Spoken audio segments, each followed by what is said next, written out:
All right, live. Man, what's going on, everybody? What's going Again, on? off the cuff, got my boy Prince Malcolm, Old Man Ruckus, and Zod joined us. Open format. You see it? You can join. Only rule is have your fucking video screen on. Man, y'all seen the thumbnail? You know what this shit's about. Man. And I'm not gonna pull no punches. There ain't gonna be no Captain Saberhose up in here. For those who don't know, go look at the thumbnail. I'll pull it up. Let me see here. Give you some context. Unemployed Ouya 2.0 developer. Gotta put food stamps too in there. Right. Food stamp champion. Food stamp king. Oh my god. So my man Bill was doing a show with Zod. You know, Zod's been a real cool dude as far as I know him in this community, and it's pretty neutral on all accounts. Pretty much, you know, friend of the community. I try to be friendly across the community. I don't, Right. you know, it's not. I don't try not to get involved in the little skirmishes anymore. I try to stay in my lane, and you know. Yeah. So had Bill on, and Zod was, you know, grilling Bill. All the questions that were asked in the channel were asked and brought to Bill. So, you know, for the company, we don't like to do speculations. You know, we're right freaking here, guys. You know, you don't have to, you don't think you're so fucking clever that, you know, oh, you know, we revealed this big evil Illuminati plot, guys, blah, blah, blah, blah. You asked the same question that was already answered like 7 fucking times on other freaking shows. Oh my god, all the time. You know, so because you didn't pay attention doesn't mean, you know, you got the smoking gun or nothing. They're trying to get a different answer though. Right. That's the impression that I get. They're trying see if we can trip Old Man Ruckus up on something. That's what it's all about. I mean, I just want to, before you go to this, the thing that got me the most about this was I literally had people DMing me. Okay, and I don't want to give any names, but I literally had people DMing me about, oh, you know, you might be wrong about Papa Bread. You know, there's this thing now called where, you know, people can do like a hyperlink and can make it when you click on their name, it'll go to a certain page. And I think that's what happened. And let me guess, their names start with I and ends with Cadians. Well, hey, you know, I gotta give a shout out. I just want to say that when he said that to me, my reply was something like this. I'm like, you guys underestimate, or no, you guys overestimate the way that people who disagree with Papa Brad respond to Papa Brad's stuff. Nobody's going to go to all that trouble, especially on my little stream, to scramble the link to his page just to smear him. Nobody's going to go through that trouble, because here's the thing: nobody who was going to even know that he was going to be in the chat. And that's the other thing. We don't know who we're going to expect. I let everybody, I just let everybody come in. I don't ban people. I don't block people. If you've got something to say, you can ask it. It's fair game. You know, Bill's got an awesome product. He's promoting it. You want to ask him a question? Go ahead. But what I don't tolerate on my channel is the disrespectful nature in which this was done. And I was kind of offended when I had people coming to me after the show trying to make it seem like, oh, you know, you might have been wrong about Papa Brad, when we know full well that this was the real Papa Brad. And then it was confirmed later on that it was. Oh, it was definitely confirmed. that it was him. So to me, that's the kind of thing. These people give him entirely too much credit. And then they wonder why people in the community are so standoffish to a certain group of people that, like you said, starts with I and ends with Cadians. Yeah. So I got to give a shout out to Brooklyn Menace. Now, I told him, because he definitely hit me up and was like, hey, man, I apologize about Papa Brad and, what happened. And I was like, bro, we don't really know each other, but I've never really had a problem with Brooklyn Menace. I told him that this isn't your fight to apologize for. This is your comment. You didn't do anything wrong. You didn't do anything wrong to me anyway. And, I commend you and I understand what you're trying to do because, you'd stick up your friends. This is something it is, but you don't agree with what your friends did. And I said, my advice to you is stay neutral. I said, because if you start to take sides or what have you, well, this is your people. You'll be looked as a traitor. You'll be looked at as something else, but you'll get yourself involved in more drama than it's worth than just saying, you know what, I'm going to stay out of it and go from there. Because, for what he did, I said that, it shows you're a bigger friend than they are to you.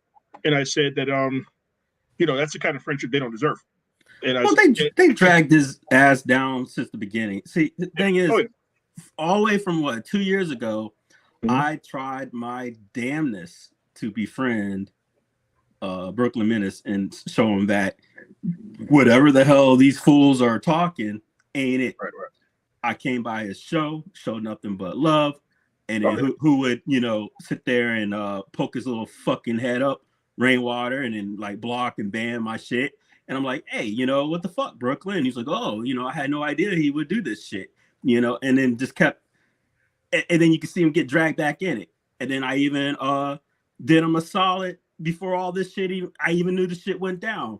I told him, look, I'm going to do something for you that I know that you probably would never afford me. I'm going to defend your ass. And I defended him against that bull crap that I'm going to name drop. Zohar pulled on him, And I said, no, that wasn't it, man. You're stretching it. He didn't threaten you like that. You know what I mean? Oh, yeah. And he did it. You're right. He didn't threaten him like that. But can you understand why it can be perceived that way? I don't. Educate me that way. In the way that it was the manner in which he said it, the way in which he said it. You got to be very careful the way you say things nowadays when it comes to stuff like that. Like when he said the part about you wouldn't last. This is the part that threw everybody off. I believe this is just my. Okay, I'm hearing you. The part where he said you wouldn't last 2 days and you would disappear. When he said that, okay. I think that's what threw everybody off. See, Zach, this is what I don't think because that part. So this isn't their first time in a tit for tat. Right. On a troll war. So clearly the comment for me, the way I perceived it, understanding their history, was that he was talking about trolling him back. No, I know. And disappearing. As a guy who proclaims to be a doctor and all this crap, he knew he took his comment well beyond the limits of what he was saying. So maybe someone else might perceve that, but he sure as heck, in my opinion, did not perceive it that way. I know what you're saying. Yeah. No, I 100% see what your point because that's exactly the way I see it. Because I know the history between. I understand that part completely. But somebody who doesn't understand or doesn't know the history is just going to see that. Well, someone who doesn't understand who gets suckered into the debate and makes a video on it, right? Who doesn't even understand it? It's going to be taken out of context, which was why you had a bigger YouTuber who saw it and blew it up and. Because he took it out of context. It's one of those things, like you said. It's like one of those things. It's not. To me, I've always believed it's not about what the truth is. It's what people perceive the truth to be. And that's the problem that we have. It's not about truth. It's about perception. And when you start muddling up that perception and people are made to see things a certain way, whether it's true or not, that's what ends up happening. And that's what I think happened, to Brooklyn in that situation. You make good points. But I see your point entirely. Yeah, absolutely. Yes. Yeah, I see your point. So let's talk about them in general. So his comment stems from, he's trying to be a Papa Brad version of a joke, something I was talking about earlier. I was like, oh, I'm poor, I'm using food stamps, buy energy drinks, joking around with the guys. And this is where this comes from. So he, I'm not defending him at all. Like, this was completely out of line. At the same time, Mensa, I would have made you proud, because me and Zod, we skipped right past it. Zod was not having it though. Zod was, he was like, no, what the heck? This ain't going. I woke up, man. I literally woke up, had the iPad in my face because I fell asleep, and I was like, what the fuck? Yeah. And when I was like, Zod because Brooklyn Menace was trying to say, no, this is a fake account. Zod was like, nah, dude. Like, I clicked this thing, I went to his profile. This is not a fake account. Let's remove the fallacy for the ignorant, because a lot of people who are ignorant to this shit will try to put in a different bunch of fallacies to go to justify his comment. Let's look at the specifics. You have one person A. You got three people, person 1, 2, and 3. Zod be 1, you be 2, Brad is 3. Person number freaking 3 poses a question to person number 2. He says, if you, person number 2, are using food stamps to buy your energy drinks, you are not getting Mortal Kombat or Street Fighter. That's the biggest fucking fallacy. Is that he's trying to say, because and then the connotation, we know where this is going. Okay. And I'm gonna go there. Yeah, that you're welcome to Black fucking History Month. He's using the black stereotype that he's on food stamps and he can't afford shit. Yeah, and there's no getting around this, folks. No, there's none. He's a straight up racist. This is bullshit. Let's call it like it. Oh yeah. This is red flags. Yep. There ain't no getting out of this. There's no squirming your fucking way out of this. You motherfuckers can hate on She-Line all day, the way that he already did her and all this other bullshit. He can't get away with this shit. That's what I said too to the person that was DMing me trying to defend Papa Brad earlier in the week. I said, well, what about how he did She-Line? How are you defending that? Like, and okay, cool guys, you dislike me because I call you out on your bullshit. I get it. I'm sorry. I'm not. But no, hold on. I'm getting this shit out. Yep. But you motherfuckers have nothing on Bill. Not a thing. Bill hasn't come for none of y'all. But you always try to come to him. Excuse me for my code, but here's the big thing. The home arcade community is tolerating the bullshit. Not one YouTuber, except for you guys here on this panel. And sorry for you, sorry Mo or any of you guys that are in the chat, but like no Michael B, no B Kong, no Fox, nobody said nothing when any of these things come out when it's purported. It's just swept under the rug and it's moved on because they're focusing on getting collateral. It's about talking about arcade. They'll send their whole stream to his stream probably tomorrow. That's the way it seems to go. No Rexer, no Kev Gret. Every time I try to, in lieu of a problem that stirs up in the IRK community. And one thing, hey, folks, look, there's a difference between the IRK community and the IRCadians. The IRCadians started this whole bullshit right after the bankruptcy with Jong. And because they're so nut butt close to Jong and kiss asses to Jong, they want to be in the midst of everything. He just said this is what the core problem is. Yeah. Mo did go ham on Papa Brad. We got to give him his credit for that one. What is he talking about? Oh, it was a stream he did back then. This was before this, but Mo went in on Papa Brad. When I wasn't in the community? No, you might have been, but not like you are now. But this was a little while ago. I just created this channel in April. Yeah. Definitely. Yeah. So I want to give I got to give Mo credit where credit is due. Mo went in on Papa Brad. It's about something different, but it's definitely something he went in. But now here's the other thing with Papa Brad, because this is the irony. This is what's funny, that when I had, now here's where I went. I took accountability. I had put I actually got into it with Kev Gret because of what he put in my video, and I was like, dude. Because he was saying that, you're threatening to dox me, this, that, and the third. I'm like, first of all, who are you? Like, I don't He pops up like a fucking zip. Like, who He are is you? such the biggest sidekick. So it's then, annoying. Even after that, I'm like, I was like, were you the dude in the video? Because I don't know you. Like, I don't care about you enough to want to die. Who the fuck are you? Like, and then we went past that, and I'm like, you clearly didn't watch the video, because in the video, very publicly, I said Rexer does know his shit.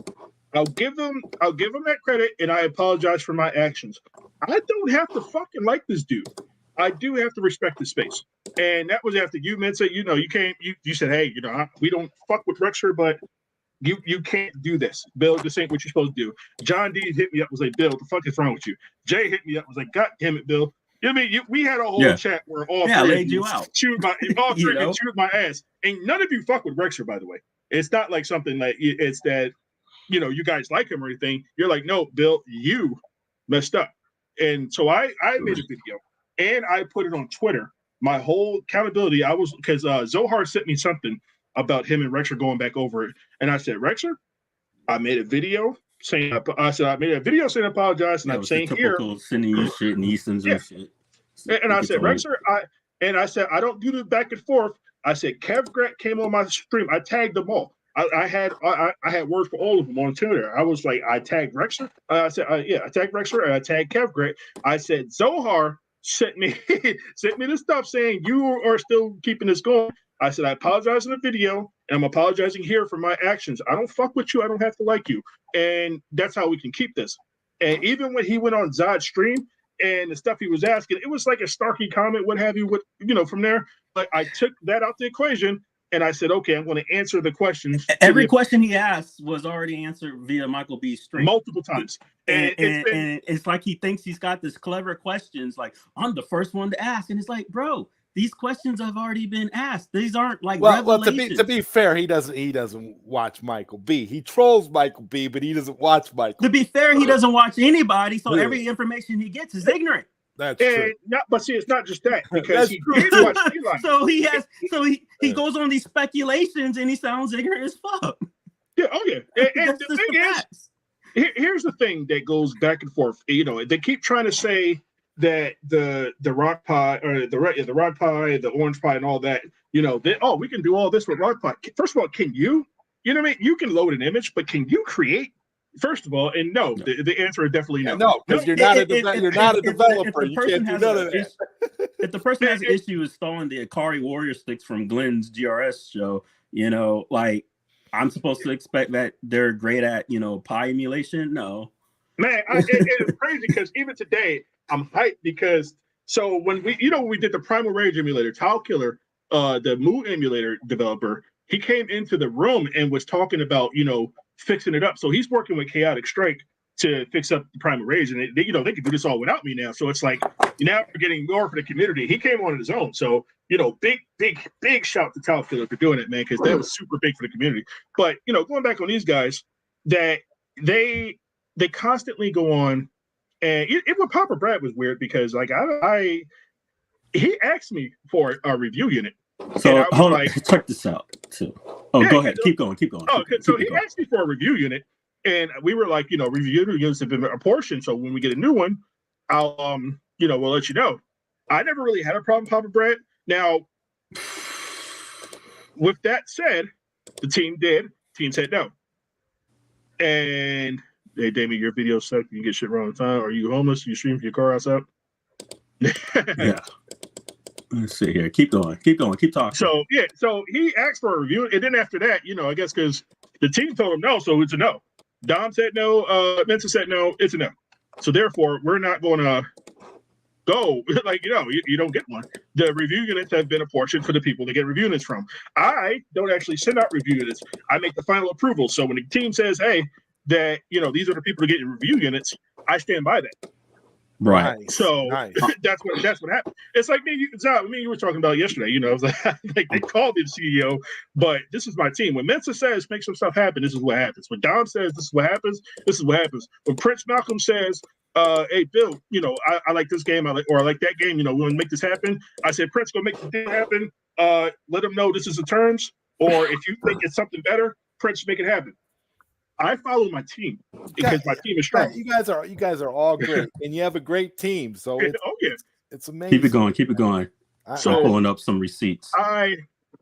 So with those guys, even now, you were there too. Even Rainwater and Steps, and me, Rainwater Steps, we had a falling out. You know, we're never going to be friends like that again. Right. But I have a respect for them as far as who they are in the community, and they clearly showed respect for me last night. They wasn't even with the that was a difference. That was a difference. Yeah, there was a big difference there. Definitely tell you what happened. Like he comes into the chats loaded for bear, acting like he's Mr. Untouchable, like he thinks he's Al Capone. It's because they enabled the Arcadians. Now, what if you got people like backing him up like that, like he's somebody, and then people rushing to defend him. I've never had that happen before in my life. Forgets who I am, because what happens if now he'll know if he's watching this video, he's going to know what I'm talking about. What happens if I call Val and then make sure if something I send this over to St. Parish's elementary school and start saying, "Hey, this is what you want to teach with your students. This is what you want to teach them in Black History Month. This is your guy." What if exactly. I can make calls? Did you forget? I know some people. What do you do? Get me fired? You'll get me fired from Bash? It's crazy. It's crazy, and it's like nobody. And here's the thing: nobody is getting that low and that dirty. So all he had to do was come in and ask his question respectfully. He didn't have to throw all that nonsense about damn food, he could have did the same thing Rexer did. Everything else. He could have did the same thing Rexer was doing. And exactly. I answered Rexer. Now, I don't like how Rexer was coming at it, but I feel like they were trying to bait me and it didn't work. They were, because I got the intel that everyone's there is a campaign just to bash the BashBox, just for the sake of bashing it. And I've gotten people who have told me, no, I'm not in for that. I like Bill, blah, blah, blah, blah, blah. But that's what they're doing. So there's a coordinated effort just to talk, their mess. And that's fine. It's okay. And the cool thing about that is that Rexer is the one who got me. And Rexer won that battle. He didn't win the war because I apologized and let it go. And because I'm letting it go, everything he goes to Zohar about, or everything, like people don't think I know things. People don't think people talk to me for some reason. What happens is I don't go back and say, unless I got something to say, I don't do the back and forth. Like, if you got a problem with me, then say it to my face. And basically the last word crap. But you're very open. But see, like you said, you're very open. If somebody has something to say to you, you don't make it difficult for people to be able to reach out to you. And that's the thing I've never been able to understand. You've been very clear about the stuff that you can talk about as far as the BashBox goes. And like I told too much. I am at the point where, I lay Bill out. Oh my God. And I'm telling you right now that it's going to be one of those things. What you're doing, I feel like you are doing everything that you should be doing as a CEO, and you're talking to your team, and you're listening to your team, and you're following every day. And you're not making it personal. But the thing is, Bill, a lot of these people are making it personal because they're making that comment was clearly because it's petty, despicable, and disgusting, and it shouldn't be tolerated. This is why I don't call it was laced in prejudice. It was horrific. As much as I despise the guy, it stings because this was beyond just. I mean, it was just so unethical on so many levels, and it was rooted in this horrible stereotype dogma. That's why I said so I had to give Brooklyn Menace his credit because, and I told him too, like that's more friendship than they deserve from you. Because Brooklyn, I said what I said about me, Steps and Jeff Rainwater. We'll never be friends again. But I definitely respect what they do in their space. I respect what they do with the Arcadians thing. That's not for me. But I don't go on there and I trash Arcadians because who the hell is this guy? Send me one and I will review it. So he says Brad. this, right? Mm-hmm. And here's one thing I do thank you for Brad. Because of you, I became good friends with Glenn. Oh yeah. Because of this scenario. Because this is what he does. He did this, and this is less than 24 hours from this. Man. Check out this. Let's see if I can bring it up. I'm gonna bring it up. Downloaded it here. This is my receipt wall right now. You got everything there. Yeah. Yeah, So you're on it, on the Messiah. next day, Glenn has a show. And this motherfucker comes through and he puts this in the chat the next day. So I asked him, I said, so what's changed? You know? First I says the guy who releases transphobic videos, right? Because he writes, and Glenn's doing his Viper board, right? So none of this is needed on his show. Right. I'm there to support Glenn for the Viper board because I'm gonna buy 2 of them, you know? And because I got the Build-A-Cade and I'm gonna put it in my IRK. And he writes, well, Bash has released nothing great. Them associating with a known hate channel, and that's the generic shit. Hate channel. Well, every channel that goes coming from the racists. Channel. Yeah. Coming from the fucking racists. The transphobic fucking racists is talking about hate channel. Yeah, everybody that because everything that's him or doesn't like him is a hate channel. He did it to me when I can't remember who I had on. Oh God, it was the last time when I had all you guys on. I had Prince Malcolm, I had you, Messiah, I had a bunch of people on. We were talking about IRK. We were talking about that whole thing on my channel. And remember, Papa Brad came in and started accusing us of being a hate channel and all that. Yeah. It never ends with him. It never ends. I'm the same. Thing. So then now he dumps him and he's some big at-game show now. And it's like, let's talk about where this started. Let's remember where this started. It was him. It was Rainwater. It was somebody else who told me that, hey, these guys are just trashing you. These guys, because remember, this was before we met, actually. This was like, you know, you were. It was because of you, because Rainwater lied on me saying that I was trashing you. Right. It got me kicked out of the group. And and that's not what happened at all. I started asking questions. I tried to get an invite in the group. Now, mind you, I sent the request to the IRCadians group and I got rejected. Right. But I sent the request to your group back then. And I was like, hey, let's have a conversation. Boom. If you guys are a hate group, it's one thing. People left calling us now the Bash. They called them the Bash Shill page, but yet we're the hate group for the IRK. But you guys are the devs for the IRK. Because people came in, you guys had so much insight, so many different things that it was like I didn't really think about. Things that I put out, and they were like, you should did this. You said, the whole light trail thing was your idea. The whole and then at the time shifting I didn't the know ball. The shifting the ball too. I couldn't. I didn't know how to do that in physics, and neither did Fair. So we tried to figure this out. And I was like, I got a different idea. That was actually my youngest son. So I was like, I got a different idea. Let's try this. So about 90% of everything that you guys said do, I implemented. Yeah. And it was because it was like, hey, this is where I feel like this is what work. If these guys aren't. And the same people who said the Bash bowling game was a piece of dirt at the end of the day said that you turned the game around 100% and it's a good game. Oh yeah.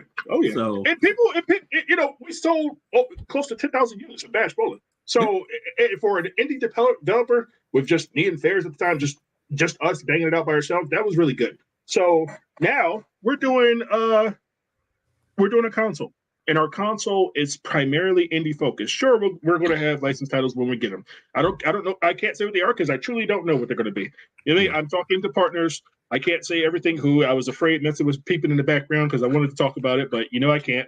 But so what I mean? That's not what it's going to be there because I do want to appease the where I came from. But my whole thing with the BashBox is one, I want to get out of the arcade scene anyway because I don't like it here. I don't blame you. Drama. I don't like how they do things. So it's like the whole point of everything from there. Steven's stupid, but the whole point of getting in here is because I'm a developer. I wanted to put out stuff.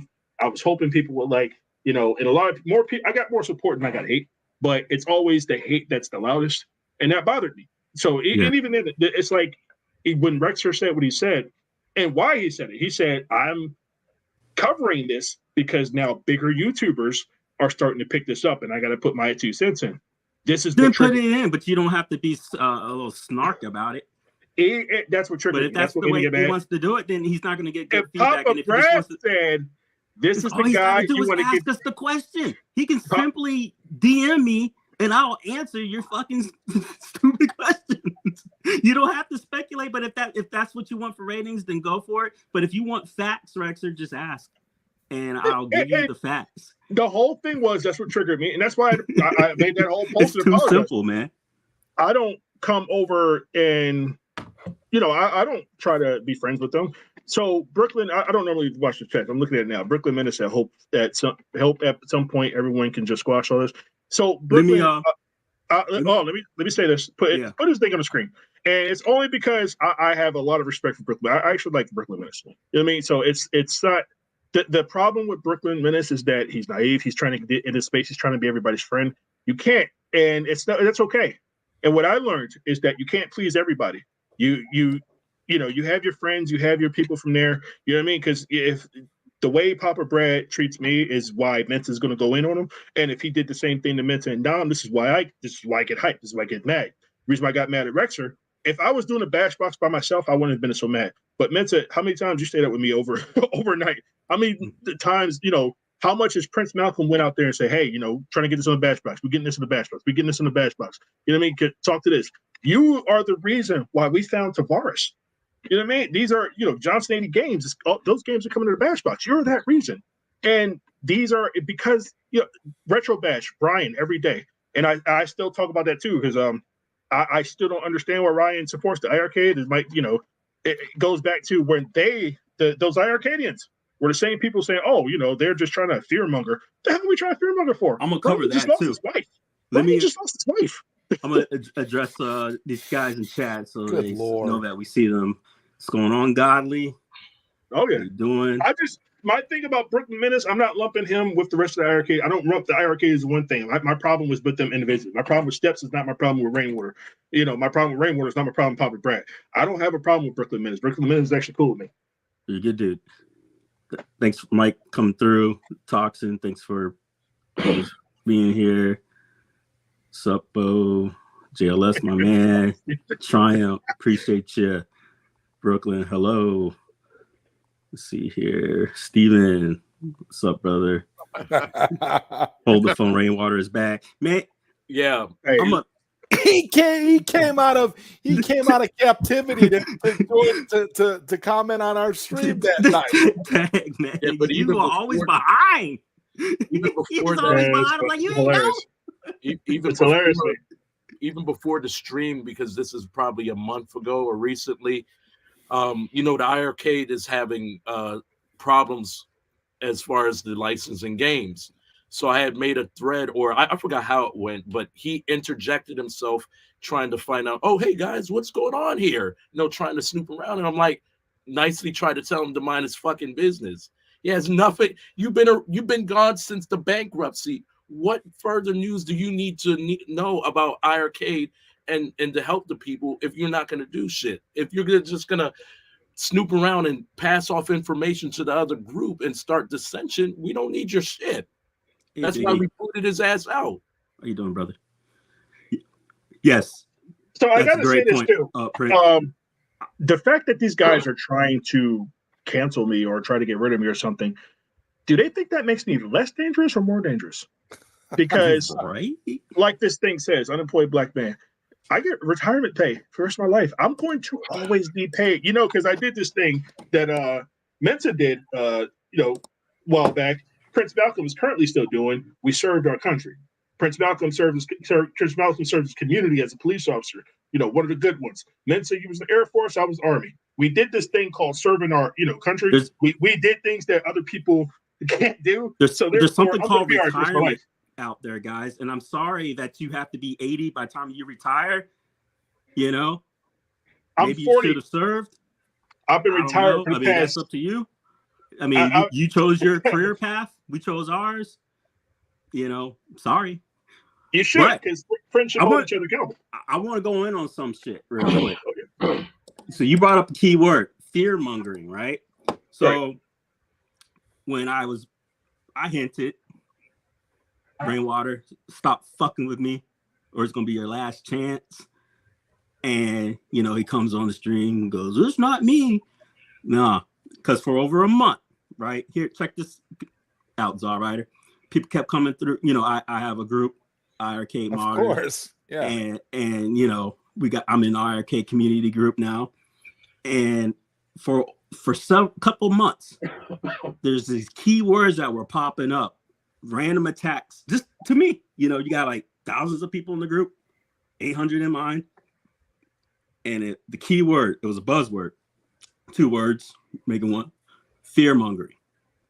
And I'm like, that's not a standard word that these guys that don't really know how to put buttons together would come up with.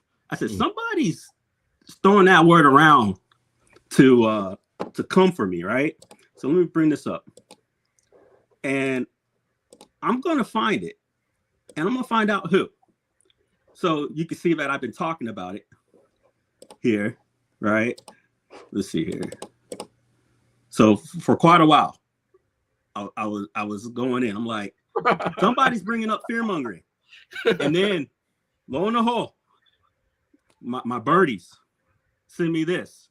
2 months later, when I brought up the video, I found my fucking source. As far as I'm aware, that was just boom. Yep. I got your fucking fingerprint, you jackass. Fear-mongering.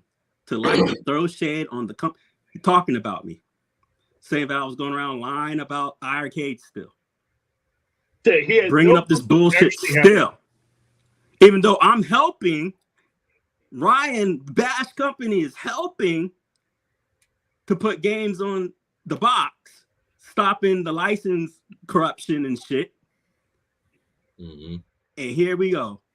2 months after I've been searching for who's been causing this, who's been spreading this word, I found my source. What a fucking coincidence, right?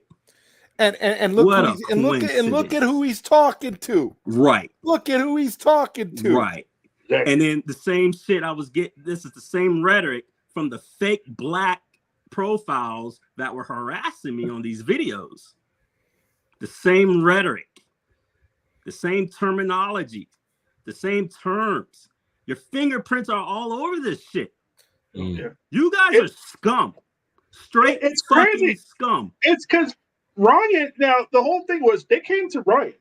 We didn't go to them. We didn't say, hey, you know, oh, your license is going to expire. I know what happens when your license expires. And the thing is, unlike these guys, oh, we'll help you get your games because they'll download or some shit other like that. They forget we're actual developers. Before, I'm not a YouTuber. That's why I don't care about what I do on YouTube. I'm never going to get paid for YouTube. I don't care. What I get paid for is doing nothing. What they tried to do was conflate when I did the contract video with the actual shit that was going down. I end up getting the contracts because the shit was going down. So the guy wanted me to deep dive to see if this was the case or not. So when I did it, I covered the facts that, you know, hey, this is the license. Hey, this is how licenses work. Da da da da da.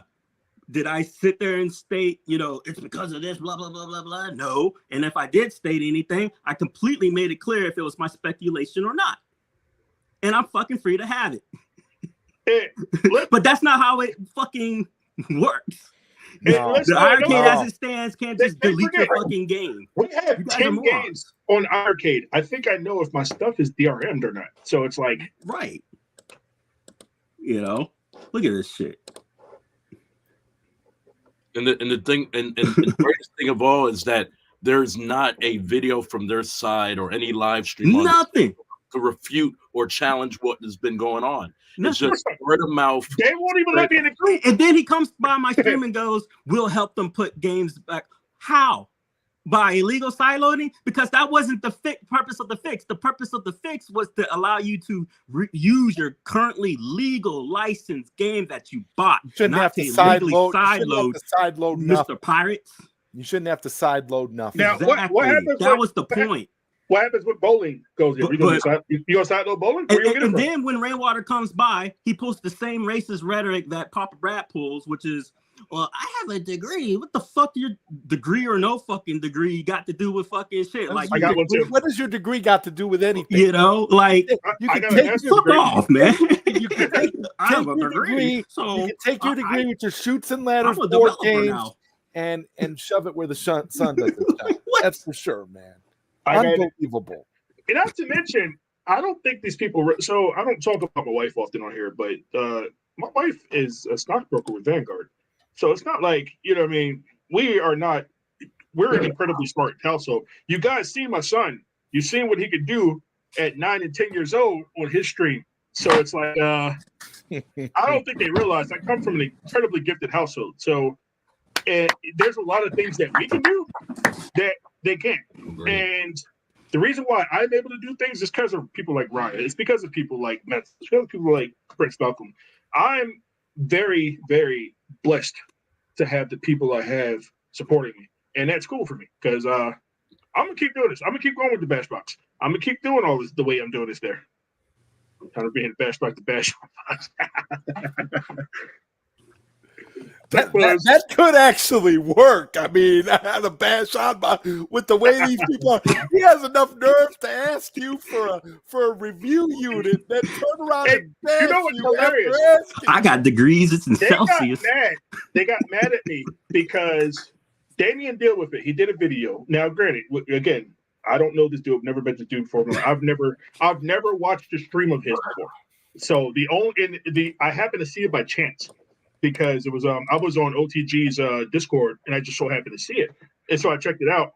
And the thing was, it's that his video stuck with me, the whole Ouya 2.0 marketing thing, and it's like that's exactly what I'm trying to do, and how we're trying to do this. It's not right an insult, guys. That something that I love that name. I love Ouya because 2.0. I think the Shield TV did the same thing, and Shield TV. It didn't do it to the extent that I'm trying to do it because Shield TV focused on AAA, to where I'm focusing on independent developers. But Shield TV did the same thing. And Damien according to Brad. Yep. So your video sucked and you get shit wrong all the time, or you're homeless, you stream from a car, you're outside.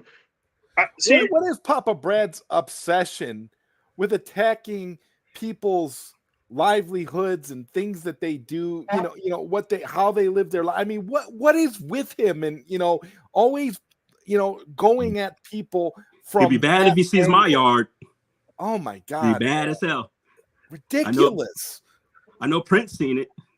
Yeah. It's like a fucking park, right?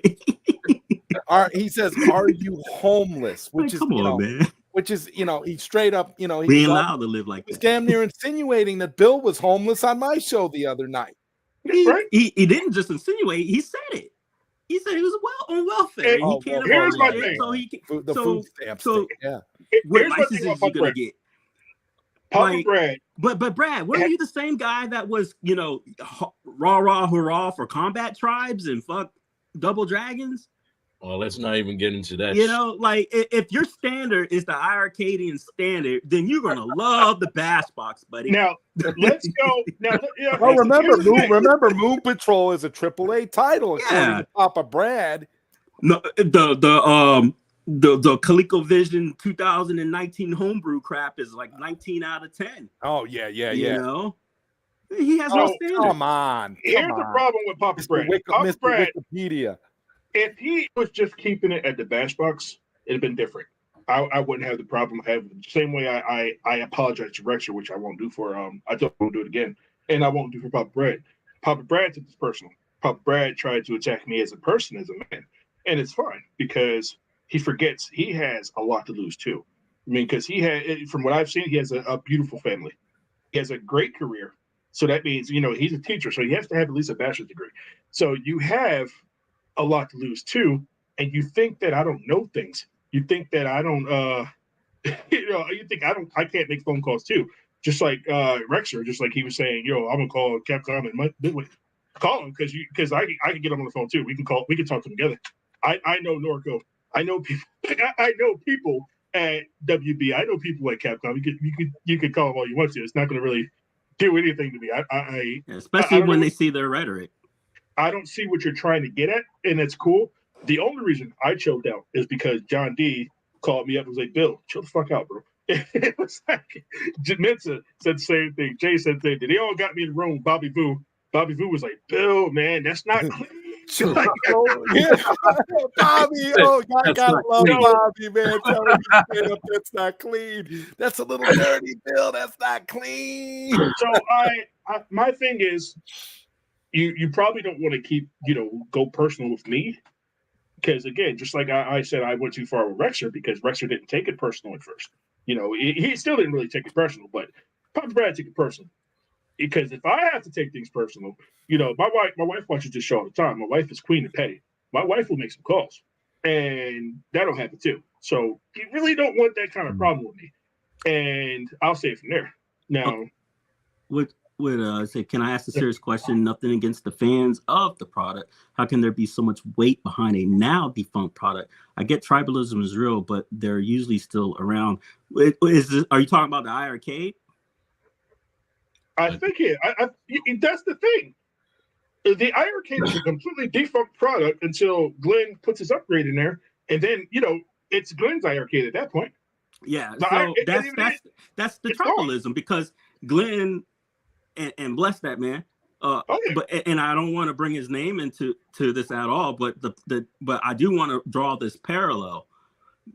He would have never been asked such an offensive question, regardless of his living status. Exactly. And I'll never question that of Glenn because people forget that I don't have a problem with Glenn. I use Glenn's products to develop my products. Right. Glenn's trackball was the reason why I was able to get trackball and bowling. Glenn is one of my personal heroes. But the reason I brought that up is it's just to show people that's the bullshit. That's the bullshit. That's the truth right there that you're speaking, man. Right. Mm-hmm. And nor should he be asked any of that. Because who gives a fuck as long as he's doing what he put out to do. Even if it was the case, even if that was all that stuff about Bill was true, then he said, itself, "Who right? cares? Let the product speak for itself." If the BashBox comes out and it sucks, then bash on the BashBox. Yeah. But until then, bash on the box. I don't get it, guys.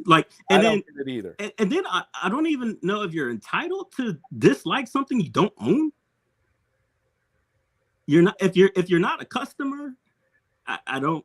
You're not really affecting us. You know what's so hypocritical? People like him buy all these shitty machines. They buy all their arcade 1-up machines. They bought the iArcades. Oh, and he was arguing with me in the chat that night too about how he claims he never sold any of his iArcades. And my response to that was, dude, I saw you put one on Marketplace. Yep. Don't deny that you put that thing on Marketplace. Not being able to sell it, but putting it up for sale are two different things. Exactly. It doesn't mean that you didn't try to get rid of it. You still have them all because nobody wants them. Nobody is a sycophant like you that had to have 12 iArcades. Nobody wanted or needed 12 iArcades. So when you try to put yours up for sale and nobody wants to buy it, it's not quite the same thing. Right. So for me, with him, what pisses me off about him is he's over here bashing on the BashBox, attacking, Bill's livelihood, making it seem like Bill is poor, Bill can't afford nothing, Bill's a nobody, right? But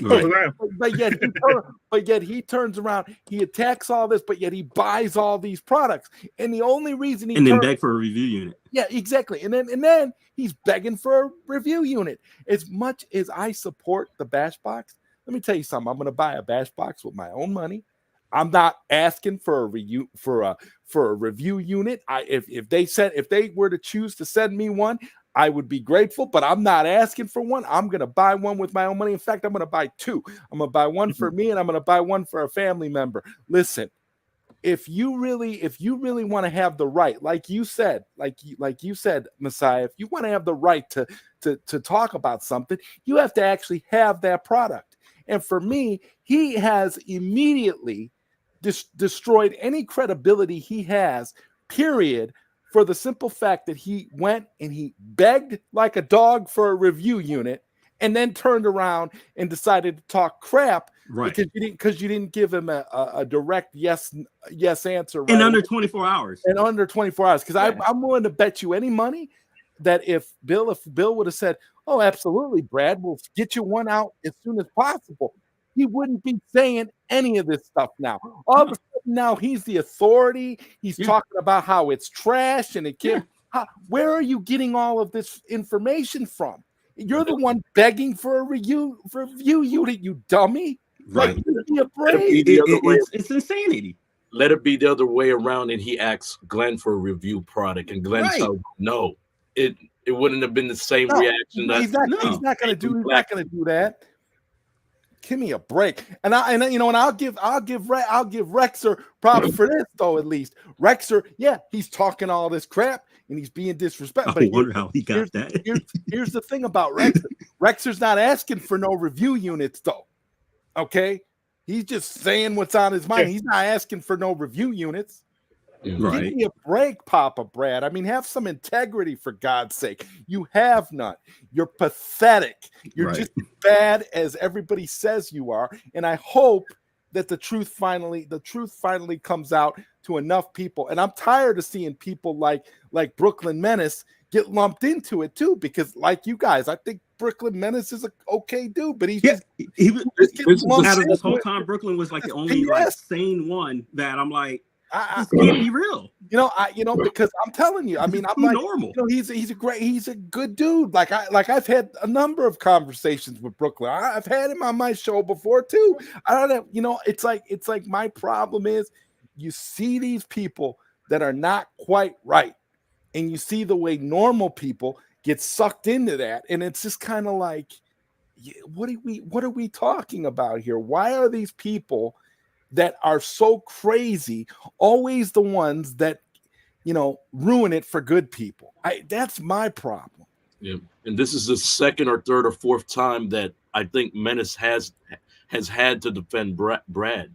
I know. I would be done at this point. I feel bad for Brooklyn because I think I understand where it's come from, but I think he got bamboozled in a way. It's almost like, I'm sorry, I'm gonna say it. It's like the special needs friend, and he goes, hey, you can't, don't bully, the guy that's slow. But in the end, it's like an act. It's an act. And he's sinister. They see him because he's obese and overweight, and they're like, oh, he's just a bubbly, slow bear. But he's not. He's a school teacher. And it's a freaking act. That's a scary and he's vicious and he's malicious. Itself. That's a scary thing in and of itself. This man is a school teacher, for Christ's sake. Mm-hmm. What's up, Toxic? What's going on, guys? What's up, Toxic? It's an honor. It's an honor, good bro. I'm in the presence of greatness right now. No. But, I just had to come in and say, because the drama bullshit is starting all over again. It's a cycle. Okay?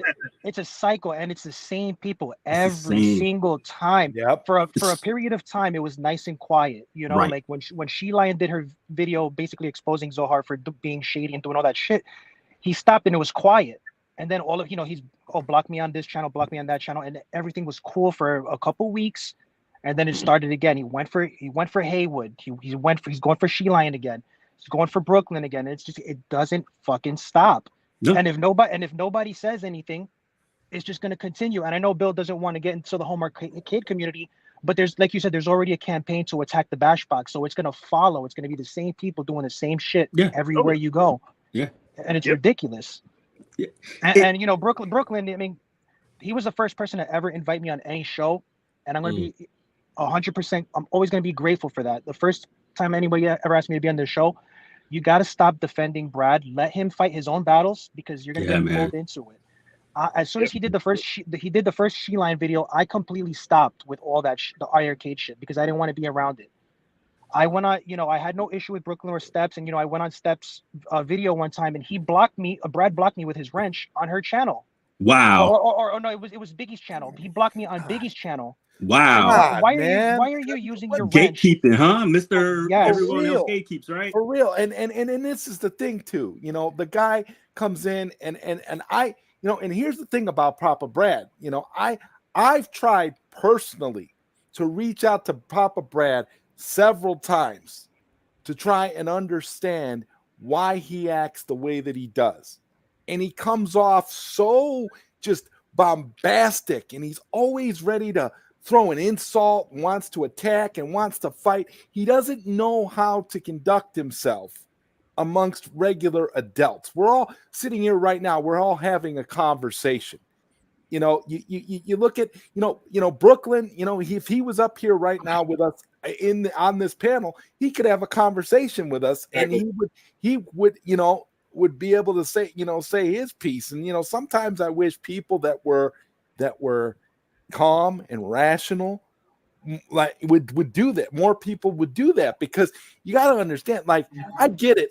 Okay, if a dude's your friend and you're sticking up for him, but at some point, it's like you said, Toxin, you got to let the guy fight his own battles and do you, because what happens is people are going to associate you with that person, and it doesn't make you look good. Now we know, that Brooklyn's not like Brad, because we talk to Brooklyn and we know Brooklyn is cool. So we're not lumping him. But when he defends Brad, it comes off really, really bad, because Brad has done so many things that it gets to a point where it's indefensible now. And for me, that was it. When he did what he did on the show to try to derail the interview I was having with my friend Bill over here, I was like, I'll never, ever try to reach out to him again, ever. Yeah. And one thing too, also the thing, Brooklyn too, you got to realize is that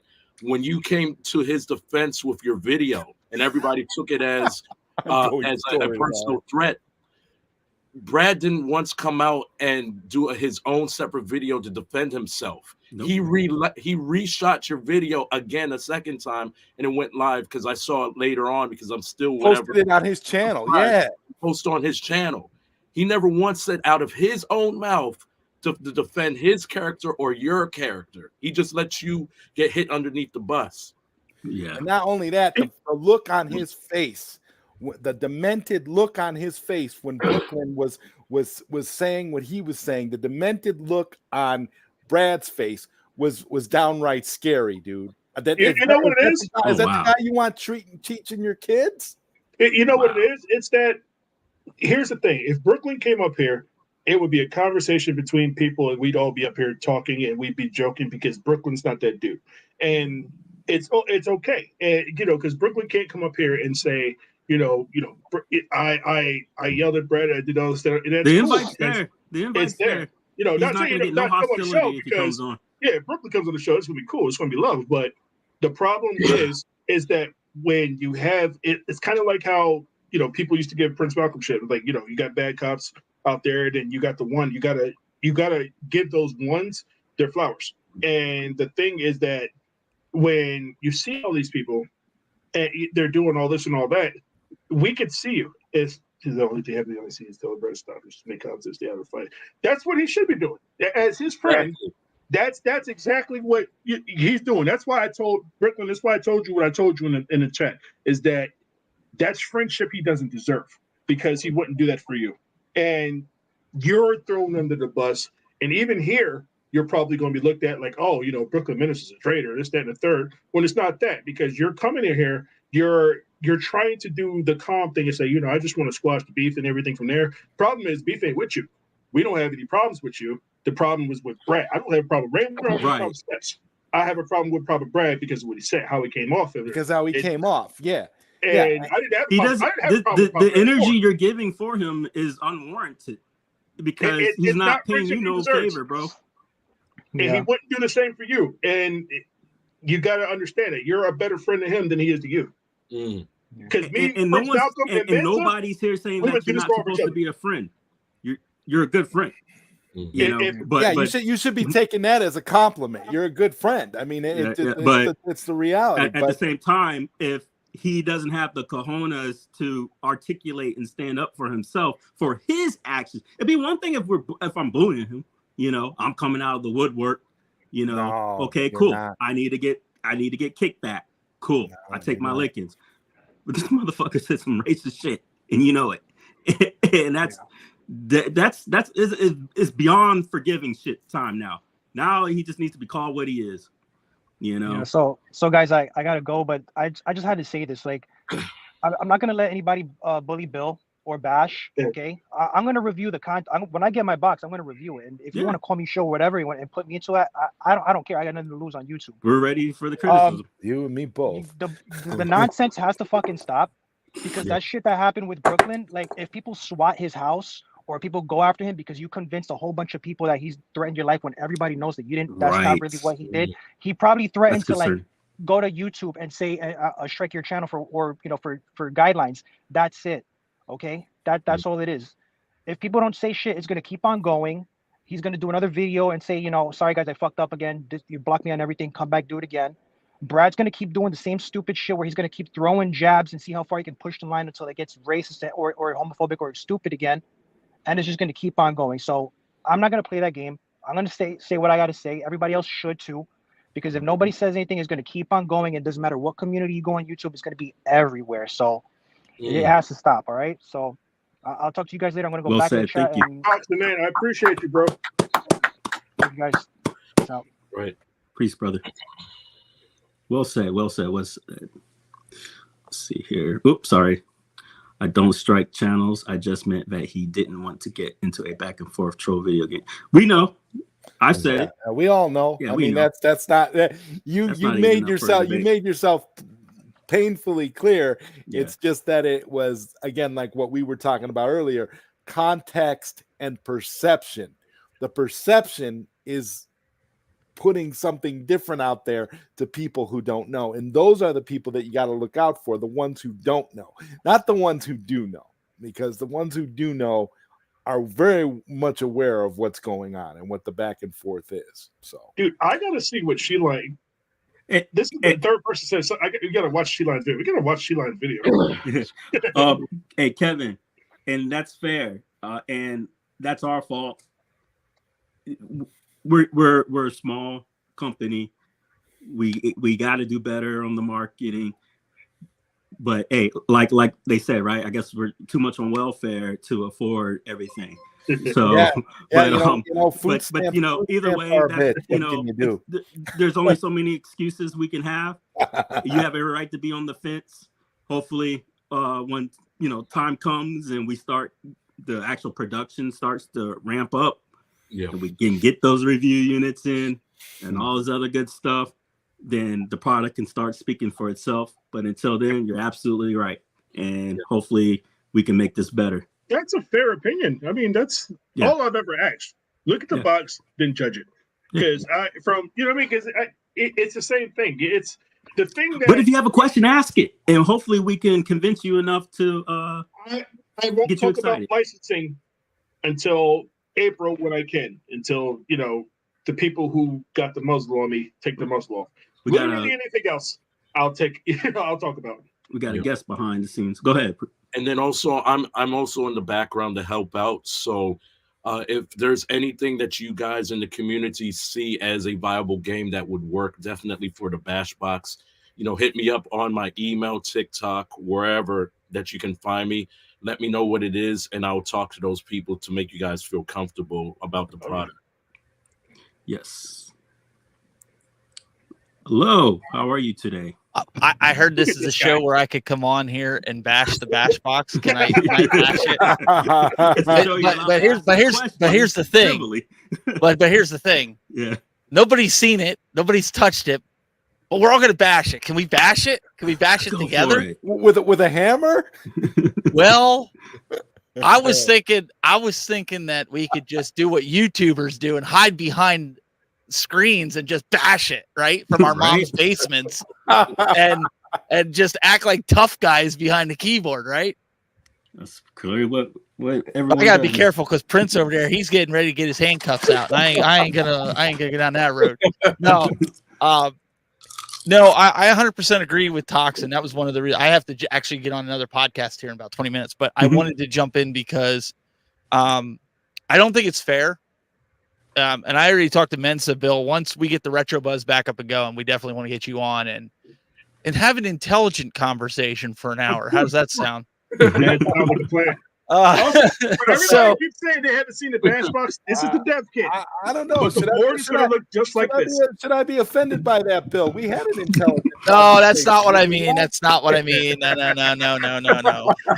Bill's been put through the ringer by some other people who don't know what they're talking about. And yeah, well, yeah, but see, okay, we've seen it, right? But we haven't seen it. At least that's what the critics are saying, right? They haven't seen it. Okay. So Kevin asked, it's just gonna have a yellow case over it. I'm gonna answer this one, Bill. I'm sold. Do you have a compatibility list of what classic console system it supports? I have an Xbox, but I also would like to have a console that I could put all the classic console games on and play as well. Okay, here's the deal. No, be quiet, because I got to answer this the right way. Okay, look, small company, right? There's a fine line that we have to do. We are seeking licenses. All right. What licenses that we have or don't have, can't talk on it. This unit supports Android. Okay. Android 13. It will have Google Play certified. Okay. I hope you can understand who Bill is and the capability. So I would suggest what you can do is look up the chipset and what is supported via those chipsets if you wish to do something on your own. I can't openly talk like that because then that will support ROMs and possible piracy, right? But clearly, but we could speak on the technicalities of what this type of chipset can support. So I will punt this question to Bill. Do you know of an emulator that supports Xbox? For Android, no. I haven't seen any except for a CXVX, but I haven't seen an Android version of it. For Android, even if it runs choppy, what is the highest generation that you've seen run choppy on that type of chipset? Choppy, 8th gen, last gen, let's put it that way. Which one have you seen run the best on that style of chipset? 7th gen. Okay. So hopefully that answers your question as best as we can. But does it make coffee? It could if you remote control it. Now you're talking. Like a K cup or like a K cup or real coffee. I'm messing. You can Wi-Fi connect to a Wi-Fi coffee maker. There's a lot of connectors here that this is also the difference with it. These are a lot of connectors here that do a lot of different things. Now, granted, this is my dev board, but the production case is going to just be yellow with this. You know, the whole thing is going to be yellow. But other than our GPIO connectors and everything from there, it is a rock chip system. So things that rock chips can do. Bill, if you get Fast and the Furious on there with all the other racing Fast and the Furious, and you can hook it up to a 1-up, people are gonna love you for that. I'm just saying, like that's honest to God, that's what I would do with it, because right now, like, be quiet, Bill. Well, because Buy Stuff Store did it, and it's no shot at them, because I like their Android box that they have. Like, I have it in my Outrun cabinet, and I also have it in my Star Wars. Yeah, they use that PC box, right? It's an Android box, but the problem is when you start getting into some of the Dreamcast emulation, Crazy Taxi, there's some herky jerkiness to it. Like, it just doesn't play right. And people does it use MULX? I'd have to check. I think this is kind of like outside of I'm not afraid to say it. It's kind of like outside of my pay grade. Bo was asking about the Moo emulation for Primal Rage that I did a while back. So, yeah. Bo, so Tau Killer is the developer of Moo emulation. He actually came into the Primal Rage community, and him and Chaotic Strike are now working together. So I'm not even there anymore. They're working together to build this out for the community. It's not going to be, I'm going to go back to the licensors and say, okay, now you're seeing the data that you want to see. Let's make this happen. But, now Tau Killer and the community are directly dealing with each other, and that's super dope of him. I mean, I heard before you're not focusing on the home arcade space, which is awesome because I asked, like, I still like a lot of the home arcade stuff. But I've kind of pulled myself back from doing content in the home arcade space. I've been focused more on consoles and even like the emulation devices are great for doing like I've been doing with my YouTube shorts and things like that. So, I mean, these types of boxes, like if people are sitting there questioning, if you're asking yourself, like, why do I need another emulation box?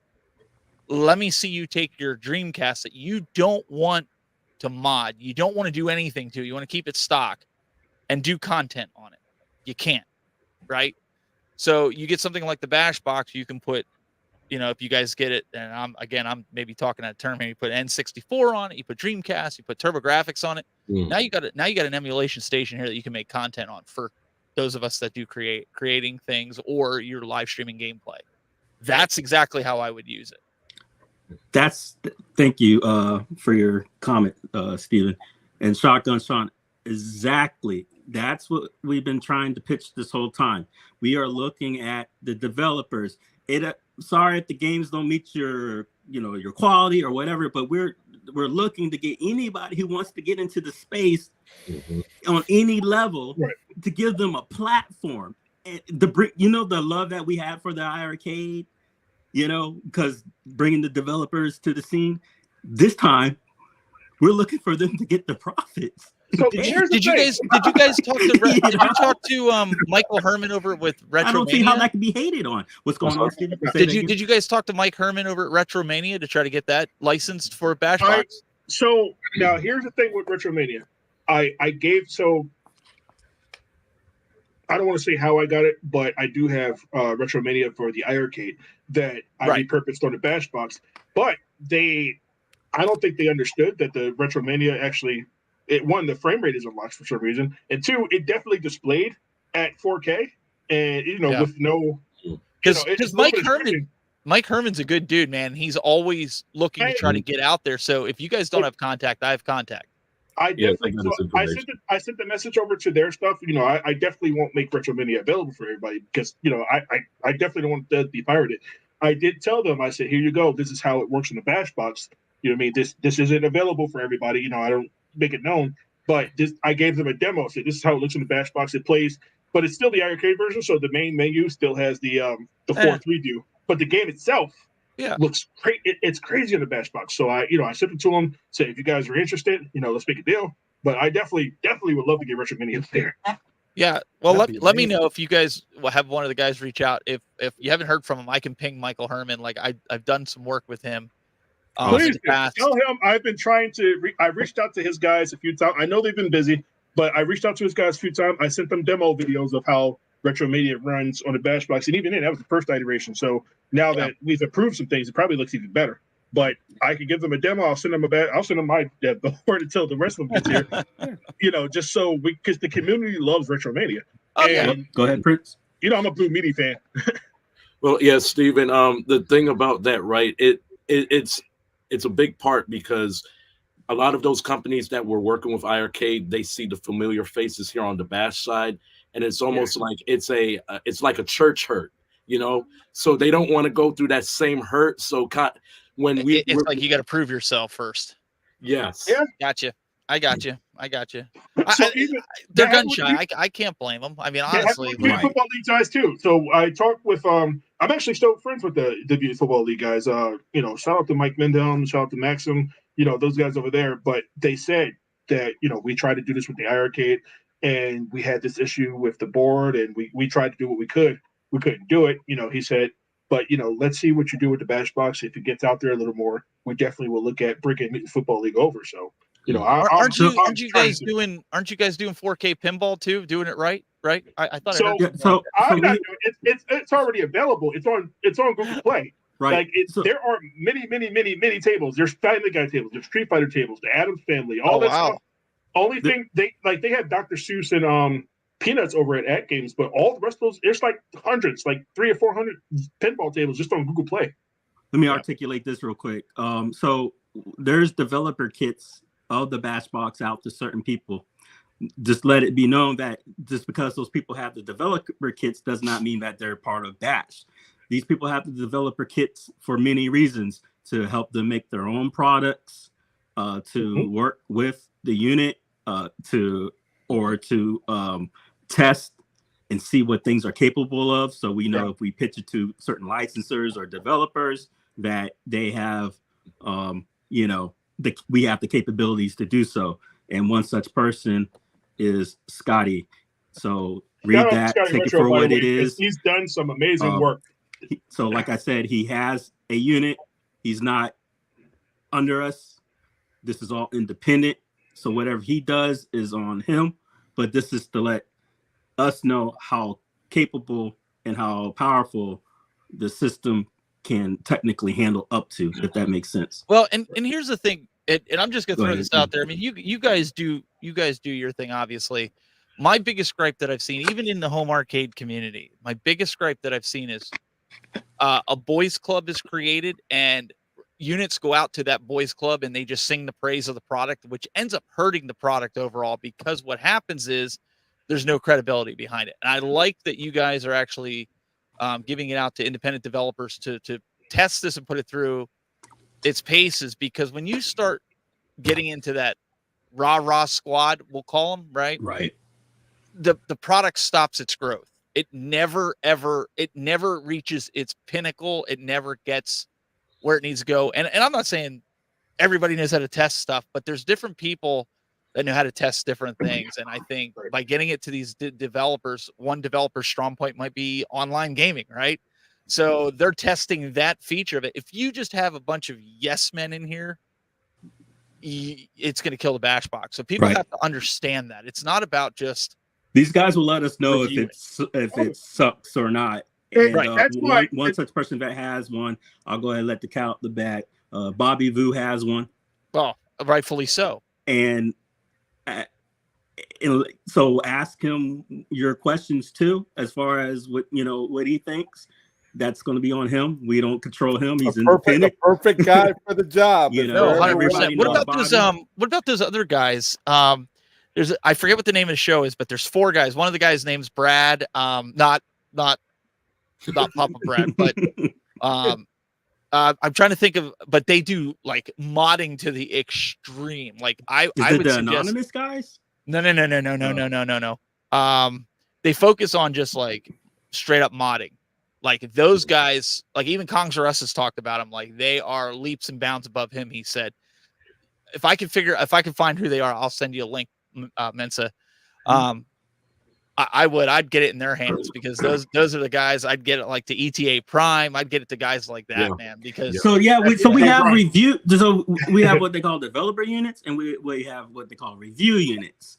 The review units are slow rolled out right now, so that's on us. But we have the developer units out specifically to key people that can actually work on hardware, like you would send it for like a and Keo other Daikin. license issues, and like Keo Daikin does a lot of for coin ops. He'll make like but see, that's something that we won't dive into. Right, no, I get it, but he's like more the developer side of it than the reviewer side of it. I guess so. Right now, Keo Daikin, he does imaging and stuff like that. Right, imaging, thank you. That's what I was saying. We're with actual like developers, right. And that's not a slight against him at all, because it's cool. What he does is cool. It's just that I needed people who develop games. I got one person already who does imaging, and that's where we stuck with Bobby. And, yes, that's it. Sorry, not to cut you off. The 3 Amigos. That's what they're called. If you look them up on YouTube, those are the guys that you definitely. The developers that we are connected with can actually make hardware. Right. And games too. So I got 2 developer units out there right now in India, because in India they're going to have their own. They're going to have a BashBox, but they're going to have their own storefront too. And the reason why was because there's a lot of Indian developers who do a lot of work on games here in America. Yeah. And the whole thing was they came, because guy's name's Vijay Nikam. He's a good friend of mine out in Calcutta. So what he was saying when we were talking about this whole project, he was saying, we don't have anything for us.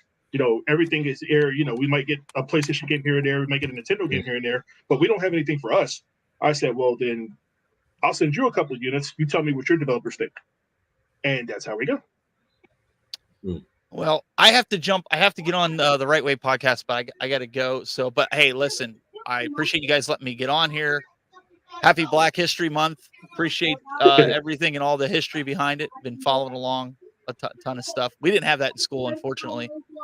So it's always cool to see a lot of the different social media guys coming out and saying that. So, but appreciate it, guys. Appreciate it. Hey, man, thank you for coming by.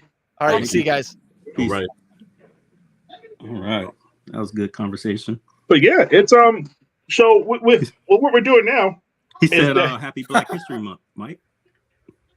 So yeah, with what we're doing now, it's and I think maybe that what Shako and Sean said, it kind of makes sense. Is that again, I'm not a marketing guy, I'm a developer, and I'm barely good at that. The reason I'm good at development is because of Ryan. But I'm trying to do the best I can with the little that we have, and I feel like there's more that we could do. I was going to change the website up, but I wound up not because the partner said not yet. And that's okay. So I put everything back the way it was. I did add a new page talking specifically about Bash features. I added the first 10 games that we have confirmed. I added a few different things to talk specifically about the product. It's definitely up on the page now. So with that said, I am working on my marketing skills and trying to get more out there. I need to do better at this, and I will. No, it's fine. Tech, thank you. No, it's good. Yeah, you're right. It was just joking. But yeah, I will tell you this: Rex Better than calling me the N-word on Call of Duty. Yeah, right. or saying that you're, I'm gonna touch on that later. and you're Hey man, unemployed black man. We're gonna go there. It's Black History Month. The ride is just beginning. I mean, thank you for the segue, brother. Is getting ready. Thank you for the segue. Oh man, because that's just my thing with Papa Brett. He's going to be this person, and they feel like if you just did it, I haven't checked it, and I definitely will, and I'll make sure you're up there as soon as they come in. You're getting yours. If you pre-ordered, thank you for supporting us. But yeah, we're working on it. Yeah, that's good stuff. All right, since we got this pot, go ahead. Yeah, I have to run because I'm sick. But let me do a real quick spiel for independent developers and AAA game studios out there. If you're looking for a new intuitive way to bring your games to light, other than the Xbox, the Sony PlayStations, the Retrocades, the Evercades, the Steams, the Epics, whatever, think about bringing your games to the BGS BashBox powered by Unico. This is an awesome opportunity for you, and we're building a proposal only for you, the developers right now, and AAA studios. You're getting 90% of the revenue sales when you sell your games to the game store. That's the best that you are going to ever see in this gaming industry. 90% of your game sales is going to go straight to you. So think about it. Spread the news. Everybody that's out here in the live chat watching all across the world, support us, and we're going to entertain you with the BashBox. Oh, yeah. Thank you, brother. All right, see you later, bro. Have a good one. You too. All right, Malcolm. Love me some Malcolm. Oh yeah, man. He's so awesome, man. Prince, so what percent does Xbox and Sony take? No, it don't work that way. Actually, well, it does. When you put out a game on Sony, it's I believe it's now 25%. The Xbox has different tiers. So for independent developers, I believe it's like 18% up to you make a certain amount of money. And then once you make a certain amount of money, it goes up to 25 to 30%. iArcade, it was 30%. You put it on Global. Now, Global Match Games, those are 30% too. So that's the Unico. That's not us. And then Google Play is 20 to 40%. Apple is 30%. Do you understand that, Kevin? Flip the numbers and say how much the developers take instead of Steam is 20%. And Steam is 20%. Right, but you know how you said he asked how much does basically the people like Xbox and Sony take? How much flip those numbers and say how much does the platform take. You know what I'm saying? You know how you just said that Sony takes 30%? Right. Can you present the same information but flip the numbers to the other side? So like say IRK takes 70%. Yeah, IRK was definitely 70%. Right. No, I'm sorry, they took 30%. Because at least with our games, they right, I mean 30%. Yeah. Yeah. And then but I guess I'm trying to say the people who are making the games, how much, tell it from that perspective of how much they take, the game makers. So with licensing, so let's talk licensing with to the extent I can. I had to pay ITS a certain percentage. Then I had to pay IRK a certain percentage. Then we got the rest.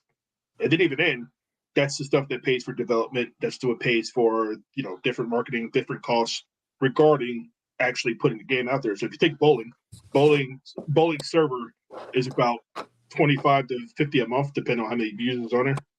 Last month was actually bigger. It was like 75 because there's a lot of people on there. Tank Bash server is $10 a month. Zone Blaster's development server is $10 a month. So it's like, all of our money goes into development, and then wherever I can, I'm giving Ryan and Fairs more money. I pay them. Yeah, this is shit y'all will never see. Because I'm that guy. So this is for Double Dragon. Boom, boom, boom, boom, boom, boom. So you want to watch it, you got free intel. They took, where is the royalty?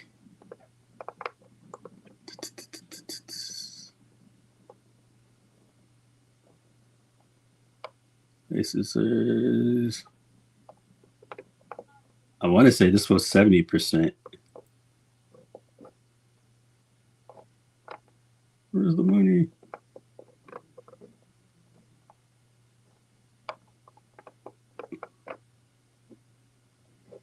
Okay, so preloaded 100%, which will be paid to the licensor, and then the downloads 15% of the net revenue will be paid to the licensor after the amount of royalties is excess.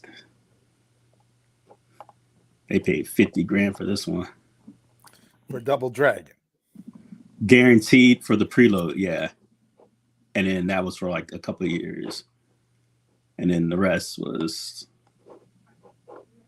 right. They had to pay 25 grand like allotment. This one's a little different. But for the majority of these, I saw 70%. Yeah, ours is 70%, except the which is fairly standard. Yeah, the Capcom deal was 80%, but the everything else was 70%. Capcom didn't come to fruition, and neither did SDK. Looky, Miss Troublemaker herself. Heard you put out something. But yeah, speaking of segue, Mo, thank you for that. Look here, man. Danny. I get these stuff. You're free to talk about whatever, but what I'm getting a little sick and tired of is your itch-made antics, blaming other folks for your actions. It's pretty ignorant to blame the black man for your basically racist comments public. It's pretty disgusting. Well, why are you getting dig up trouble? I've already explained it to you, Danny. You came onto the stream. We talked it out. I explained why I did what I did. Because you were acting like an asshole on Facebook. Well, it was your wife, but then I found out you're catfishing as your wife, and it was you. And then I bring it up to my friends who show me, holy crap, this guy's been saying the N-word. So I look into it. And then you troll me, going, this ain't me. You don't know me. This ain't what I do. Hey, I encourage you, Messiah, to figure out who did it. I was like, Danny, I know who did it. and you're not gonna like it. Are you sure this is what you want to do? Yeah, man. You know, you do you. This ain't me. Blah blah blah blah. You trolled me, and then I got on the internet, did my live stream. Then you came crying. Then you talk crap on your wife, talking about how she got knocked up at 16. I didn't need to know any of that. You didn't need to throw that on us, talking about woe is me. and then I explained to you, I defended you about, you know, all these positions and what was happening at the time. But the fact that you decided after the whole stream, when people who actually called me the hard Nigger, and you're sitting there fist bumping and going, yeah, Miss, I was messed up for that. No, bitch, you was messed up because you were 28 fucking years old while you're online calling because you said it, calling little children the N-word. Dude, at your age, 2 years, actually, when I was 27, I was leading a team to Iraq, 12-man crew to Iraq, bring them back from fucking war, while you're playing fucking Call of Duty, calling children now my age, or my oldest son's age, the N-word on fucking Call of Duty. So fuck you, dude. Fuck you and your fucking bullshit. Seriously. And then, you know, you motherfuckers get on there and, you know, hey, look, he's got the colored friend. You know, he's not racist. That's not how any of this fucking shit works. Ever. Talking about the NDA guy that wants to sleep on his couch. Bro. You know, so you guys are stop enabling this bullshit behavior. Seriously. You know, it's not cool. Because, okay, whatever, it's done and over with. But if he's going to keep bringing up some bullshit crap and wants to do this woe is me, I'll cut his fucking lights off. You know? Because you had a hell of a stream fucking the other day. You know, last I checked, Best Buy don't play that. So fucking knock it off. I just want to show everybody a quick army picture. Me and my bro back in Iraq. Looks Photoshop. You know somebody's gonna say that too. You ain't even lying. Somebody's gonna say that. Look, Photoshop. Look at that. Oh, I got more. Let's see if I can find another one.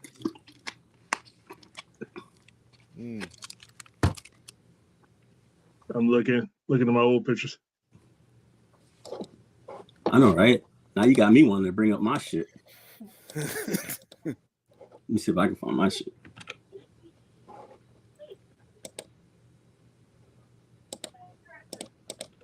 Let's go on my Facebook. I would load so much shit on my Facebook. I had a good time when I went to Costa Rica. I was like a vacation almost until the last several days of work when I had to work. You had to wait on the it was my first president escort mission. That shit was wild, man. It's so political, you know, and then you got to be like low key, and then you see like the news, and it's like, hey, it's about us, you know. Like, but it's like, you know, you stand out, but don't try not to stand out, but you know. But I don't think I stand out too much because they were like speaking what, you know, Spanish or whatever to me, and I'm just like trying to act stupid, like I understood whatever the hell was being spoken to me. So, Sheila, are you buying that BashBox? I just pre-ordered and looking forward to the possibility. I want to support these guys. Appreciate you. Yes, you did. Oh yeah. White House Dawn was based on the true events of Messiah protecting the president. There you go. Yeah. It was a fun mission, man. It was a fun mission. Not too many people can, you know, be in their civvies up on Air Force One, you know. So the top one was when I went to Iraq the first time. I was still at E3, the 4th Infantry Division. The second one is right after I got promoted to E4. This was actually the field problem, but I have another one. Why that look like Fort Dix? You on the training? Oh, no, Fort Hood. This was in Iraq. Yeah, this was in the second time I was in Iraq. This was in Camp Taji.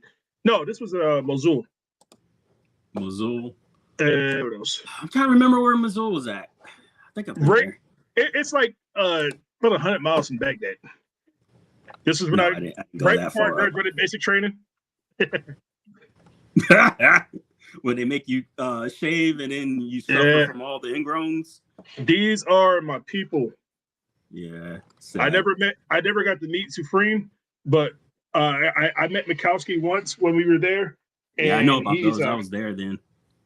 What else? But everybody knows I talk about Tarzan Wallace all the time when he was killed. And it was I remember that day like it was yesterday.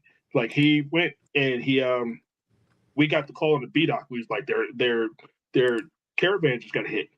And it was him, it was another guy I was with, it was a friend of mine, his name is Ramonko. Now, Sergeant Wallace died saving Ramonko. So Ramonko lives. And, he actually went through a lot because of that. To this day, he still suffers a lot from that. But, Sergeant Wallace, I wasn't the hugest fan of him, but I was also 22 years old, young soldier. Like he was telling me real shit and I didn't want to hear it. But, as I got older and started listening, thinking about it, like, man, Sergeant Wallace was real. So, when people are on my Facebook, they'll see it. Every Veterans Day, every Memorial Day, I talk about Sergeant Wallace. Yeah, the one that got me the most is I was down in Tucson and I did I was up in my blues, all clean shaven and whatnot, and I was doing a memorial event. So I thought I was just gonna be like one, just there for sport. Next thing I know, I'm up front and center. I'm the wreath bearer guy. I'm like, what the? So I got to come up with all the, you got to basically make it up. And so it was on, state television and had like governors, like all the big people. I'm just like, how the hell did I get into this?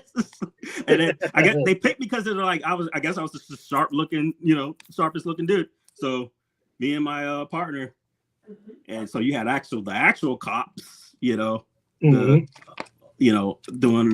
they were standing at their locations all around, and then I ended up being the reef guy. So all the family members, every single family member that lost somebody, I was presenting them with their reefs. So yeah, that was a tough one. Hey, Benson, man, I gotta cut out of here. I gotta get back to the family. Zod, man. All right, always man. A pleasure, my brother. Hey, anytime. Mensa, I'll see you in the chats. All right, brother.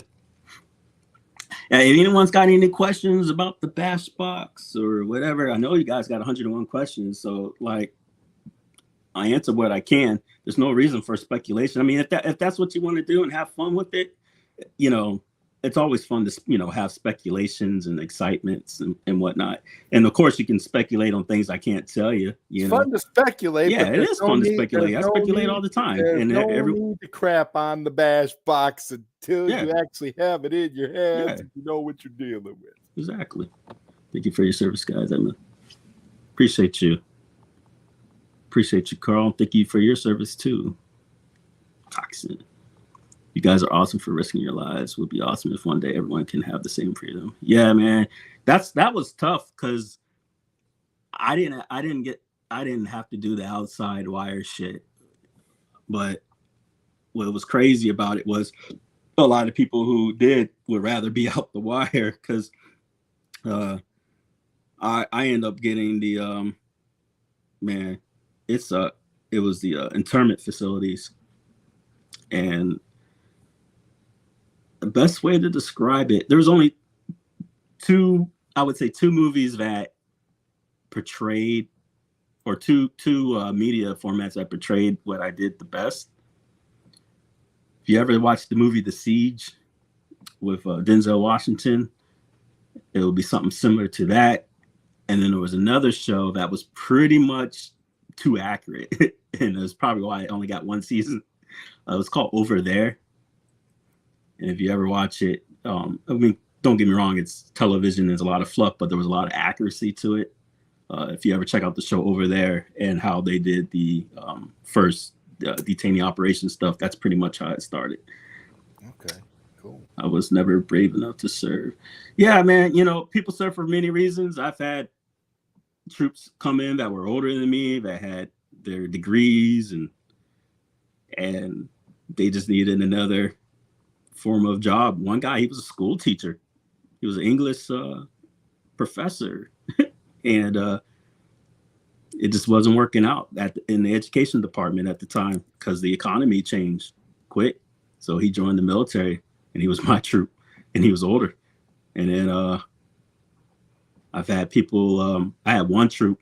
He was. They wanted to give him a lower rating because he wasn't getting education, but he had a master's degree. So I'm up in the lieutenant's office, and I'm like, I got bold with it. I asked him, well, why are you trying to give him a lower rating when he's already got a master's degree and you just have a bachelor's? I don't think this is fair. He's like, because, Messiah, there's always room for freaking improvement. I'm like, this guy's got a fucking master's degree and you want him to get more college? And you're going to mark him down and you got, a lesser, it was just weird. So I didn't find those standards fair at all. That doesn't sound very fair. It's like, y'all can't think of something else, like let him get a certificate or something. It was just weird. Okay, I'm not trying to rush you. What is the shipping date? I don't know. We don't have one. I do know that there was a projection that Bill wanted to have it out by April. I don't know if it's going to be looking like that. 100% agree. Don't get why these guys would bash a couple of guys starting a business. Show them support. It's clear why, but I appreciate you.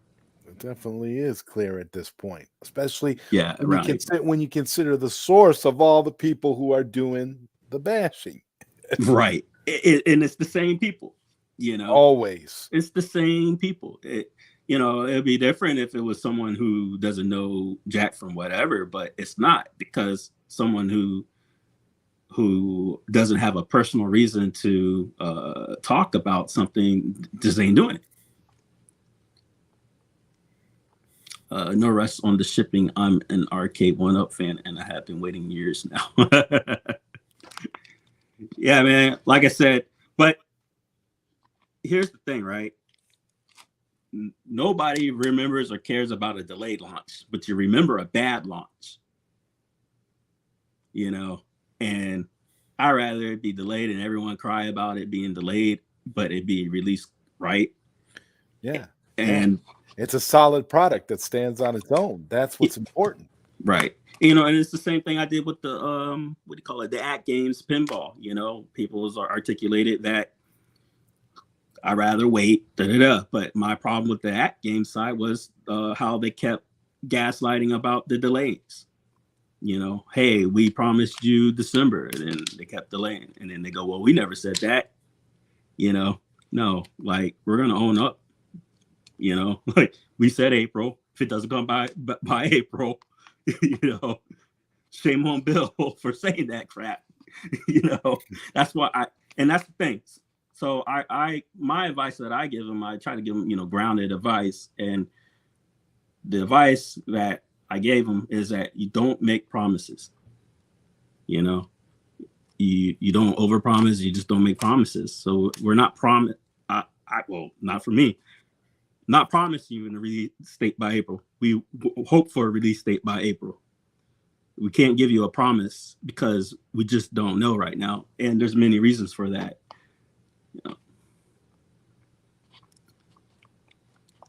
You see, Toxin thinks that makes sense. I also check out your video review. Yes, exactly. You have to get it right. Yes, a quarterly estimate would be cool. An exact month is tough. Exactly, and that's why he did the quarterly, and that's his goal. Is the April, but there's a lot to be done. So he's got the developer kit. He's working on the UI. He's working on the whatever and then we're got the licenses, and it's got to get in the right people's hands, and then you're looking at the marketing. The same crap you heard from IRK, right? Is that The only difference you're drawing is that you're not trying to screw anybody though. That's exactly. That's the biggest difference. We don't have $1 million Kickstarter money that we can run off with and claim bankruptcy. So a lot of this is a passion project for Bill. A lot of these guys are working pro bono. This is just a passion project, and we just want to see Bill succeed.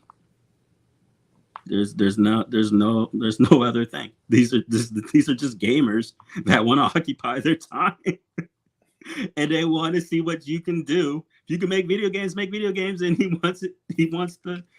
This is just. It's pretty much an altruistic project. He's not going to get rich off of this at all. It's not going to be a good turnaround. An altruistic project. Food stamps be damned. That's what I'm saying. Yeah. What are you talking about? Right. Like that still really gets me, man. Like that was it. I was just like, you know what?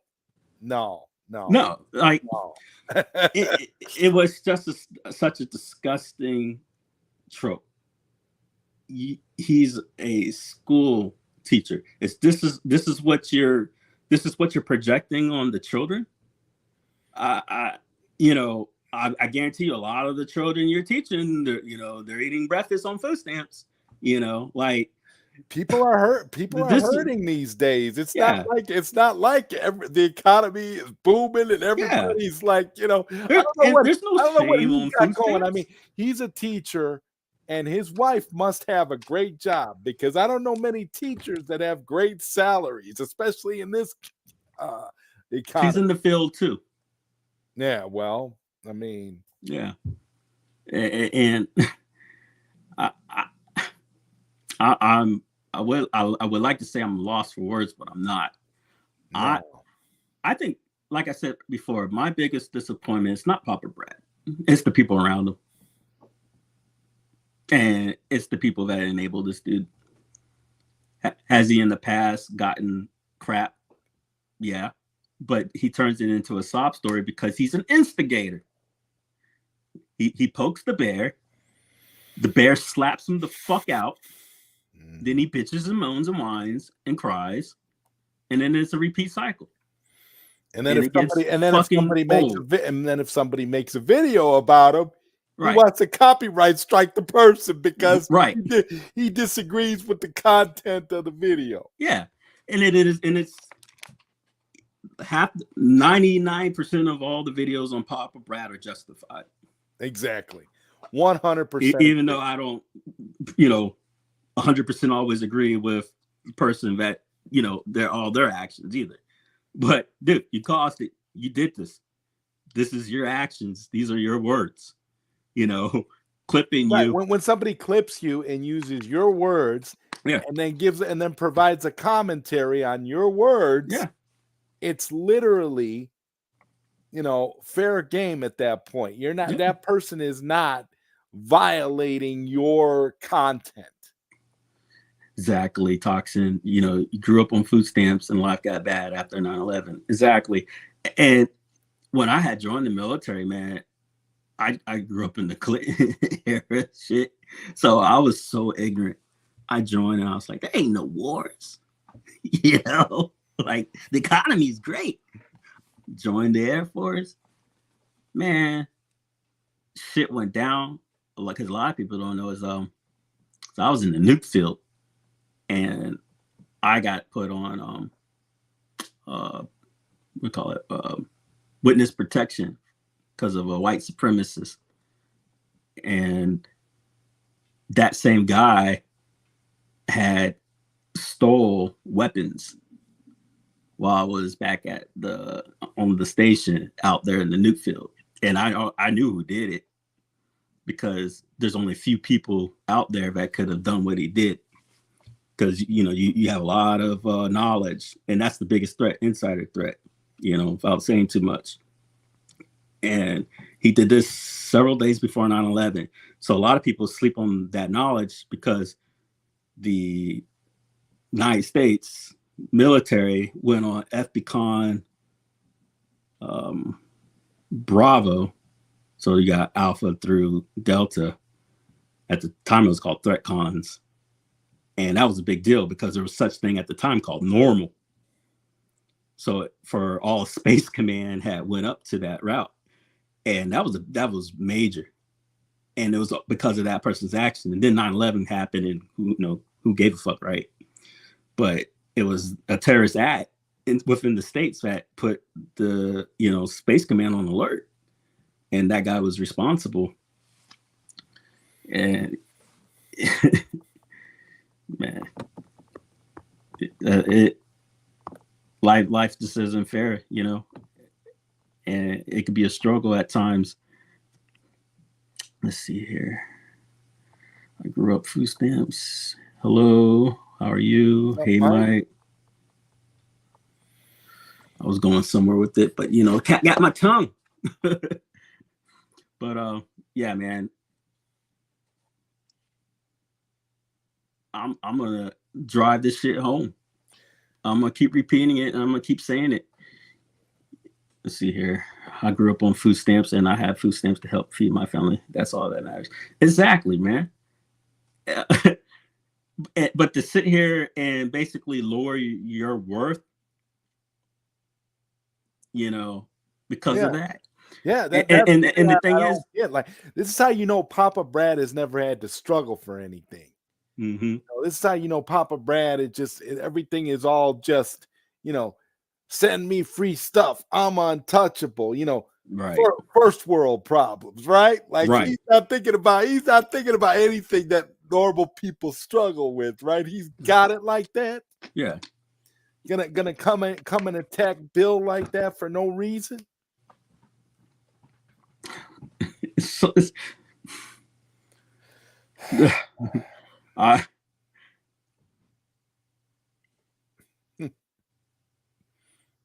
If you're not going to say it to the person's face, I advise you not to say it. Yeah, it's easy to type it in a chat. And then, Brad, and to anybody out there, if you think you can just troll the troll on that level and then not get hit back, then that's on you. Like, and then you sit there, you can clip and take shit out of context, do whatever the fuck you want. But I'm telling you, if you got a boss and you're not an unemployed, guy like me, right? Then you got something to lose. And if that's the route you want to keep going with it, then go. But but I think that's the problem with these guys. They never got to grow up. They never been held accountable for their actions. See, half my life, the actions that I pulled would have landed me in jail. I had to uphold to the Uniform Code of Military Justice. I oversleep. I miss work. Go to the brig. These guys didn't have to go through that. They didn't have to go through integrity. They didn't have to go through service. And they act like it. And you pull that shit in the military, popping off some shit, your barracks buddies gonna knock you the fuck out, man.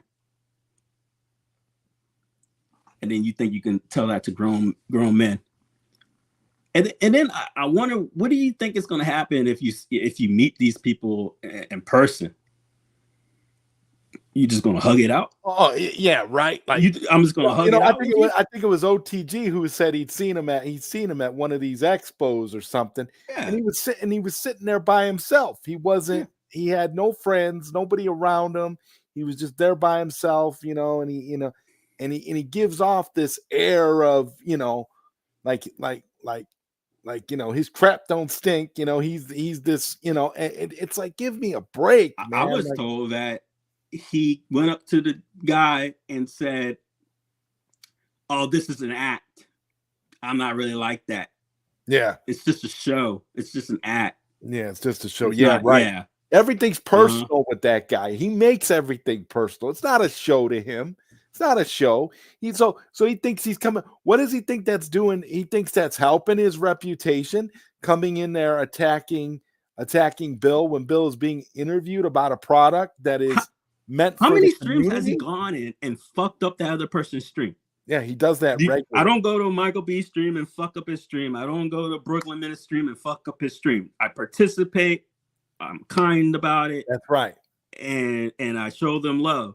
This motherfucker comes in and he starts shit with everybody fights. because he's got so many people that he doesn't like, that he just wants to find somebody to vilify in every chat that he goes into. Yeah.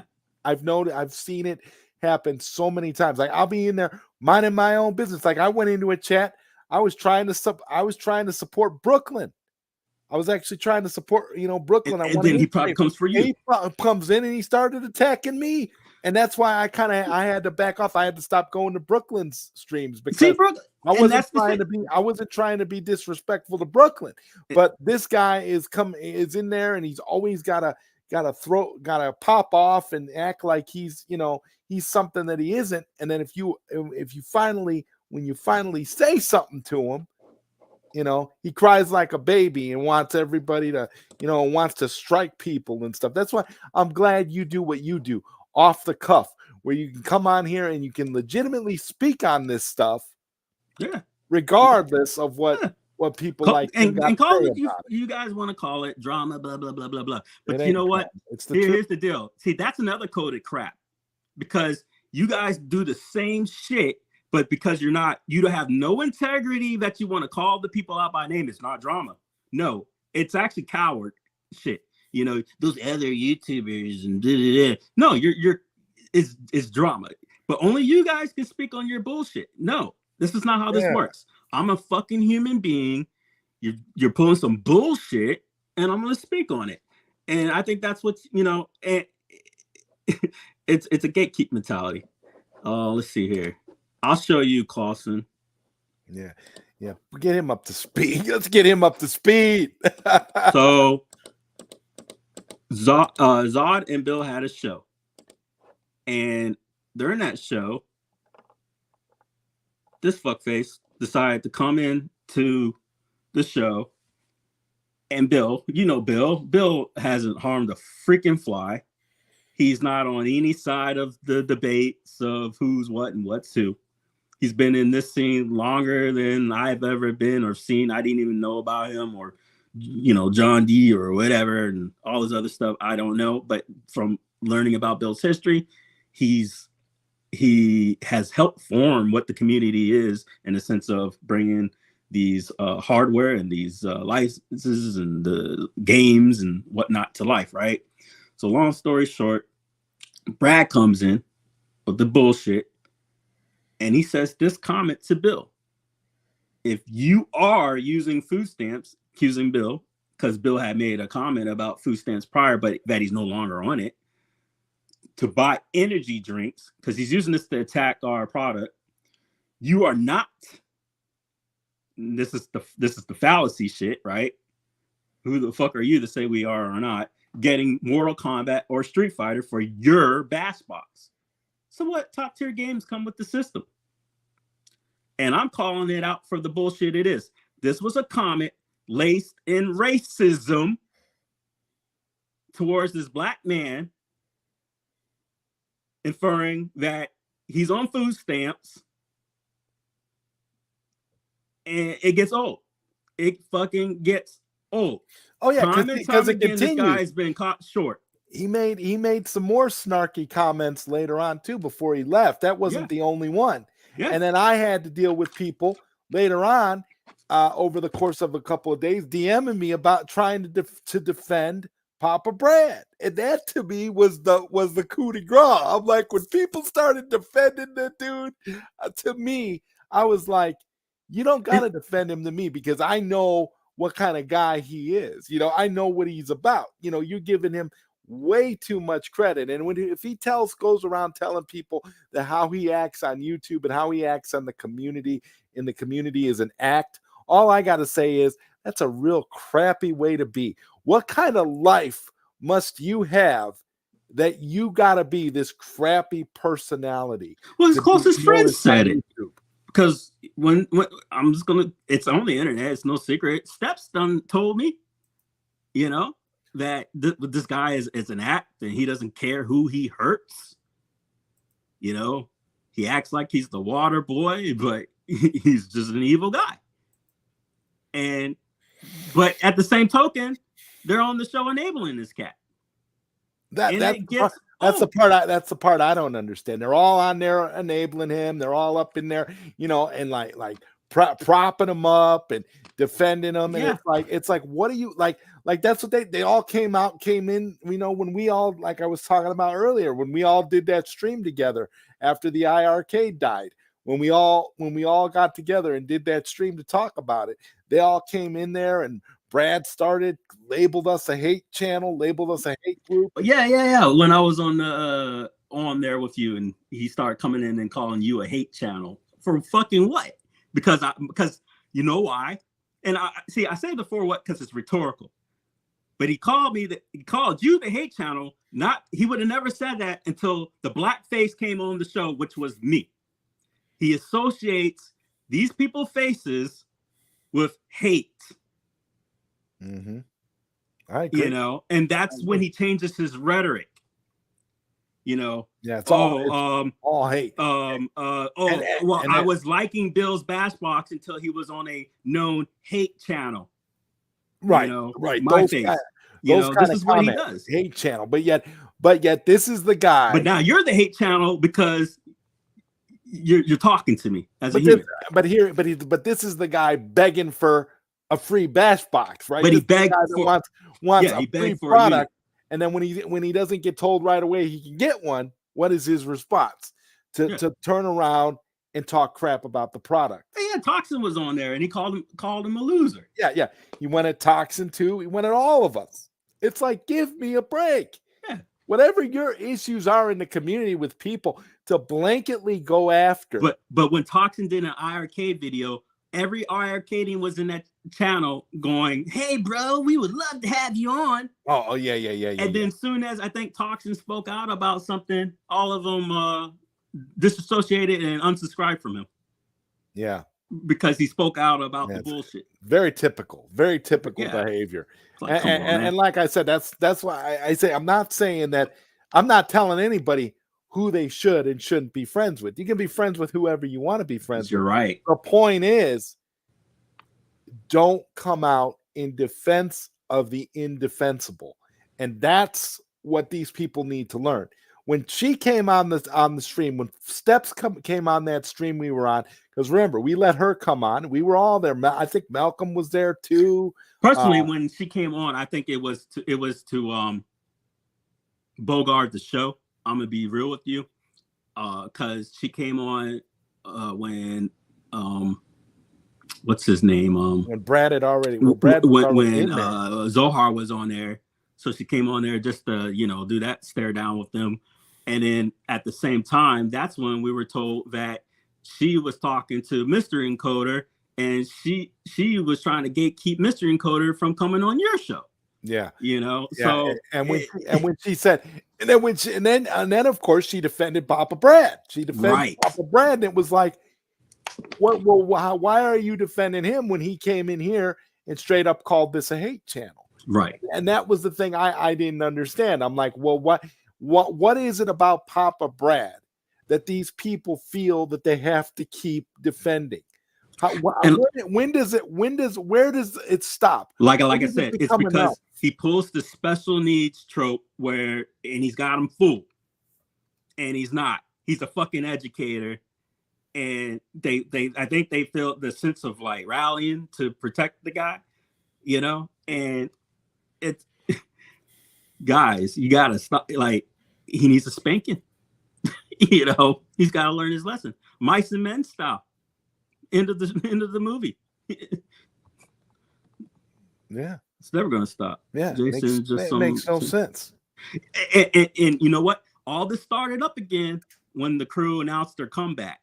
Soon as they did it, boom, 6 different incidents happened all over the community. There's something about that. There's something about that IRKian mentality. Yeah, like when they all get together.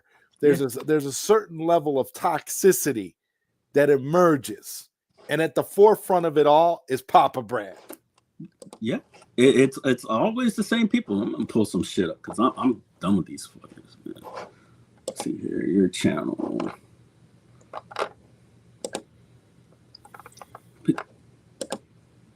I'm just gonna remind people, and that's another thing. What I've done is that I archive for a reason. So like an incident happened with Ichabod.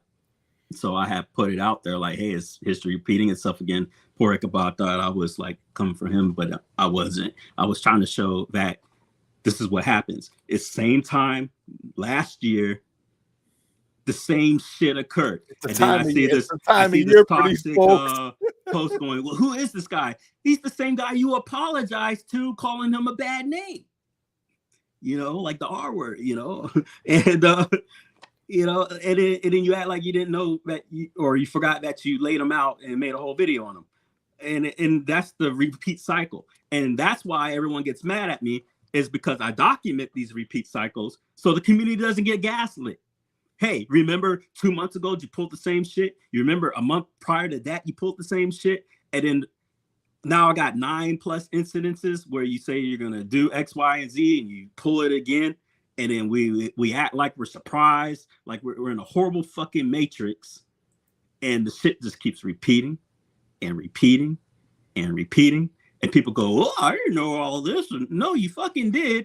You just chose to be ignorant and forget. Now, I get it. People live some hard lives, and it shouldn't be your responsibility to pay attention to none of this. But damn it, if it's getting brought up and it's being documented, don't hate on me, because I'm basically a historian on this shit, because these motherfuckers had you fooled for a long time. It's like a wrestling show. It feels scripted. You know, I've seen the same people who have these, what I consider fake beefs, and they're Facebook friends. You know, like what mad world are we living in? You know, everyone's getting played, and it gets old. And you know, it's a one massive social experiment. People writing books on it, you know, and the community's getting played. And that's where the anger comes out, is that someone is noting this and they're not, you know, they didn't take your fucking pill. And yeah, it gets old. Let me pull this shit up. Because I think it's because half the crap I put out on these guys, it ain't even me saying these words. It's their own friends talking about themselves. Well, my whole thing was I was completely done with him when he did that She Lion video. When he talked about She Lion the way he did, then I was done there right then. Right? That for me was the end. And that was a long time ago. Like, for real. I'm like, you know, but I keep wondering how much of a line has to continue to be crossed until, you know, what is he gonna have to say now before the good people that he is in the presence of, and there's not that many, but how long is it going to take for them to be like, I got to disassociate myself with this person? They're never going to do it until the rest of the people call it out. And so as long as they're enabled, as long as these other the top 5 tubers keep allowing them to come on their show, you know, I've had conversations with one of them who's admitted that a lot of the debauchery going on is because of them. They've urged me that they were going to disassociate, and they haven't. And I gave them fair warning. There's going to be only but so much shit I'm going to allow you to get away with, because every time there's drama and you guys make it fucking IRL in real life, it's the same fucking names. Yeah. So it goes beyond just some tube beef where, you know, oh, Mitchell, I hate your glasses. Okay, whatever, you know. But when you start fucking with in real life shit, I'm coming for you, you know. And so IRL shit is harassment, sending people personal messages over and over and over. They tell you, stop fucking talking to me. There's no talking. Just leave me alone. This is unwarranted contact, you know. And then they just keep on. That's harassment, you know. Like when they're legitimately going, I'm not talking to you. I'm not going to bring up your name. Just stop talking to me. And then they keep on. You know, another ironic thing I find about his comment here when he says, if you are using food stamps to buy energy drinks, you are not getting Mortal Kombat or Street Fighter for your BashBox. Right. What top tier games come with the system? This dude has enough nerve to ask about top tier games when the iArcade was putting out mobile trash, was putting out ColecoVision garbage. This is the same dude that said that Moon Patrol is a AAA game. Right. I mean, this is the kind of guy that we're dealing with here. Moon Patrol, guys. What authority does he have? If I wish Bill could have, any one of the Bash, published titles that Bill might have named, like for example, like the Bash Bowling or any of the games that actually come directly from Bash, would have been better, would have been bigger and better names than some of the games him and his iArcadians used to shill for. And that's real talk. Yeah, so that's another thing. When the beef started with him and Rainwater, I befriended Bill. So I'm on Bill's personal private Facebook page. So this is a personal private Facebook page that has his mother, his wife, his children, his close family members, and his close friends, right? Close comment, close page. Okay.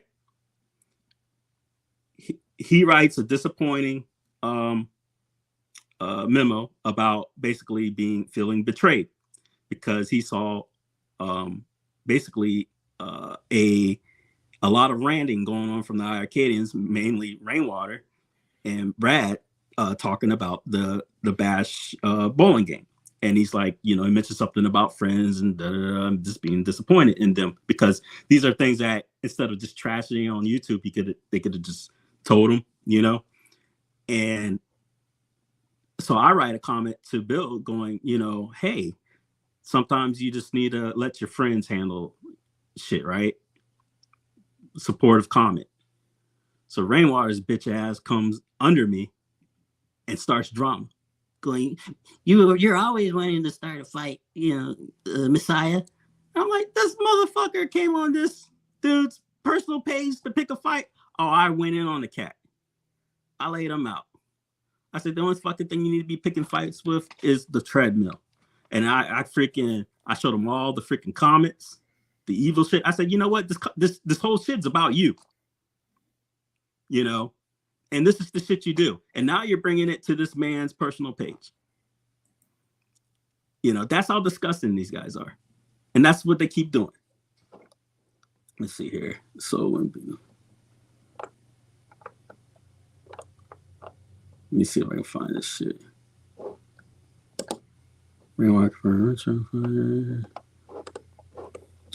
Sorry for the quietness. I wish I had I wish I still had the screenshot of when he put his iArcade up on Marketplace. Mr. iArcade is the future. Did he really? What a hypocrite. Yeah. They had the iArcade up on but he obviously couldn't sell it. So you got rid. Like I was saying earlier, so he's like, I never sold them. Yeah, because you couldn't sell them. Because you can't sell it. Yeah, because it's not sellable. Nobody wants it no more. You missed the boat. You missed the boat of ripping people off. Nobody wants that shit. You'd be a fucking fool to buy it. Let's see here, your channel. I had a friend of mine who had came to me back when the iArcade was a fairly new product, and he had said he was interested, and he thought because he only wanted to get one arcade and he wanted something that was a multi-cade that he could buy games. Right. And the iArcade kind of fit that bill. So I was like, the iArcade is, so he started watching YouTubers and he inevitably came across, a Papa Brad video. Oh, Jesus. And he watched the Papa Brad video, saw the way the guy was shilling and just talking out of both sides of his mouth. And then he was like, on second thought, I don't think I want to get the iArcade anymore.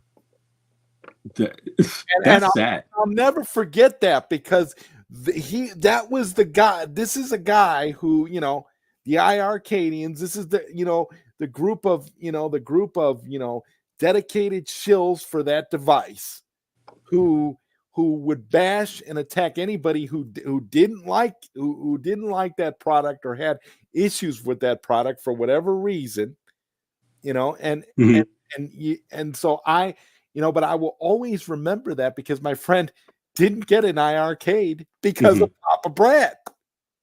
That's 100% a legitimate story. He tells me that, and I was like, and so he ended up getting something else that he could mod. Like, he ended up getting one of those do it yourself kind of thing, where he was able to mod it and put something in it where he got a bunch of games. I don't exactly remember exactly what he bought, but yeah, he didn't end up getting an iArcade.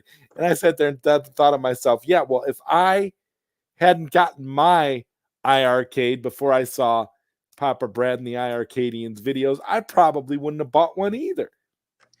Yeah, and what I don't think a lot of the community knows, I've talked to some pretty big devs, and I mean, like, big in the scene.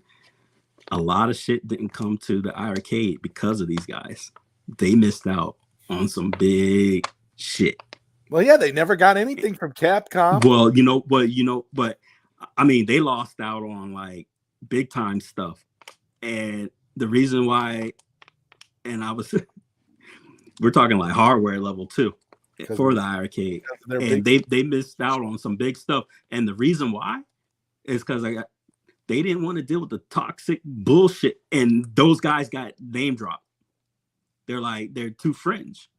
And because of those guys specifically, the arcade lost out on some good shit.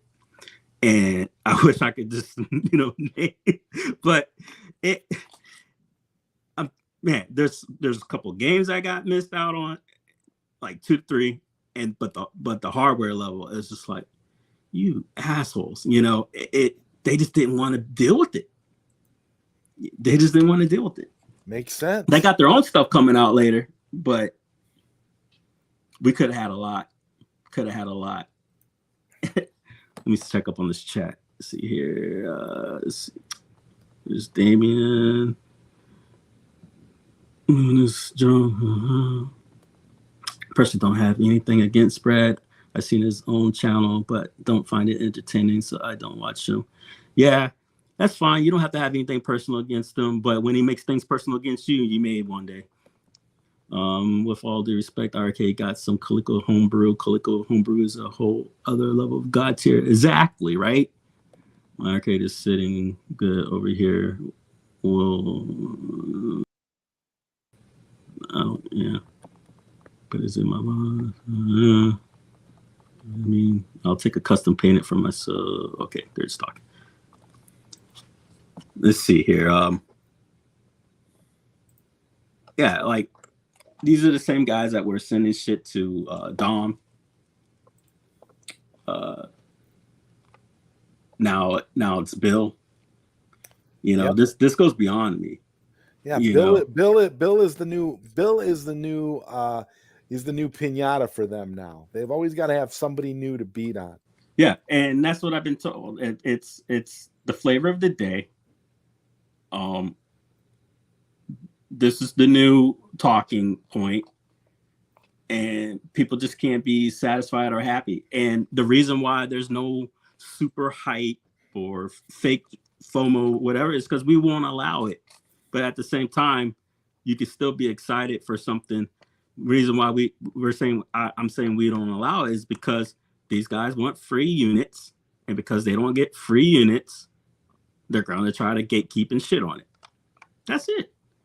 If we hit up all these people and we're like, hey, you want to review unit? It'll be a whole different story. I promise you.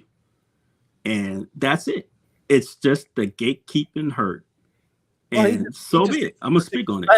He just expects to be given a review unit now, I guess, because he's just that popular. Never mind the fact that he buys views and subs and nobody watches his channel. Never mind that.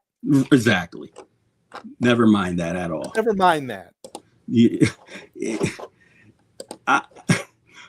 I'm gonna talk on this shit until my fucking throat gets sore. I'm so pissed off at the community time and time again not accepting. And let me guess, because I say this guy, you guys know fucking right from wrong. But because I'm speaking on it now, it's gonna get dismissed. That's how bullshit and pathetic the community is. It's to the point where, well, I breathe air, so maybe you all should stop breathing. That's how stupid the community is with their rhetoric of what to support and what not to support. Where's your critical thinking, your independency? Well, I don't know. You could have had him as a shill if you would have agreed to give him a unit right off the bat. He would have been on board. Oh, here's one. You see how that works? Exactly. Here's one. See, don't take my word for it. Let's see here. Let's put up.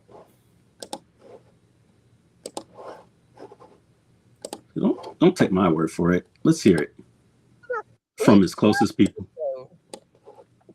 That dude made me think he was just some poor dumb hillbilly. And I don't think that's the case, man. That guy just likes drama, and he says he doesn't. But he's like feeding off the fucking drama. He's like, the more drama I get, the more views I get. That dude, man, he doesn't care what damage he does to other people. Like, damn. My God. This is during the pedophile situation. Why am I not surprised? Yeah. I don't know. Sometimes they say it'd be fine. If they had a lot of gun games, I'd buy a gun. And I wouldn't care that Brad's a teacher and like the buy investor. They can't even pay the investors they have. They need to sell. Somebody needs to buy them. And from what I understand, they want $4 million. Dude, Papa Brad's a teacher in like the bayou of Louisiana. You ever see Waterboy? They're not very smart.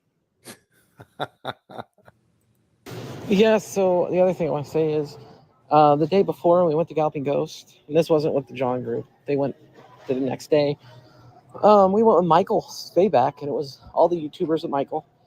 And after we went to Galloping Ghost, it's like 2 a.m, and we went over to Replay Arcade in Chicago, which he says it's like the arcades are for show. Afterwards, we all talked about how miserable it was.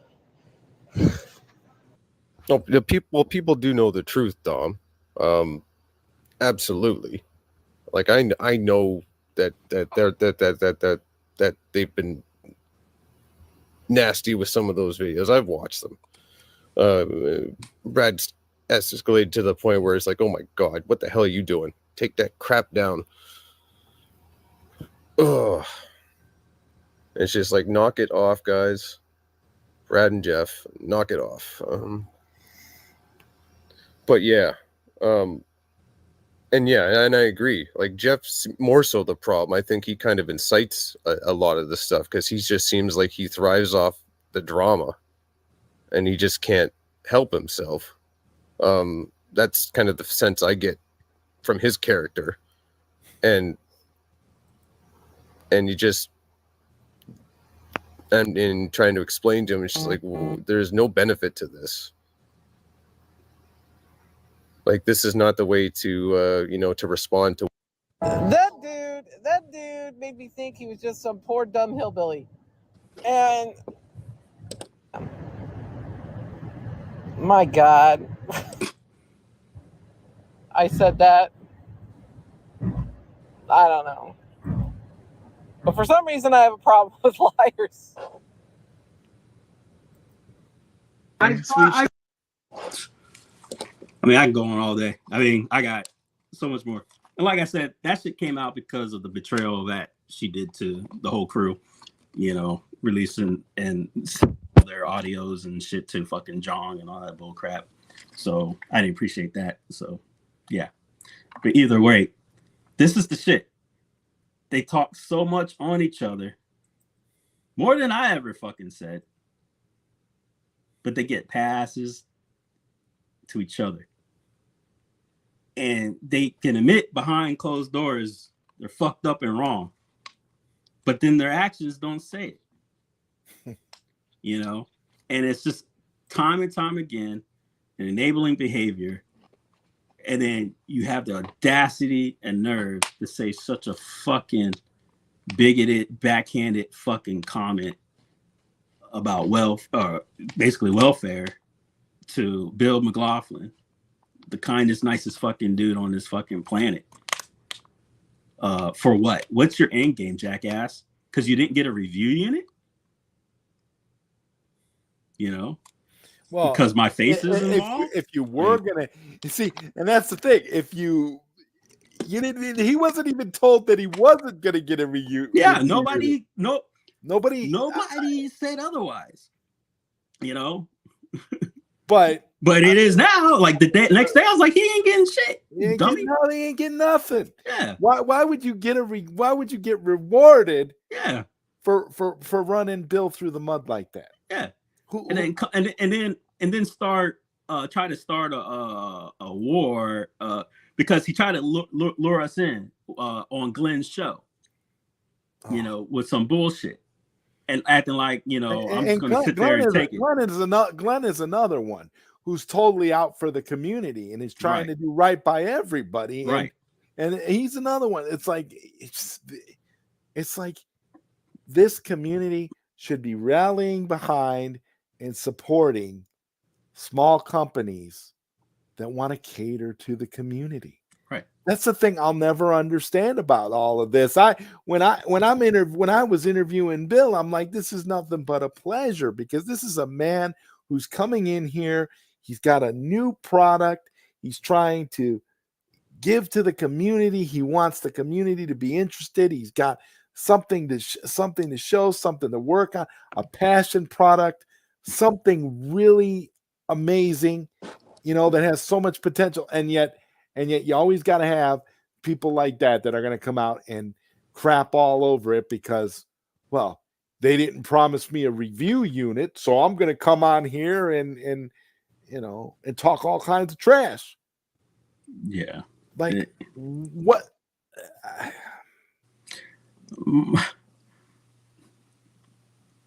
And like I said, some people will they'll take things personal because whatever. Like you're not gonna hurt nobody's feelings if it's about the product. That's not it. That's not the point. The point is you take it beyond the product, and now you're coming from the person.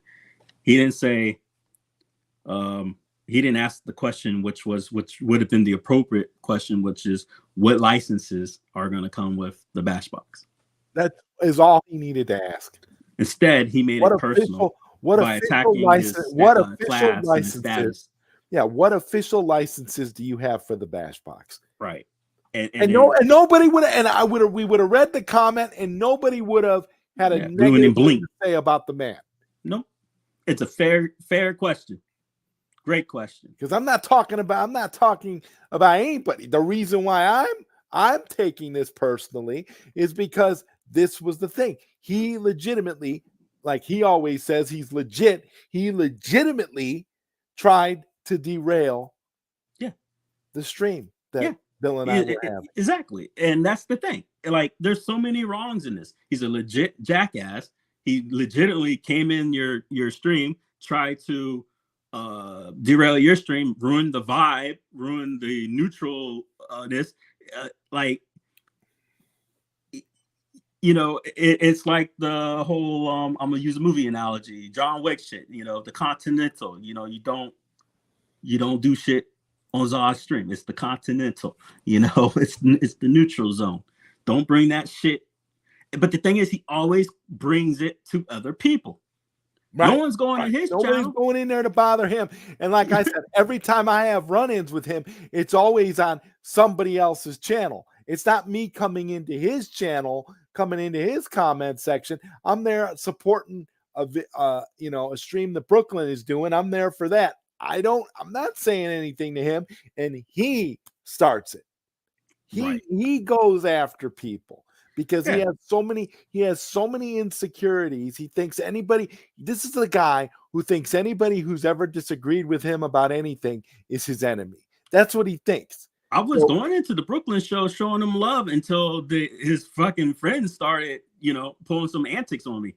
And it's like, dude, you can't win because your friends are assholes. Listen, I was a member of Brooklyn's channel. This is the thing. I was a member of his channel. And for those who don't know what that means I was supporting the channel. Okay. I was a member. I was paying every month. I was a member of his channel. Wow. I was even gifting memberships. I supported his channel because he's a good dude. And I want to see him succeed.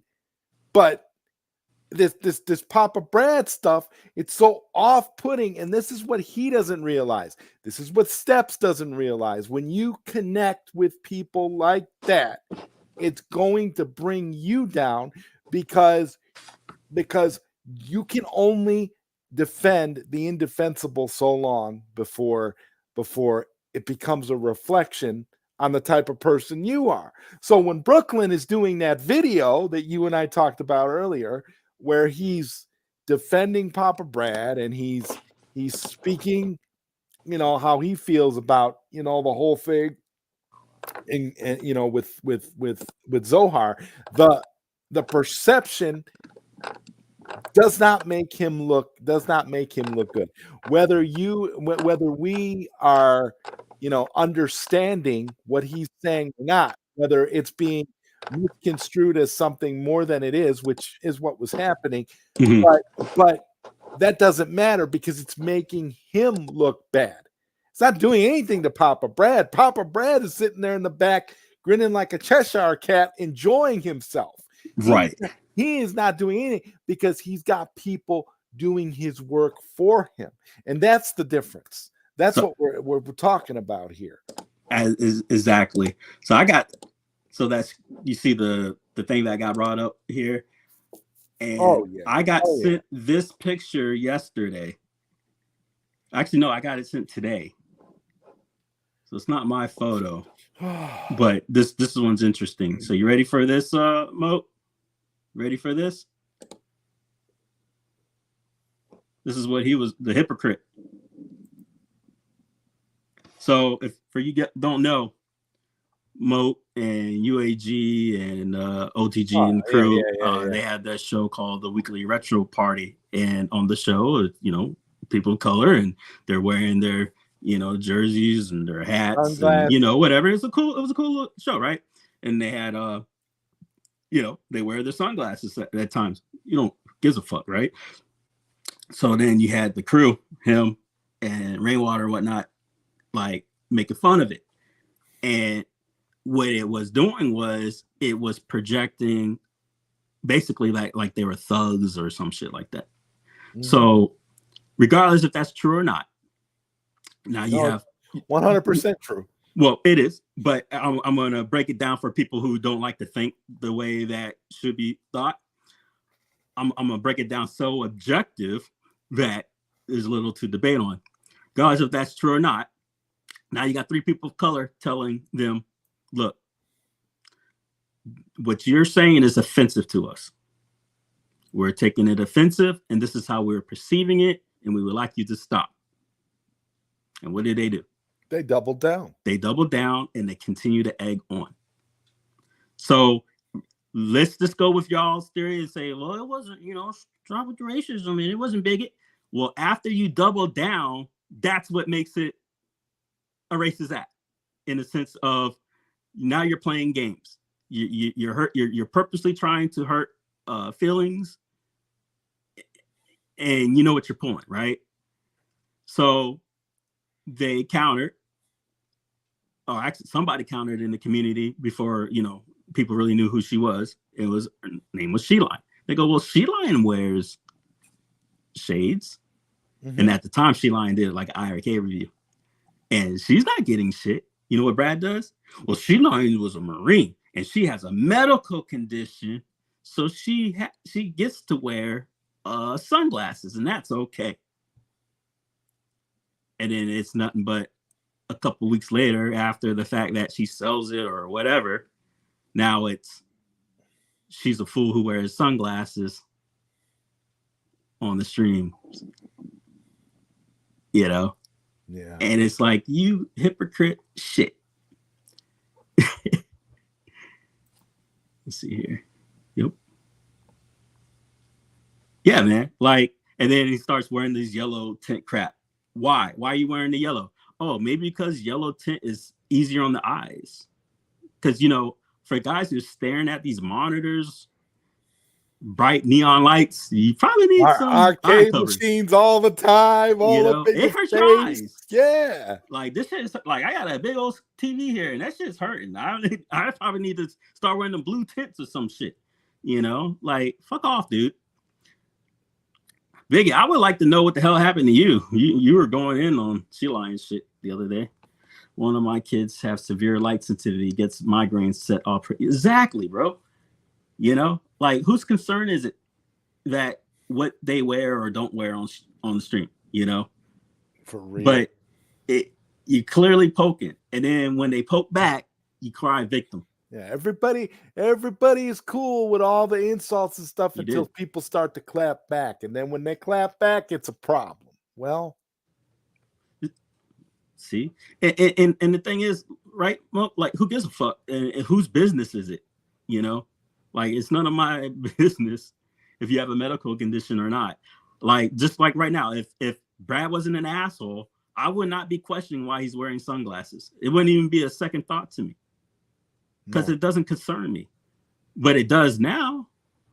You know, I didn't do this line crap. Like I said, this shit got sent to me because the person said, what do you see here? I said, a fat fuck wearing a hat. I don't know. What am I supposed to be seeing? And then they mentioned the sunglasses. I'm like, oh yeah.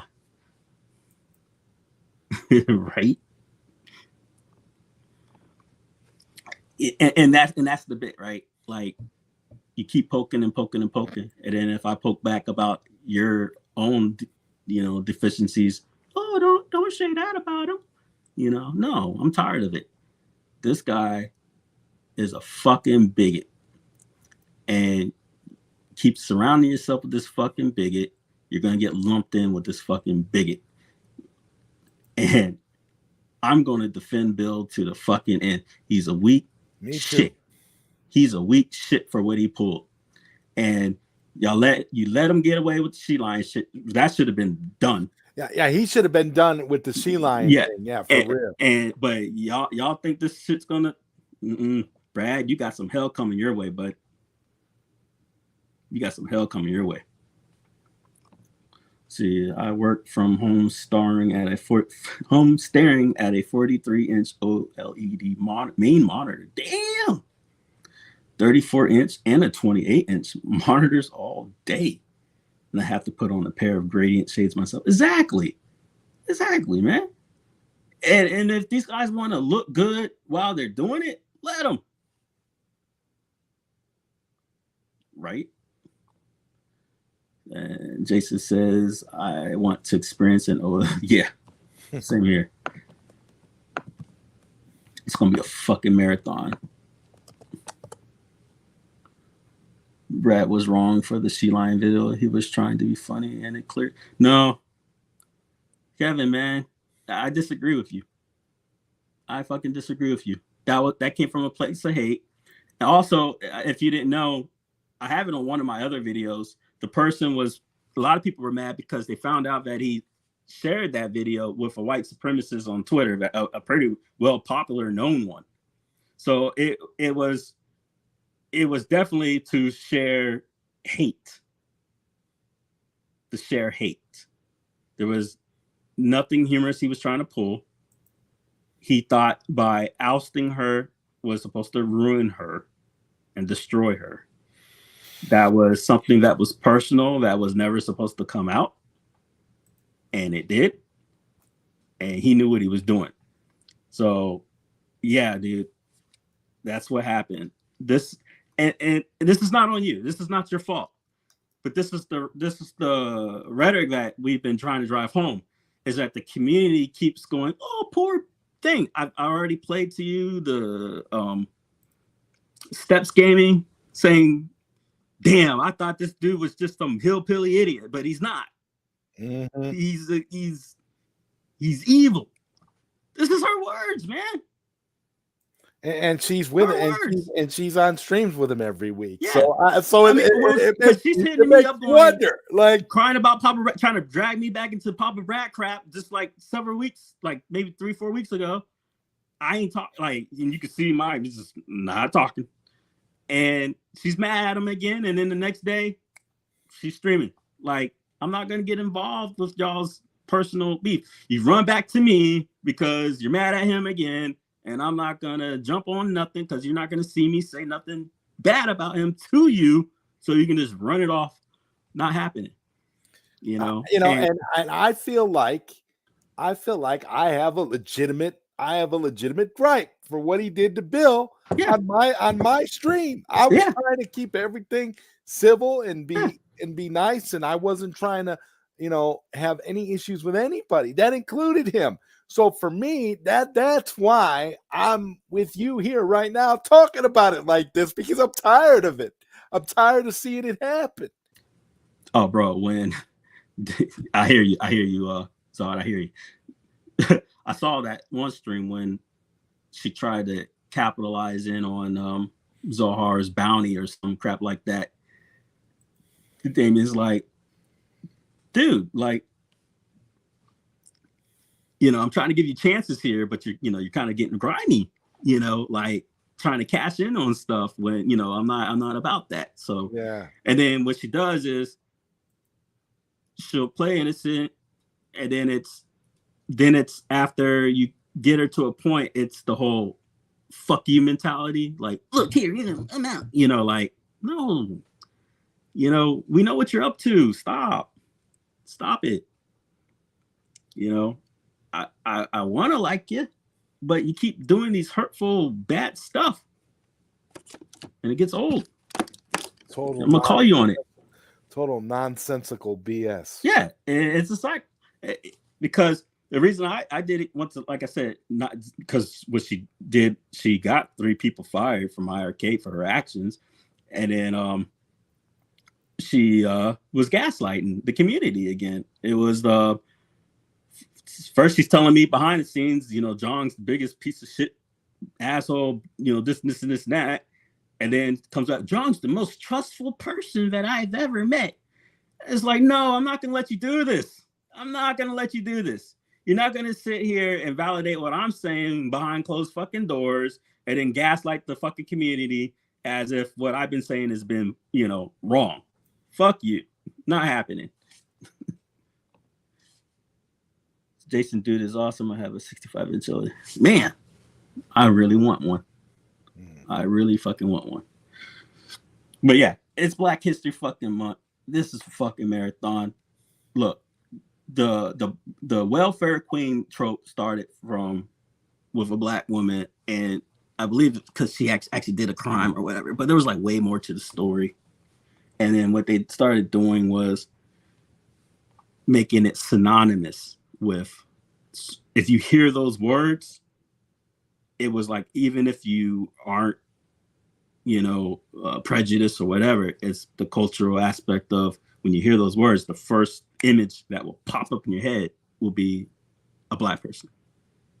And it ends up being a very, very, very negative stereotype for a system that's not majority used by blacks, and it benefits everybody. And going back to the objective portion, regardless if it's true or not, the comment was laced in racism. It was made to attack Bill. It was made to attack Bill's status and class. And it was made to hurt him and to hurt his feelings. that is evil. And Brad, you're a piece of shit for it. And you're a piece of shit for coming on someone else's stream and bringing your negativity to that stream. See, I'm on my stream talking. And not only anybody here is coming to me. And not only that, then he's got people defending him, coming up with reasons why that it's probably not him. It's probably somebody pretending to be him. Like he's incapable of doing that. Give me a break. Give me a break. Exactly. Like, and I think that's the most frustrating is that why are they giving them so much energy to defend him? When I clicked on the thing, and that was the first thing that I thought to do. I clicked on it right away because I wanted to see if it was his real account or if it was just somebody with his logo. Because there's people like that on YouTube. They'll make fake accounts and it'll be, they'll have the logos of whomever they're trying to impersonate. So I looked specifically for that. I clicked and I looked before it was anybody even commented in the chat that might not be, or maybe that's not the real Papa Brad, Zod.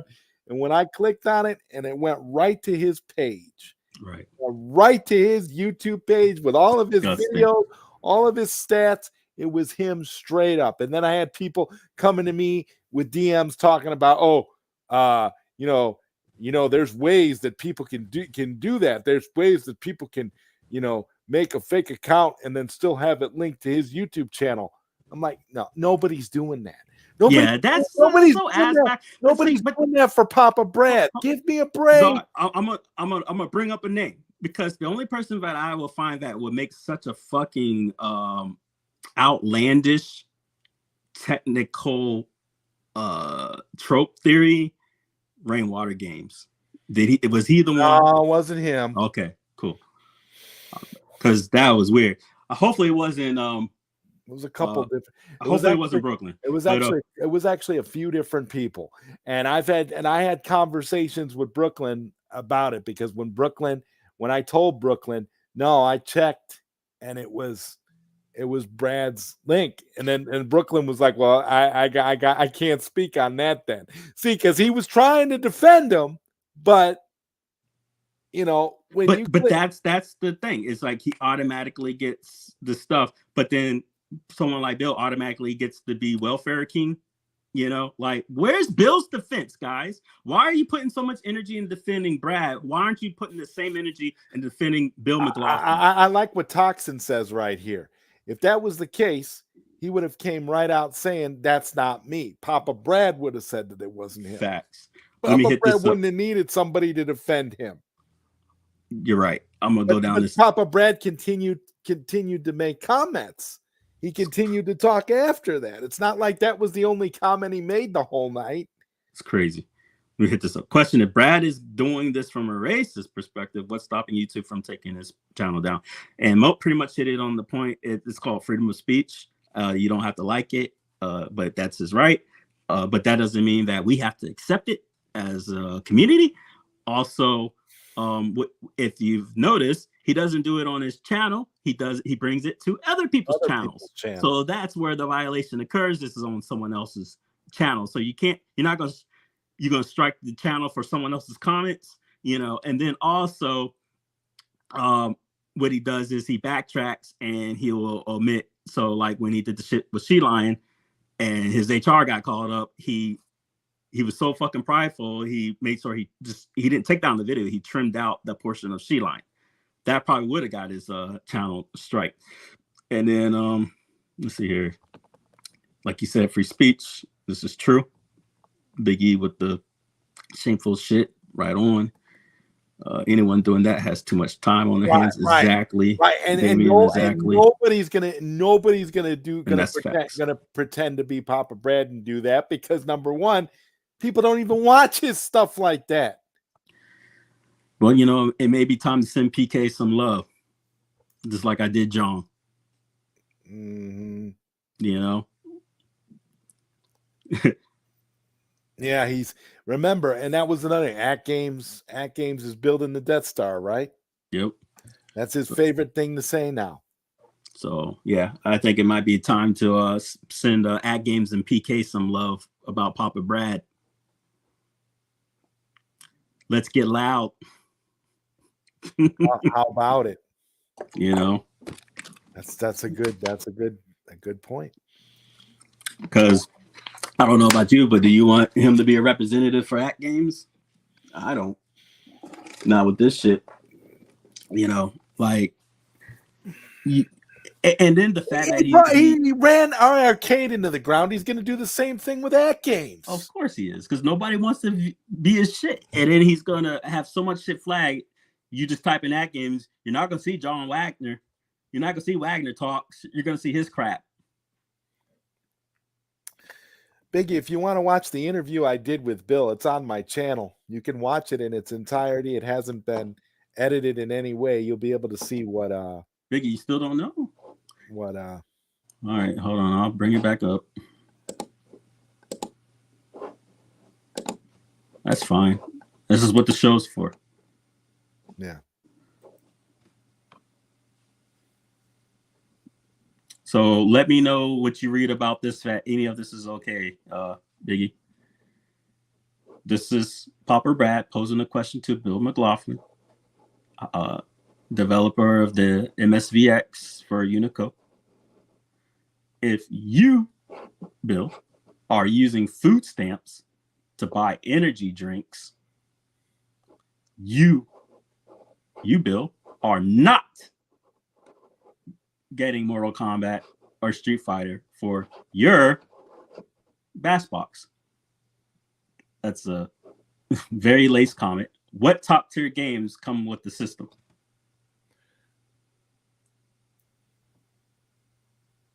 There you go. That's the and then apparently a lot more was said. I wasn't there. I don't know. Oh yeah, he continued, to talk his little crap in the chat. I don't know if one of my mods finally booted him out or not. I don't know, but he was being disrespectful throughout. But this was the big one. This was the one that got the most attention. That was very, very blatant. And he could have saved himself a lot of trouble, Messiah, if he would have just said, what top tier games come with the system? Well, see, this is all he had to say. Right. So none of this is a question. This is a very laced, bigoted, racist comment. Yeah. And then he interjects the actual question at the end, as if any of this matters.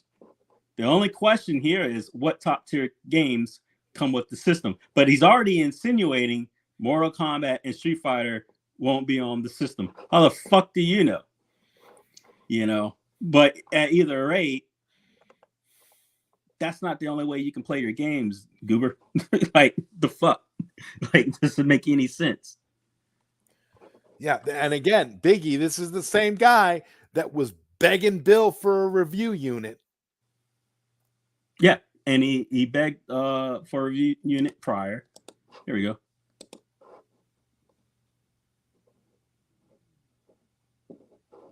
See? And then about 24 hours later, he goes on to Glenn's retro show to bring the same hate that he brought to Zod. And this is on the Glenn show. Bash has released nothing great. Mind you, I have nothing but screenshots of him. Bash makes the greatest games on the iArcade. You guys did a great show. I love Bash. And then he goes, look, them associating with a known hate channel was a huge mistake. The hate guy is me, because I call him out for his transphobic shit.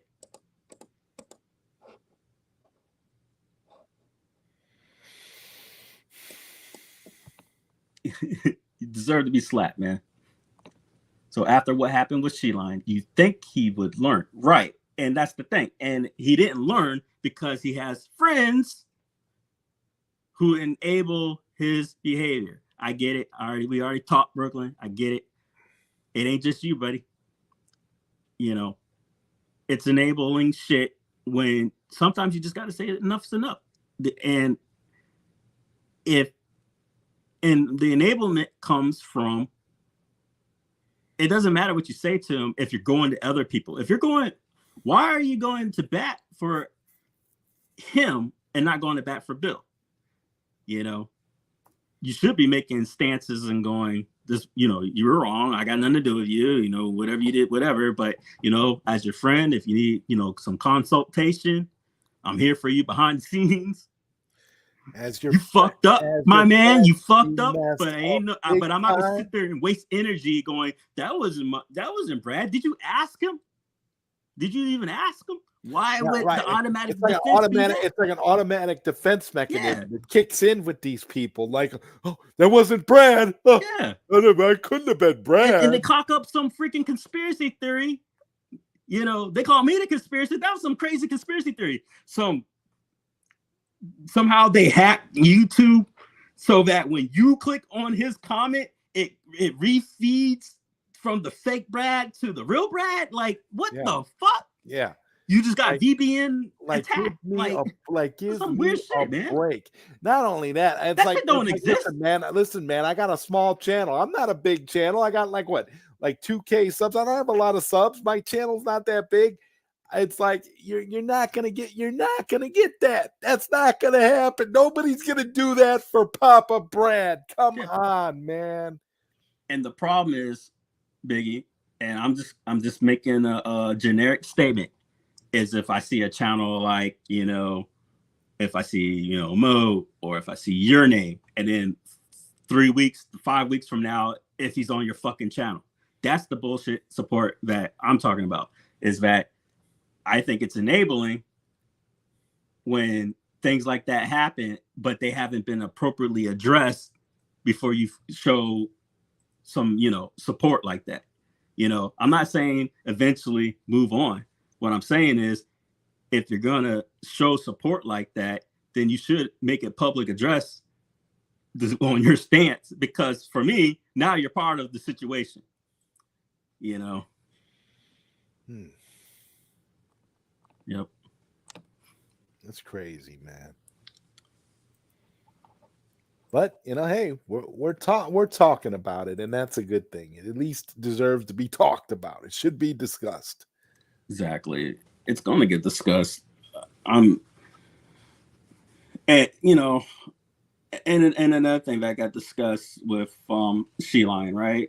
I was on her stream the other day, and she brought up her own issues, and I made it clear, you know, it's like just what I brought up with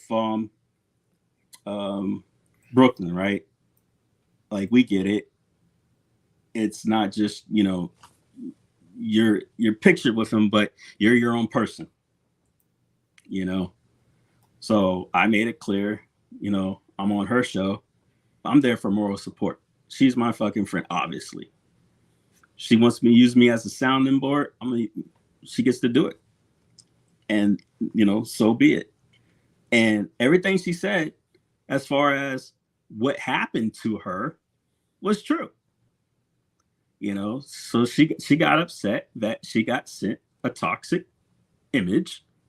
And when she replied to the person didn't respond.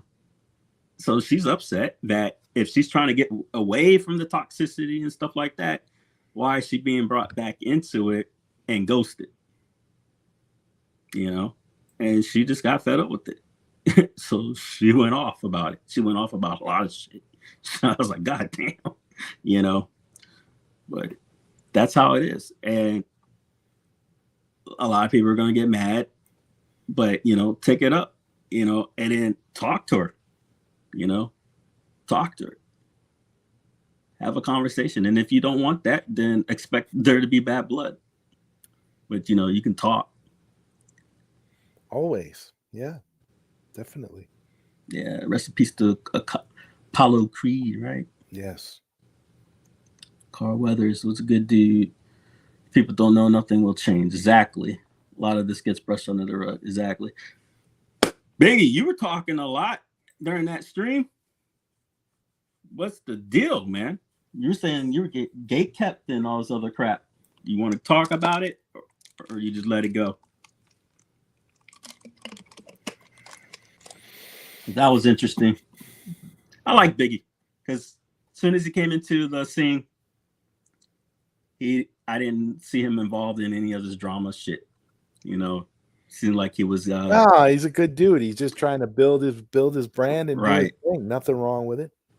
But I noticed a lot was, you know, Biggie gets shit wrong stuff.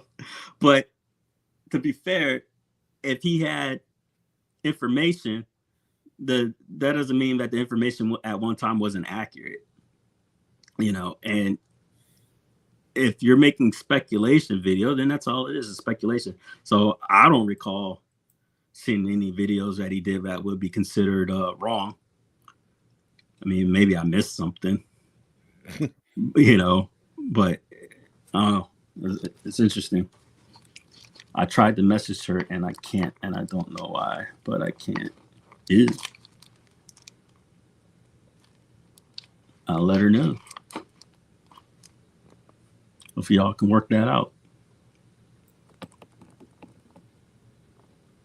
But yeah, man, I think these people are just at their wits end, and you know, it's the smart shit, and I think, you know, if I am here and you got something to say, I'm here.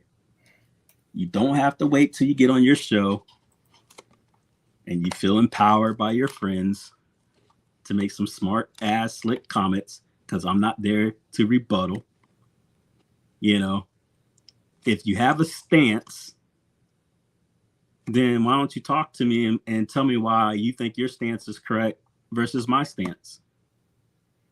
You know, if you feel it's okay for Danny to say the N-word, why don't you come on and articulate to me why you're okay with how everything unfolded, and that what I did was out of line versus what he did. Yeah? No? Okay. I'm here. So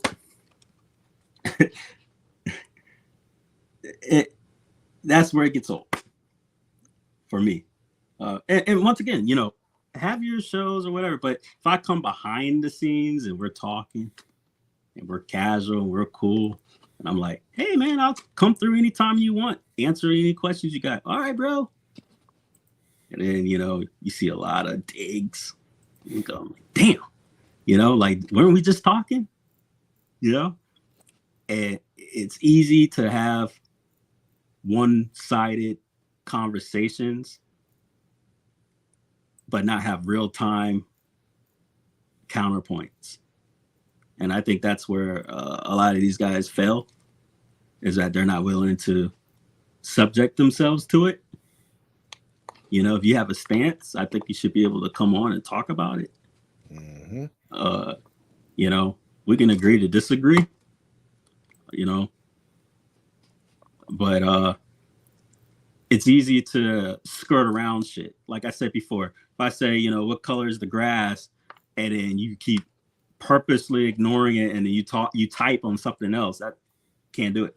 But you look like a fucking fool when it's two people live talking, and I ask you a specific question, you choose to ignore it, you look like a fool. And that's where they don't want to touch it, because they can't skirt around that. They can't skirt around the real-time interaction. Very true. You know, and it doesn't have to be about who's right or wrong. It's where do you stand in life? What is your morality? Where's your bottom line? You know, what does the person have to do Fame. for them to be considered not okay? Fame is the bottom line, and he'll do whatever he's got to do to be famous. He'll run over whoever he's got to run over. Listen, people with no talent and nothing to lose are the most dangerous people you will ever encounter. Mm-hmm. These are people that they don't care who they hurt, they don't care who they run over, they don't care what it is. Everybody is just a means to an end. Good on you, Mo. and that's the shit. Like, you know, like stop bringing up, like, just on your shit. And I'm, because this was cryptic, but Moat spoke on it. I saw a cat before it came back because it got sent to me, obviously. And dude came by their stream, and it had nothing to do with if he was on the stream.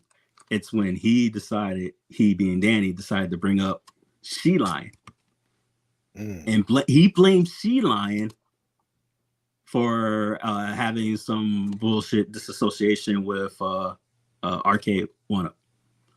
Well, first off, last I checked, I'm the one who fucking emailed them. So I don't know where the fuck you blaming her for. You might be mad because she's better at articulating and called your ass out even better than I did because she has a larger platform. But blame your fucking self. Blame your asshole nature. Blame yourself for fucking trolling me and egging me on and begging me to prove it was you. Blame yourself for being an idiot. You went from, ain't me, bro. You don't know me. You know, when you find out, let me know. My bad is when I was like 10 years old. You mean when you're like almost a 30-year-old man? You know? Admitting that you catfish as your wife?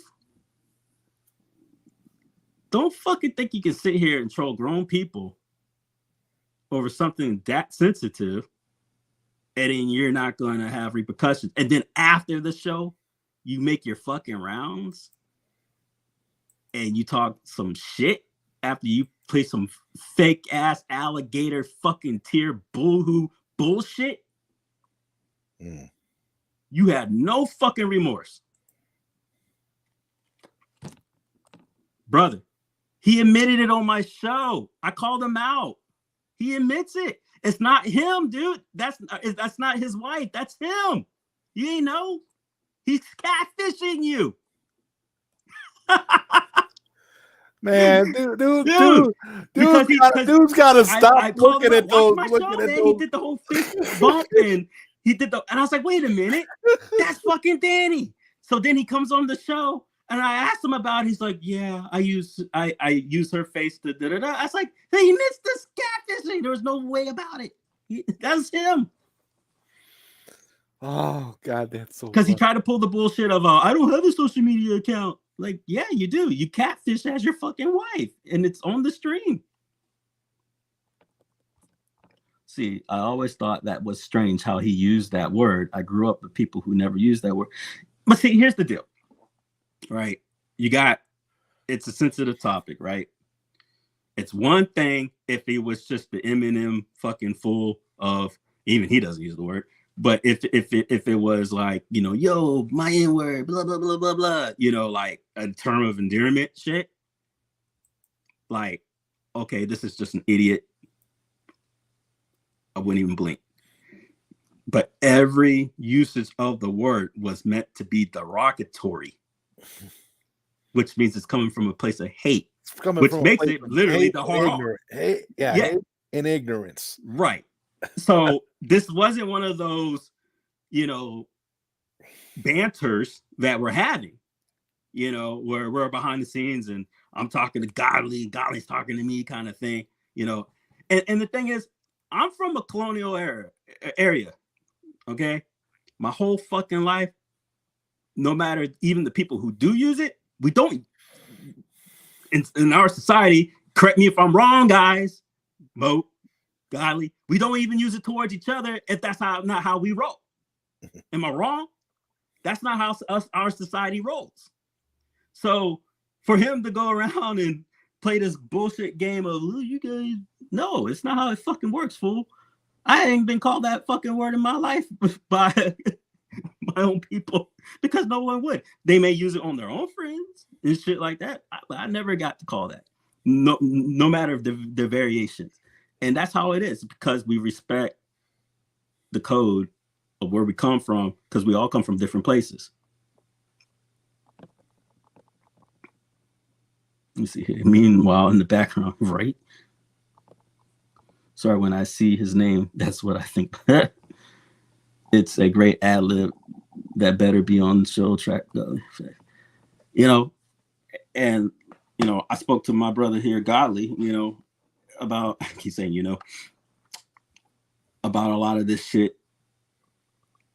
And that's the respect that a lot of us will have is that I talk to these cats in private. Mm-hmm. You know, hey, this situation, can you talk to me? You know, this hurt my feelings. You know, can you tell me where you're coming from? Oh, you know, this is what happened, blah, blah, blah, blah. So when we talk it out. So there's more that goes on. But at the same time, this cat's playing with games, and this cat being Danny, he wants to keep bringing it up. It ain't gonna be fun.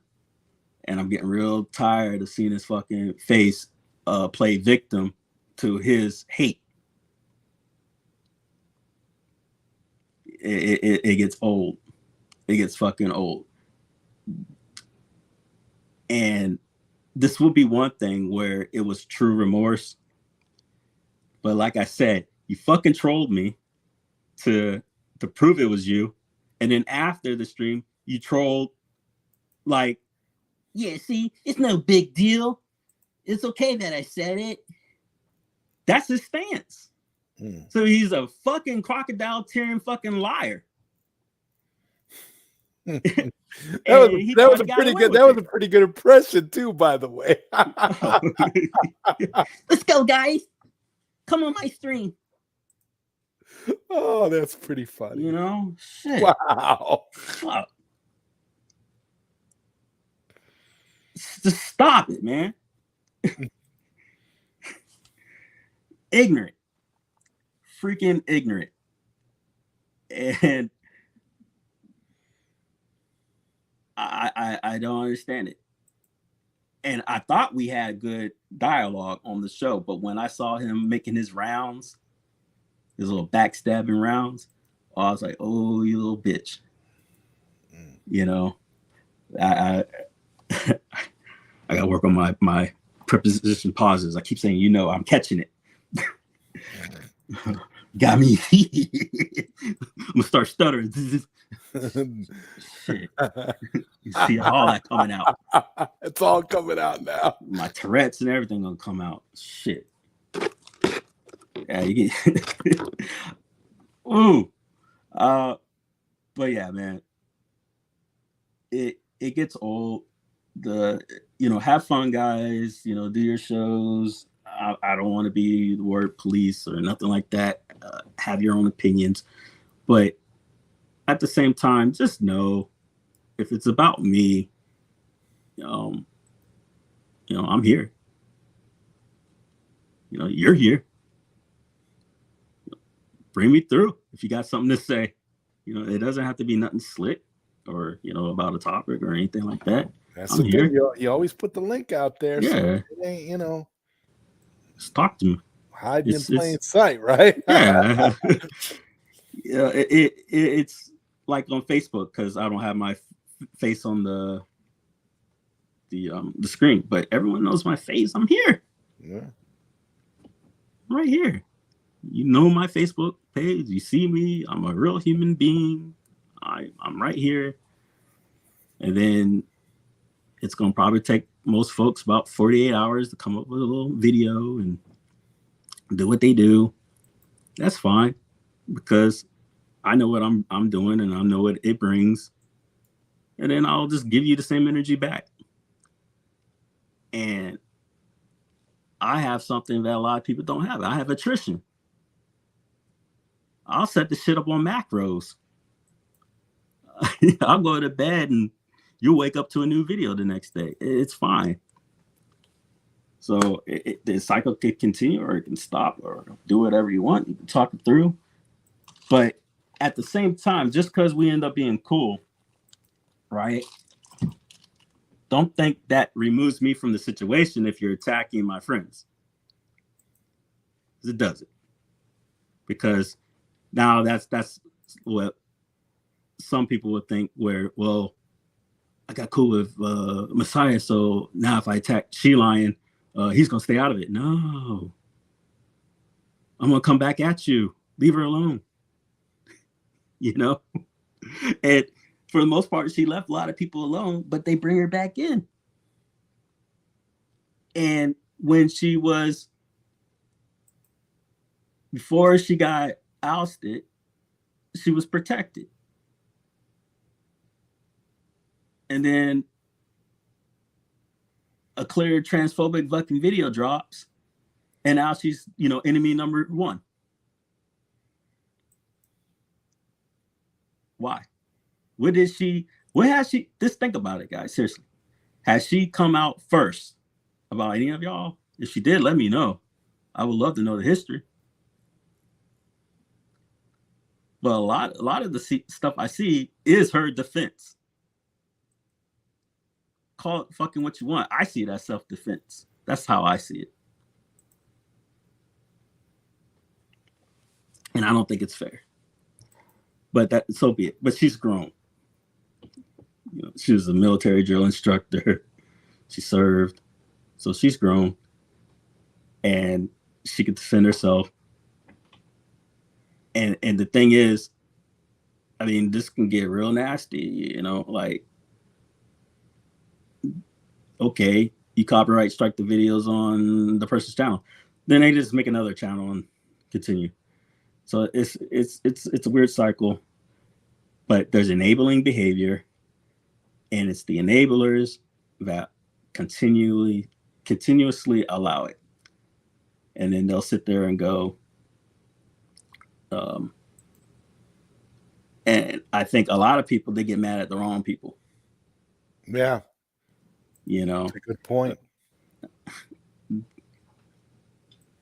Sorry if someone spoke something that hurt your feelings. It happens.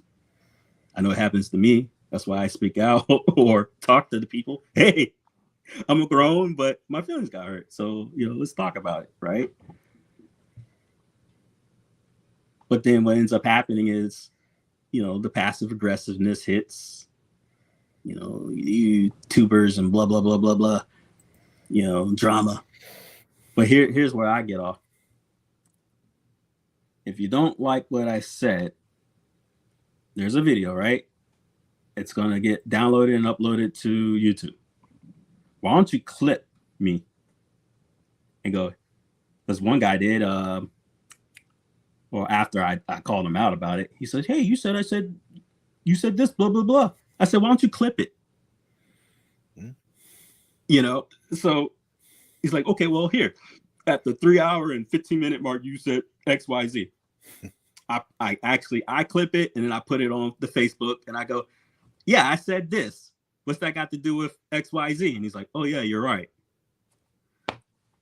Completely misheard, misunderstood, and whatever. But that's what they can't do. A lot of people can't do is talk on the facts. What you'll hear is generic shit. Oh, he did this or said this. Well, prove it. Mm-hmm. Prove it. And that should be everyone's responsibility. That's the hard part, though, isn't prove it? Isn't that the hard part? Ain't hard for me. No, not for you, because you keep the receipts. Ain't hard for me. You taught me. I keep receipts now too. I got receipts for all those people. And I learned that from the service, because this is what happens. Mm-hmm. It's black and white in the service, and what I mean by black and white is what you read on paper. Yeah. So no matter what you do, no matter what you say, as long as you do your job, they cannot punish you. by law. So, hey, the commander could come and be like, I want you to do da-da-da. Nope, it says right here.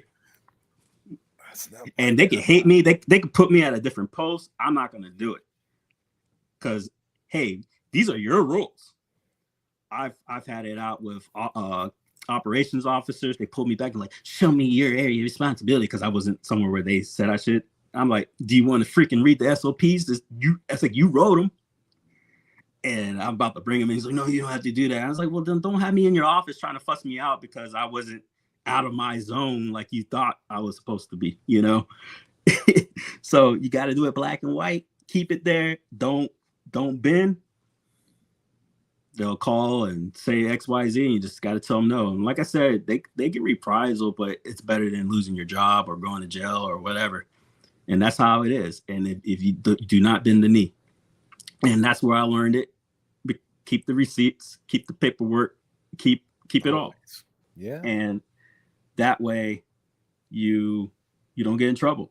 And I learned in this world, it's he said, she said. Well, you know, he said and she said against the shit right here, right? What's next? You're gonna say I photoshopped it, right? Well, guess what? Now I got the time date stamps up here. Okay, well, you Photoshop that. Okay, well, guess what? I got it in video fucking format too, jerk. You know, I got it all covered. Yeah. And that's what you got to do. You know, they did it, the ship, the IRK crap. I proved that they didn't pay their taxes. And then the idiots go, well, it says it's February the 2nd and today's February the 3rd. So I don't see how they're back. I'm like, idiots. I'm not going to pay more money to prove. So that's how they play. Let's see here. What's going on, girl? Got she lying in the chat. Yes. Kid can kick rocks, bunch of fake motherfuckers. Misrepresent. Exactly. Only problem is little bitches start trying to skate out of the receipt. you know that, and that's the thing too. Like the receipts. Yeah. Oh yeah. That's the other thing that they use now. All right. Please do, because there's something called even if it comes to something called deposition, but you got to understand that there ain't gonna be no fucking lawsuits over a YouTube argument. You got to be the dumbest motherfucker to think that I'm scared of your fake, frivolous bullshit. Even if you find the scummiest lawyers, there is no fucking court of law that's gonna bring the shit up. First off, if defamation shit, right? Defamation is gonna have to be like, and this is an analogy. I'm just gonna use your name, but analogy. Zaw Ryder raped a little girl. That's defamation.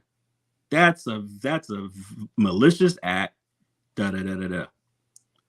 But if I go, Zaw Ryder's fucking bald and he called me stupid, even if it's a lie, that's not defamation shit. There's no damages that he received. It's how it is. That's the law. Fucking look it up. You guys are stupid. So you can stop with the fake sue shit. And then this dude, Rexer, he goes, I sued Arcade1Up. Okay, dummy, what's the follow-up?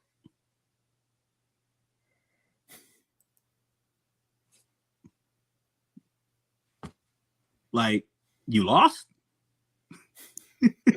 Well, and the point being too, anybody can say anything. Yeah. And that's really the reality there. Anything. Again, you're not, there's nothing that you're saying that is valid. Everybody has a mouth. Anybody can say anything that they want to say. So he can come on these streams and make all these speculation videos and call these people names, derogatory terms. And then he thinks because somebody does it back to him, he gets to sue. But like, dude, you're making no sense. He can copyright strike. He can sue. It's like, give me a break. Out of here. If that's the case, your crap would have been shut down years ago.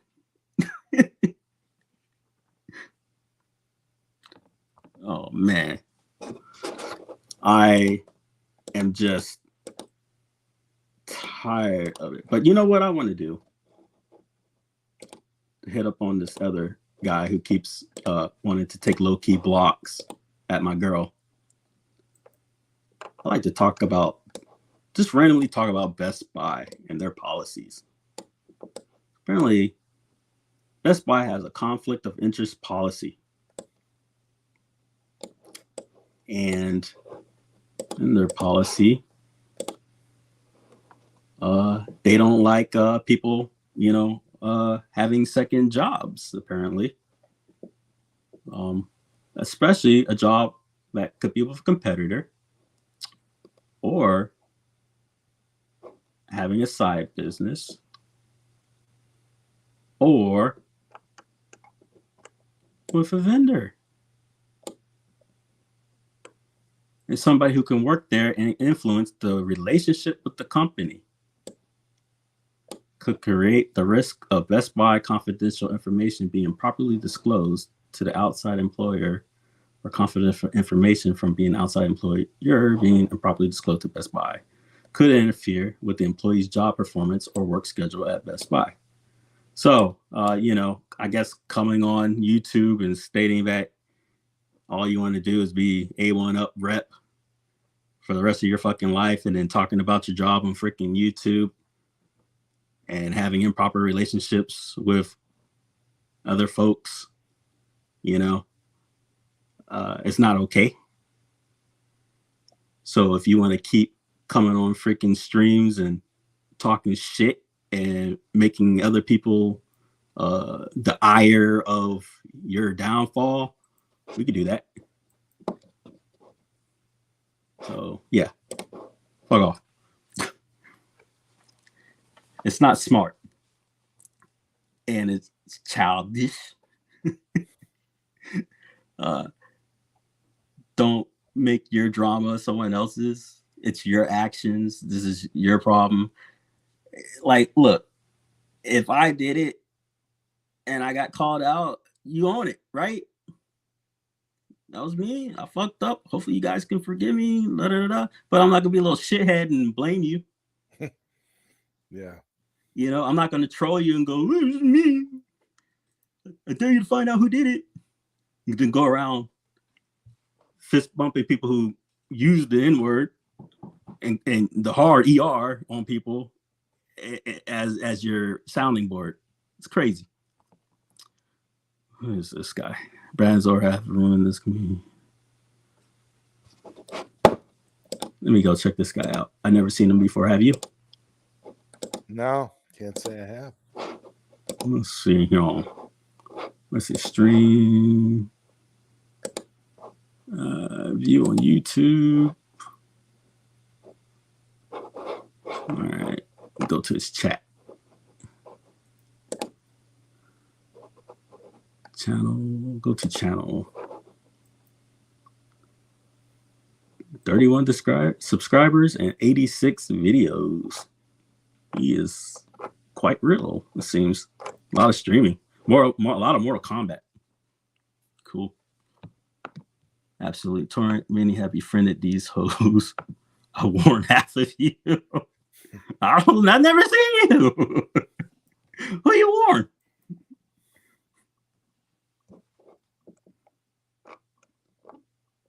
Who'd you warn that didn't listen? I like to know. Don't change the Artemis Aurelius. My internet just went out on my desktop. Scary. Yeah. What else we got? Man, I've been going 3 hours. So what's been happening in life, Zod?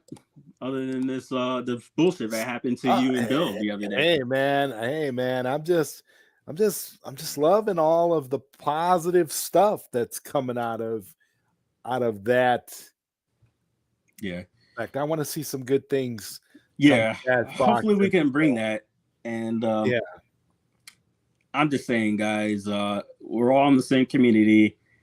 Try rooting for Bill. Just try it. You might like it. That's what I'm saying. You've been crying and whining for something new. Just give it a go. Give the guy some positive love and see where this goes.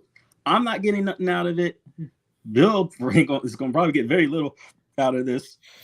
and just try to support the guy. He's a good dude, and all he wants to do is hand you something that can play something.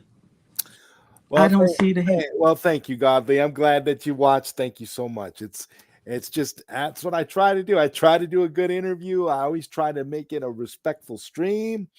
And I want everybody to, I want everybody to get along. And that was a comment somebody made when they watched the video. A comment somebody made in the chat was, "Wow, this is wild." I see, and they were naming all these people who don't get along, who are in the chat watching the stream. And I'm thinking to myself, well, that's what I try to do. I try to bring people together, regardless of if they get along or not. My only thing is I just don't want people to be disrespectful, and I don't want people to be disrespectful in the way that Papa Brad was to Bill. That's something that I didn't appreciate. Papa Brad could have said anything he wanted to me, and I would have just brushed it off. But I took personal offense to the brought it to your guest that he was so straight up disrespectful to Bill for no reason, and that hurt. Yeah, and that was a hard hitting one. Yeah, it was when people were telling me, it's like, yeah, Brad was stupid. I said, you misspelled racist. Let's see here. Yeah, I said that yesterday. It was the same chat with Brad Rexer can't be the whole ops. Ha ha. I don't get it. What? I missed something. Let's see, that was my first show. It was the same chat. Yeah, they were all in the chat. Brad, Rexer, Council. Gotcha. They were all in the chat together. Everybody was in there. So but that's what it is. You want to put out a stream that is going to appeal to everybody. And again, Bill is so transparent. You could ask him anything that he can legally talk about, and he will talk about it. And the thing is, I'm right here too. Like, I'm the guy who tells them to shut the fuck up about half the stuff. So I'm right here. If you want to ask a question, you're talking to a guy who knows a lot. You don't have to ask silly. You don't have to state speculation. I'm right here. I am right here. If you have a question, ask it. So why if I'm here for 3 freaking hours going, if you have a question, ask it, and you don't, and then people wait for Bill to come on the show and then want to go attack sadistic, bigoted, backhanded remarks, you're out of fucking line. It's just out of fucking line, because everyone had the opportunity. So there's no for me, there's no, well, this person asked a good question. No, I think it's a stupid question, because for me, this question could have been asked, or it has been asked, and people purposely let themselves be ignorant because there's gatekeepers who don't want to talk about other people's stuff. Bill's been on Michael B's show. Well, I don't watch Michael B, so, well, then that's your fault. Just like it was being pointed out, if you don't choose to watch someone else's content and the facts are at their location, then don't sit here and act like the other person didn't speak on it. Example, She-Lion had a very, very amazing interview with John D. And I'm one of those people. I point that out anytime anybody asks. Like, a great interview to watch, if you want to learn about John D, is to watch the She-Lion interview. She-Lion also had a very good interview with Bill as well. Mm-hmm. And that's why I told Bill at the beginning of our interview, I said I wanted to avoid watching She-Lion's interview first before I interviewed you, is to not repeat a lot of the same questions and things, because I know She-Lion is very, very thorough. So it's one of those things. I think I got that mask on Amazon. I'll send you the link. Oh wait, I think you're inactive on Facebook, but I can send you the link. I believe I got it on Amazon. It was a Halloween mask, and it's real good quality, and it wasn't that expensive. It's a good mask. Let's see here. Eye rolls. Oh yeah, She-Lion. My boy Moat said he's trying to contact you. So there you now. See, told her, bro, all the ops. Yep. Yeah.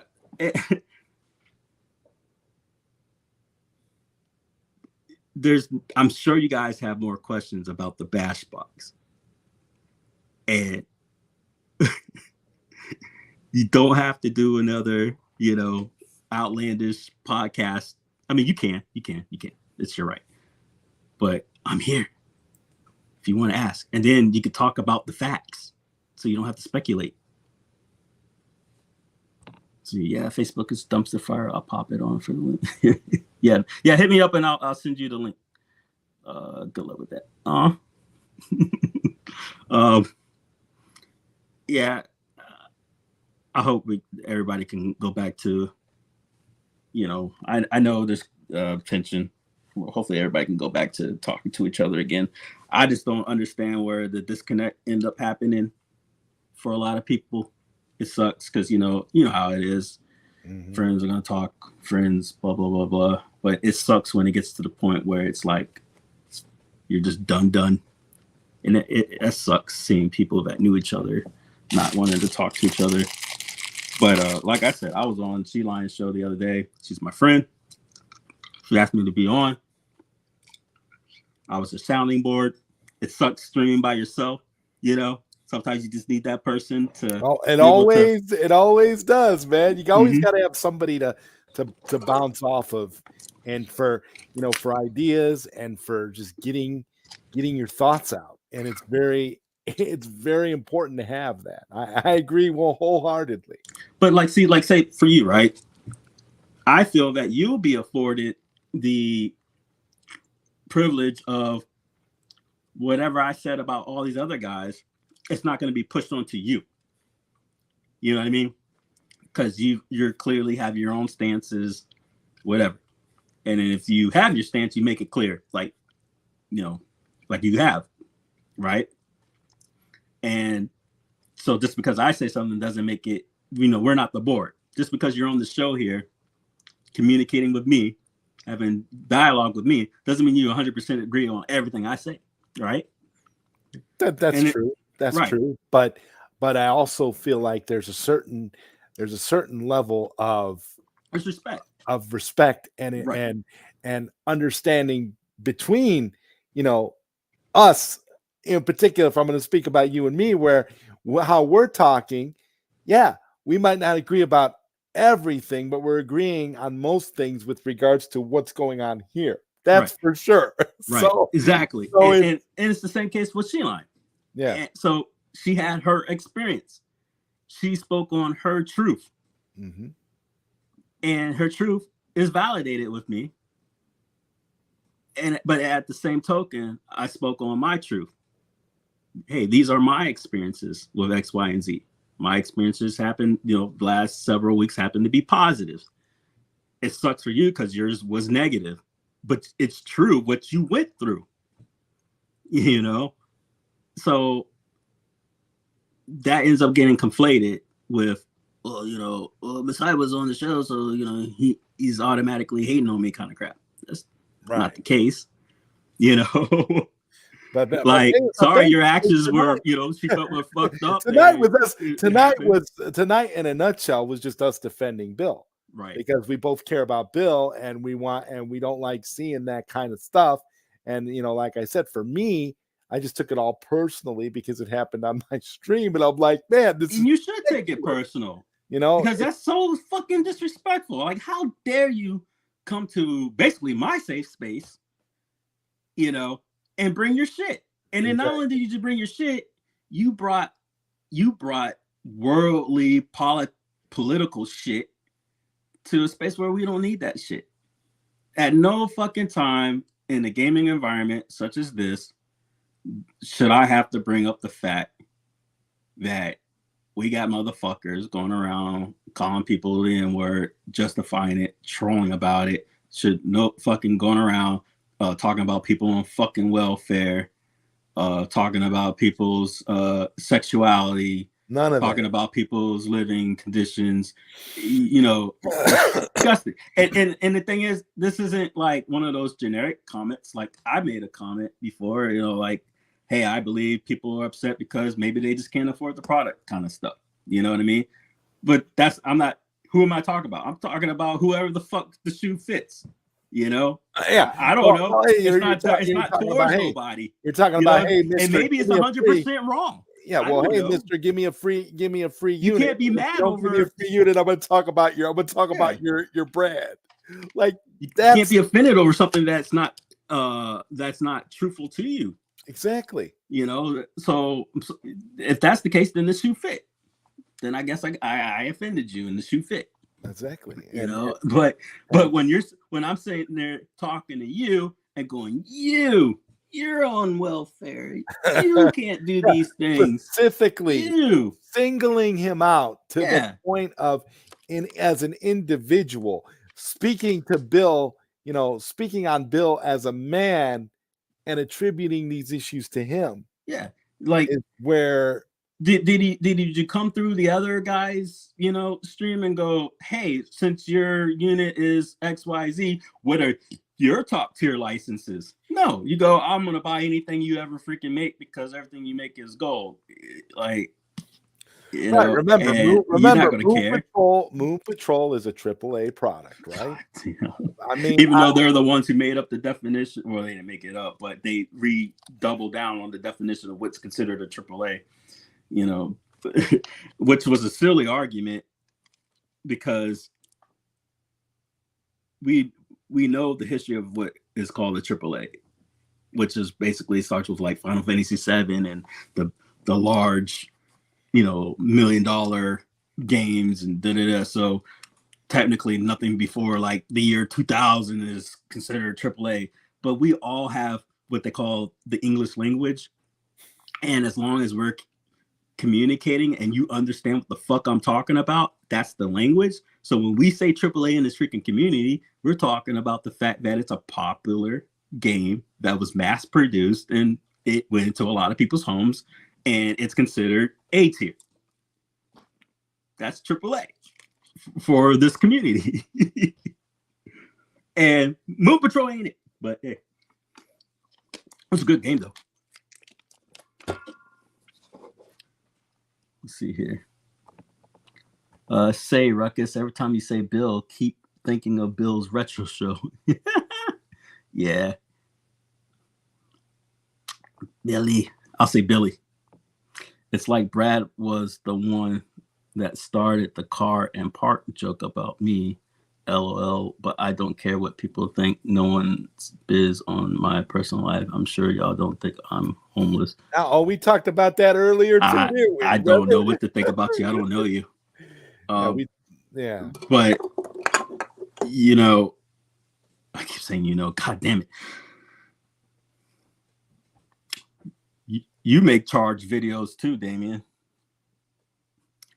I don't know what kind of reactions you're trying to get out of it when you make comments. I think you said was a trash box or whatever. I don't know. You're just trying to be funny or what, which is fine. You just look stupid while doing it. But no, I don't judge you for your status of being homeless. That's fine. That's fair. Just, I guess if you make the jokes, be willing to take the jokes back, right?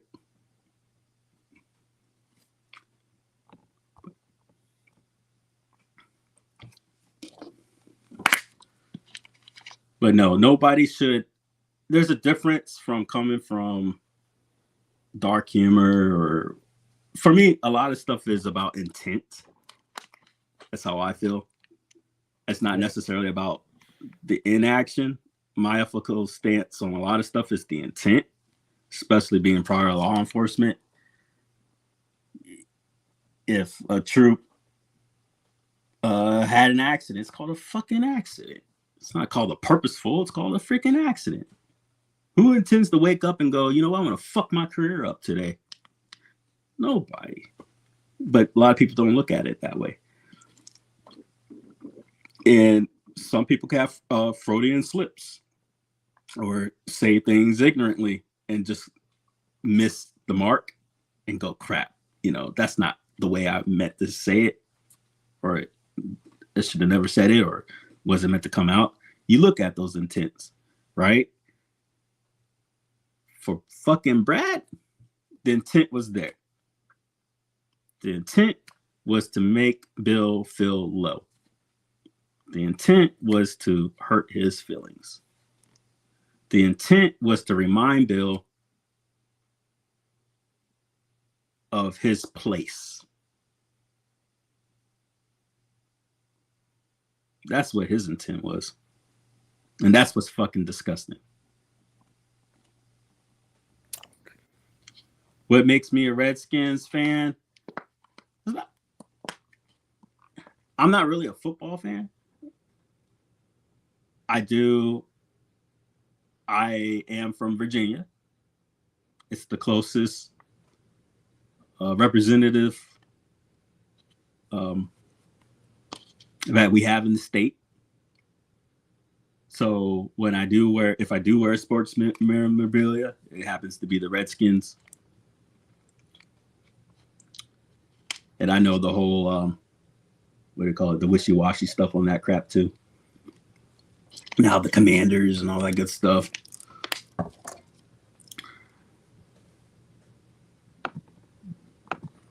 Oh, I see. Yeah, I'm a Bears fan for the same reason. Yeah, it's the colors, and it's just if I'm going to rep, then I might as well rep what's closest to the state, right? Otherwise, if it was color, like actual colors and shit, I would say it would be either the Eagles or the Panthers for me. Now, if it was basketball, like the starter air jackets, I'll probably have to rock with the Charlotte Hornets. Remember the starter jackets? Those are the best jackets, man. Yeah, Please everybody I knew had a Phoenix Suns jacket, so that starter jacket. You know what kills me about the sports genre is that there's like what? I'm ignorant. I'm gonna say I'm ignorant. Like 50-something football teams. Am I wrong? There's quite a bit, right? I'm gonna Google this shit. That's how ignorant I am. Let's see here. How many? Who knows how many NFL teams? Let's see here. Okay, it's 32 teams. All right. So out of 32 teams, why is it that whoever the fuck is the one that's winning, everybody's fucking that? Like, there ain't no fucking way you were the, Patriots fucking team guy 7 years ago. You're a lying shit. Like, it doesn't make sense. It can't, I just don't buy it. That there's 32 fucking teams and everyone you fucking meet happens to be on the winning team. That bandwagon crap, that gets to me a lot. These guys win or lose, I don't give a fuck. Like, the only thing I give a fuck is if they beat the Cowboys. That's my Super Bowl. That's my Super Bowl. If we beat the Cowboys, we won the NFL for the year. We won the Super Bowl. That's the real Super Bowl. That's it. That's how much we suck, and that's how much I appreciate it. See here, not because the Bears are good. Brad would never in a million years say that in person. He's got exactly, man. Like, if you're not brave enough, Warriors, say that shit to his face, man. Go to Bill's community and say that. I dare you. Please do it. Let me know how that goes. Everyone had a starter jacket in the 90s. Exactly, man. The best air shows what a person is thinking. It shows not only what a person is thinking, it shows what they're about and who they are. And this is him. This is him. And this is where people try to weaponize the politics and go, oh, canceled. First, for me, there's no such fucking thing as canceling, okay? Because what they're trying to spin it is that society is unjustifiably so upset at the person that they're no longer able to do what they do. That's not the case. Wrong is fucking wrong. If that's the case, when Gandhi was protesting, in India, you're gonna call him fucking woke. Oh, look at this asshole. He's protesting the busing systems in India. fucking woke motherfucker. Like, no, stop with the bullshit. It's justified. You're an asshole. You deserve to go away. People deserve to ignore you. Yeah, it's 32 teams. I Googled it. That's how smart I am about it. I stopped having interest in it for a while. Now, see, during the 90s, I could tell you at least a couple people per team. For me, it's a weird nostalgia, especially with the NBA. I think for me, like I said, I wasn't really too big of a fan, but because of games like the arcade games, NBA jams and stuff like that, I could tell you at least 4 people per team during that era of, sports. Hell, even with NHL, I could tell you who was on the teams. It was something different about the way the celebrity status were for me with the players and the staples. These guys sticking with one team for their careers versus bouncing around. Now, I don't blame them for bouncing around now. That's just smart. But there was a thing where people like Bird were working hard, not just for themselves, but to feed the vendors at the stadium, to feed that janitor woman. They were working for different purposes, for different ethics. I just think it's different. I'm not saying it's not that way now. I'm not in tune. I'm not in touch with it, but it was just different for me as a child. Me and Zod had the Bulls in the 90s. It was great. Man, nothing could stop the fucking Bulls in the 90s. He didn't even need Jordan. Like, don't get me wrong, Jordan's a GOAT in that sense, but I don't think for me, I think being a GOAT, there's more to being a GOAT. And I'm going to say it. I'm going to do the unpopular. I think LeBron, and I hated on LeBron for a while, I think LeBron's well past Jordan. And I believe he's not just a GOAT because of what you do on the court. You're a GOAT because of what you do off the court as well. So I say the whole overall arcing picture. I don't know. Don't get me wrong, Kobe was nasty, but I'm going to have to give it to LeBron. Eventually, people are going to have to acknowledge LeBron. It is it. Hate him on all you want. Man, thanks for having me on here, man. Peace. I gotta get going. Thank you for being a friend and coming through. Appreciate you. Kind you. of late, but it's so great to be on here with you, man. For off the cuff, man. It's always fun. so I guess I'll see you next time. Thanks again, Messiah. Hey, appreciate you. Later, bro. Peace out, brother. Am I going to Southern Fried? I'm actually thinking about it, and I'm thinking about it for many reasons. I have a great person who sponsors that's looking at maybe sponsoring us for that kind of stuff. So I'm actually thinking about going to Southern Fried, especially since it's in Atlanta. And I would love to make contact with a lot of the guys down there. Oh, yeah. But I think I am going to go to Southern Fried this time. I was supposed to go last year. I missed out. I was supposed to go and see UAG and crew. I missed that part. Yeah, that's pretty much the premise of the stream today. Unless anybody's got any questions about the BashBox. Been on for almost fucking 4 hours. Nobody asked much. They asked like 2 questions. Let's see here. Nice to know a bunch of Arcades Anonymous are going. I haven't even seen their show. Let me look this shit up. I keep hearing great things about these cats.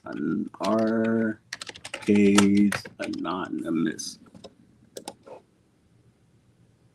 So let me see. Who are these guys? So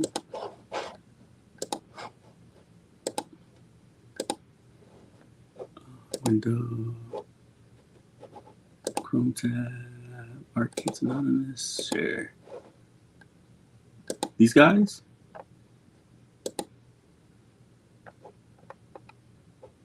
Ooh. What is this? So they do episodes. I need to start labeling my shit. Oh. Dang, they're that far projected. Okay, 4 weeks ago. That's not MG, so that's not MG. That's not Who we have here? Yeah. Events too. I think You know, So- I what, liked Midwest? Cleveland, and it's not that I didn't like Cleveland. It was Todd seems just, familiar. Brian, Matt, let's see here. Jay Pixel, Well, it's cool Yeah, to Joel. it switch was- it up and see different things and stuff. Yeah, so- Especially, like, Yeah, you know, I like their getting to rooms. go out there and check out and see other things See as here. well, you know, and but I also have a special heart or special place in my heart for Cleveland because that's where I get to might meet as well. you guys and getting to hang out I'll in be there Cleveland. this I thought year. was All pretty right, cool Biggie. getting to see new things. I So, just popped back in and had some September eggs and 20th bacon. to the 22nd of 2024 this I'm year. considering it. I gotta get me Tickets some have Christmas not gone on letters. sale yet, but I'm sure they'll be. About Hey, the if you same go, let me price know where you're point, staying and shit. that they were last Maybe year. we can I don't all get like foresee them a going hotel super and up shit. or anything on you. Ask Bill So, to get the bash to work And what well was with that the price? ALU, and I would be very what was it, interested. like $100 and something for the whole Especially event? bit No, LCD. it was like early, 80. early All right, days was so- like 80. I asked about that. Bit LCD is no because of the architecture. So I talked to somebody who works on that stuff. But as far as it playing in the ALU, that should be a go. There should be no reason why it can't.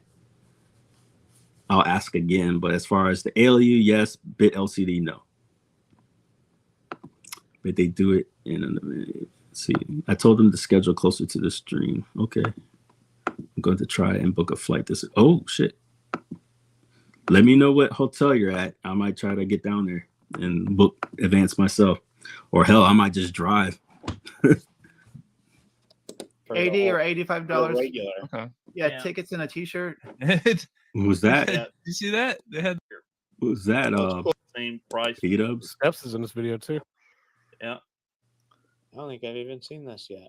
I didn't Yeah. know they put a new Other- one up. There was that guy who beat Mike Tyson blindfolded. That was crazy. Yeah. Steps and B Kong are playing on a arcade cabinet together. Uh-huh. So you'll see them. Yeah. wow. Cool. 1, 2, 3. Yep, Got there they quite a are. few There they people. are. There was a Wait. spot right there. Look at They Steps were? is in this video too. Yeah. I didn't see this. I don't think I've even seen this yet. I didn't Yeah. know they put a new one up. There was that guy who beat Mike Tyson blindfolded. That was crazy. Yeah. Steps and B Kong are playing on a arcade cabinet. I'm trying to together. pause it on So them. you'll see them. They say they pointed them Yeah. out. That's not them. Cool.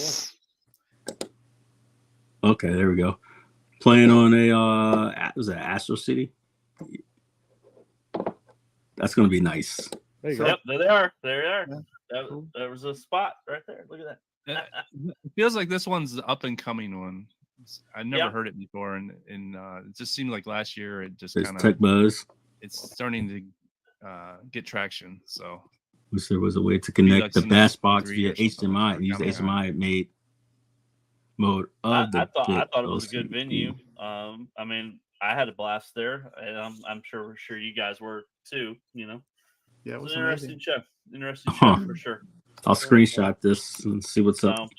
So, I'm not going to take I'll this ask off the the table dev. that I won't go to it. Like I said, it's far enough in the year. Dual and kind of outputs? spread out as well. You know, and No, It's a good time of the year I don't too. think as so. far as- But it that was the thing I was gonna can say. handle You had like Midwest split monitor. Expo or whatever on the list too, and I want to say the only problem Bill. with that Bill's is that asked this, it's in and April, it's capable yeah, of doing up in to Milwaukee. 3.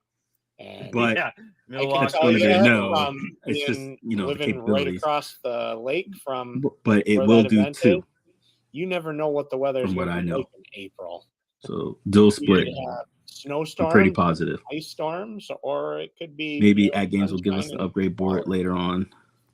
Mhm. Yes. I'll catch you guys later. I don't Peace. know why they picked that time Peace. of year, but Yeah, I don't know why either. These guys seem pretty cool. A lot of people were talking about it just because I guess It's rare. it was the. They have a we might So I want to think we're all in tickets before they agreement. sell I out. think then. they're back Go ahead, to I'm sorry. where So we streaming might should want to get be. our tickets before they sell out then. Just Yeah. talking, want to. not speculating. They're I not think most part of us of. are in agreement. We're probably going to go to the pinball Or expo in associated October. with I a mean, is that a fair company. I don't assessment? know Is that a them. fair? That's It's I'm far leaving enough that It's way. just the way they're far talking enough out. is a pretty good I can vibe. use my vacation time. I like how they're bouncing at off of work. each other. Now this crap in the back. What's up with You know, this? it's a month. Can I zoom up on that? That's a counter kit. So I think I was told this guy, one of these guys makes these things, right? I want this. Who knows about this? That's an arcade one-up counter K, right? On something. The hell? Ew, is that an IRK? Ew. No, I got multi-cade mat gamer fridge. I've seen him in the chats. So that's gamer. It's my birthday, so it would just make sense for me to go to that instead. I think I've seen a couple of these guys basketball, before. baseball, hockey. Let's see here. What we got? So many things. Yeah, we a might football be able game. to go. Would you guys be The interested Bears? in doing a Multi-K game? Matt is a Bears, great yeah. dude. Going Yes. actually to a Seems game. like good dude. Yeah. Toxin Like, was with Blackhawks us at the game, last convention. I don't know. Yeah, I heard And then Lions you got fans. y'all ATT, got really kicked Electronic out. You gotta guys are remember crazy. we're They went to from. Cleveland talking and all about that stuff that. that they packed in there. Chaotic has his own stream now. Okay, If we check sit, it if out. we sit close Yeah. enough to the Bears, we could probably play. Oh, subscribe. If BashBox can do USB-C video out, it can be converted to Like, that guy's HDMI big. and then Look at out him. to. There you go. I don't know if it can do that. Let me ask. I'm asking the team now. Can BashBox do? What did you write? USB-C out. I know they have HDMI out. See here, Joe's is getting rich. Yeah, what's he doing? Multi-K Matt has the best guitar hero. Man, I got to see these things. I'm interested in the guy in the upper left. Who knows about this stuff? His oh,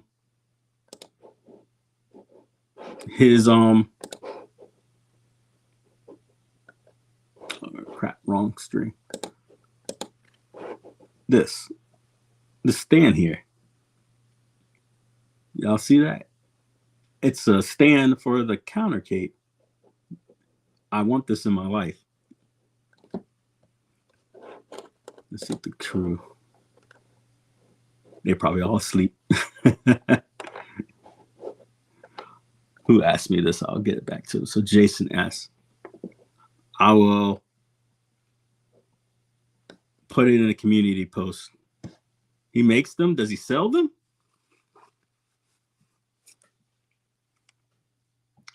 I'm dumb enough to put a coin receptor in one of those things.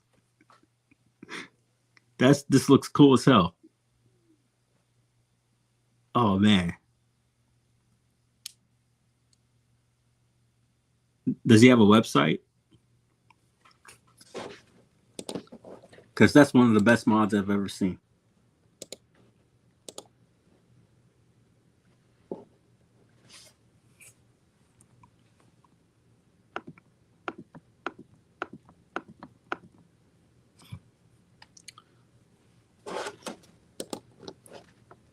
Alrighty.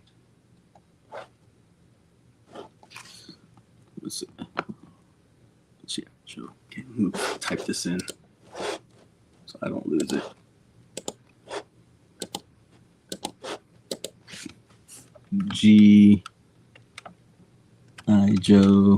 Joel gaming.com. I'm gonna be all over his stuff. All right, even making new A1 up risers that do not stick out. They're inline, so Jesus. Okay, I'm impressed.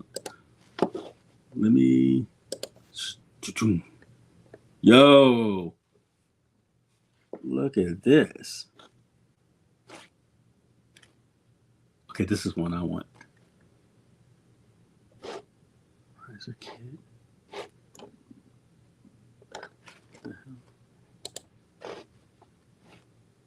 This is a base.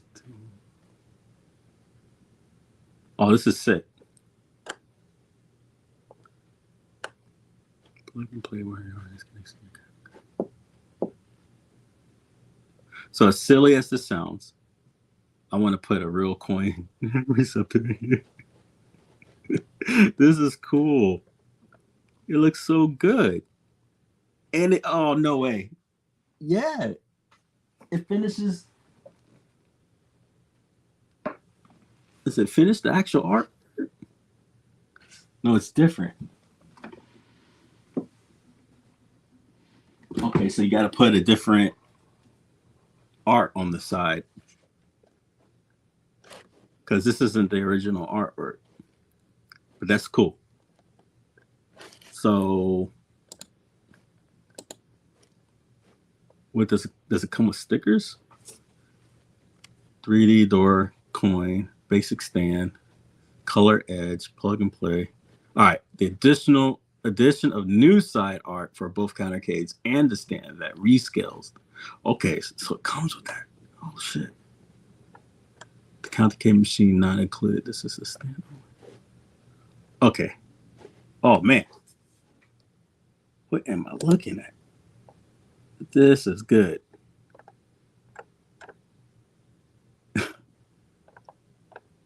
See, this is the kind of stuff Arcade 1-Up could offer. And I don't think it would break their bank. This is crazy. I don't mind this at all. This is functional. And it doesn't take away from the space. It just raises it up. So it takes up the same room. This is brilliant. Yeah, this is good.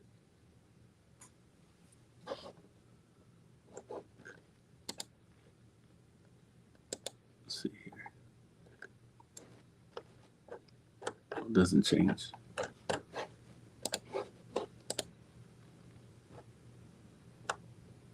We got a Teenage Mutant Ninja Turtle countercade. I want one. Now, the mod that you can do for Marvel, can you do it for other ones? You know, for the games?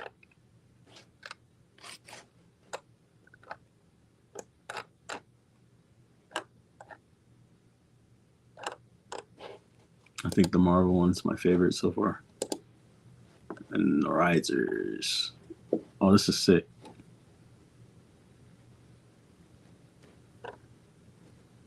That's some. They put some heart into this.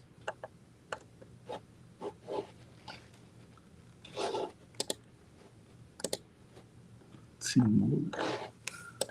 It's beyond me.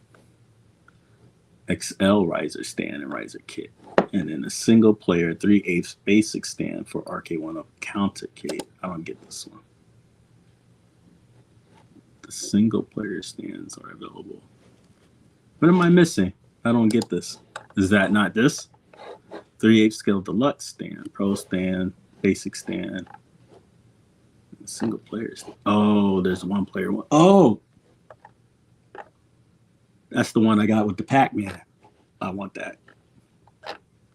Now, the best person I know who has a mod for the single player is I want to emulate what he did. Is what's his name? Cleveland something, right? No, Detroit Love. I'm thinking Cleveland Brown, I think. Detroit Love. He's got the best mod I've seen. You still at it, bro. I watched Jade's video and the last hour of The Last of Us 2. I need to go to fucking bed, man. Oh, I'm gonna suffer tomorrow. It's like 1 a.m. Dude got me excited. I was pissed. Arcade 1-Up can't even sell replicate. Nope.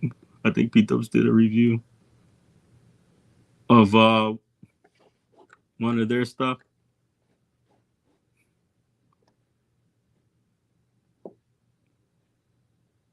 I mean, I'm just gonna get it just based off what I see. I don't think there's much to review on, bunch of fucking wood with some artwork. But this is great because this is great. This is good stuff. It lines up great. It looks great. It works. This works. I like it. This is brilliant. And it doesn't, if anything, it reduces this area space because, no, I'm wrong. I'm just looking at this part, but still, it doesn't take away from the area space. It just makes it taller. That's it. So you can still put it on the same counter you had it. Granted, it'll be higher, but this still is a counter. This is great. God damn, this is good. Yes. Yes, this is cool, dude. Because this doesn't take up any more area space. Like, this is cool. So I plan on doing, I don't know how, let me see. If I can look at it. I'm wondering if I can get a skinny coin door, like a narrow one, and put it here. And see if I can get it to fit, and then actually put a real coin receptor in there. I think that would be fun. Just for shits and giggles. It's going overboard and over the top, but I like that. He's definitely on to something. This is something I think you don't need another cabinet gate bit, but this is something he should pitch because this is good shit. I think he has something going on, and I think he could sell these. I mean, he obviously is, but I think he can work with the company. Maybe it's best not to, but this is good shit. RK1UP isn't releasing anything, so people will upgrade what they have. Exactly. You know, they're toys, and this is the better variant of the toys that they have, which is the countercade. It's the best shit. And I think this increases its value in a way because it makes it it gives it sets the theme for the room. You can put it on the ground, you know, you can put it on your counter. Yes, it's higher, like I said, but it does not take more area space because look at the base is the same width as the base of the actual counter gate. So this is good stuff. You can still put this on your counter. The jam counter kit is fun as hell. I enjoy mine. Oh man, I would love that. I went and got it when it was the $99 as well. I bought two of them, one for myself and one for my youngest. I still got to put the Bobby Voo magic on it.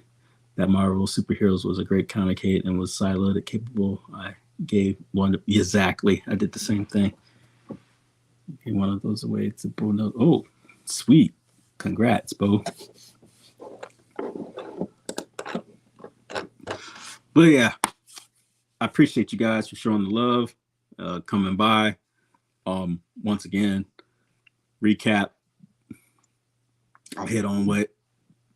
I'll start with Danny, knock it off, and then with Brad, what you did was despicable, disgusting. I'm gonna call it for what it fucking is and was. It was a racist attack. What you did to Bill was uncalled for. It was gross. You should feel bad. I hope people hold you accountable. You were so fucking out of line. Man. Some low bullshit. And I don't give a fuck. You motherfuckers can come out with some. I hope you do. I hope you come out with some bullshit excuse for this fucker. Because I'm going to destroy you. What you did was bullshit. And sorry that I had to end it on this note, but I got to. because Brad, you're fucked up, and how dare you? And I'm going to defend Bill to God knows what, and I don't even see how Bill could ever have a hater. If you come out with him some bullshit and he defends himself, so be it. But he's a good dude. And the fact that you would hint and mention that he's on welfare fucking fair and he can't afford nothing, and while all he's trying to do is bring a gaming experience to the community, you're one of the most lowbrow. This, I don't know if I can call you human, dude. Shame on you. Shame on you. I can't even say I'm disappointed because I just don't like you. And I have more justification not to like you.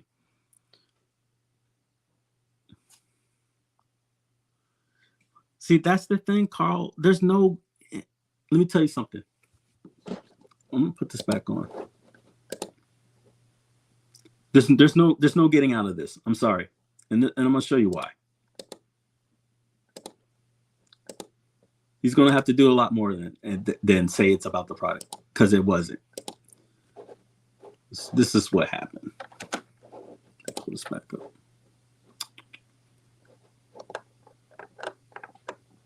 Before I go to bed.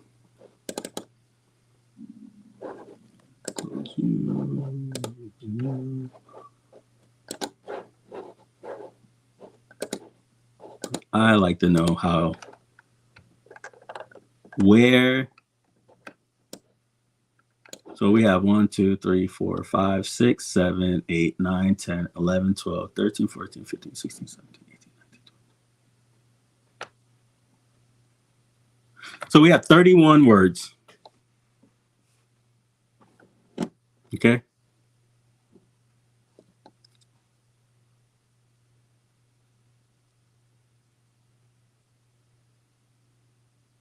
"22 words in, he finally brings up the unit. He doesn't ask a question. He makes a statement. The last 9 words was a question. His first 20 plus words is he's talking about Bill and how he's on food stamps, which is welfare, and he can't afford to buy nothing because all he's doing is buying energy drinks. So therefore, he can't get any games for his product. There's no, this can't, I don't see how, I get what you're saying. He should apologize. But what I'm getting at is that I don't see how he's going to be able to spin this to state that it wasn't about anything but the product. It was just a disgusting display of who he is. And this was laced in bigotry. Coming at him with some welfare bullshit. That's fucked up. And there's this, and everybody knows what it was. Everybody knows what this was about. And me saying it doesn't make any less than what it's about. You don't have to like me to know that he fucked up. Any more than fucked up. And this isn't going to be one of those, well, he apologized. No.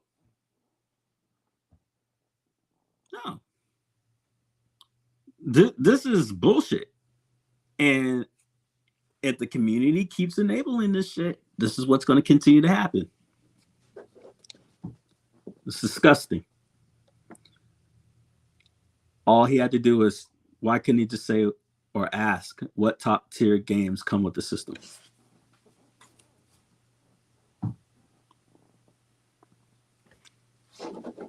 Why would someone ever say such a comment or a statement laced with this shit and just make it so egregious and disgusting? And then this isn't just the only one. Apparently during the whole fucking show, it was double down, triple down, and making more underhanded comments.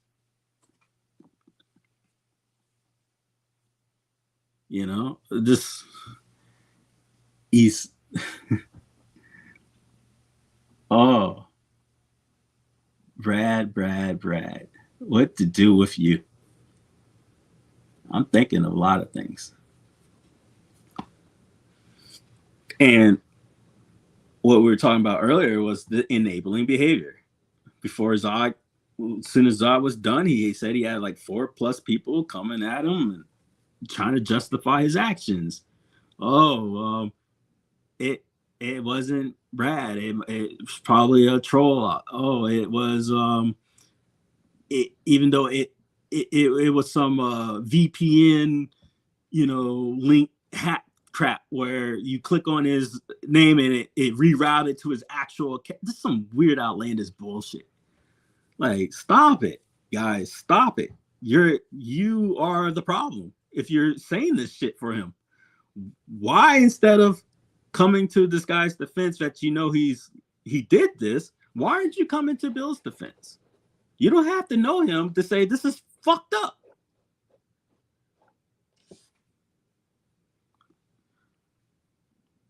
He says we have the G2. I hope so. Definitely. Wow, that's there. It is. Zohar was all over that stream. Not saying that wasn't all. I was always want to make sure. Zohar was on the stream. Yes, Brad has fake troll accounts. Zohar made sure it was him.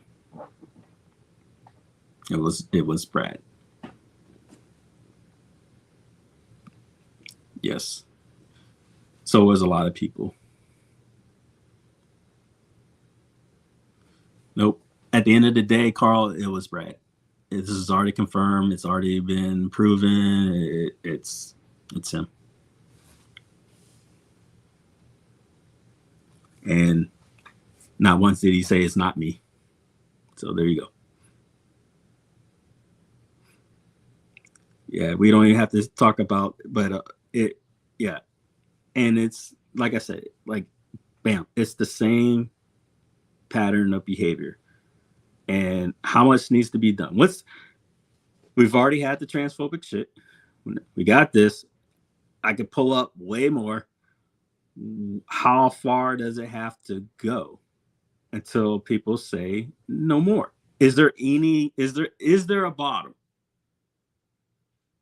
that has to happen before the community says enough? Where's the bottom? That's my question. Yeah.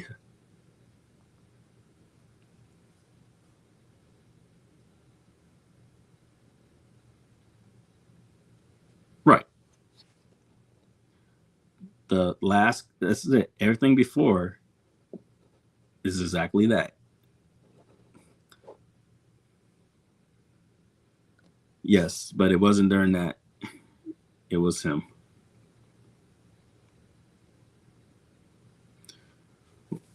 I agree with twice should be enough, but honestly, one time should be enough. But we'll go with twice.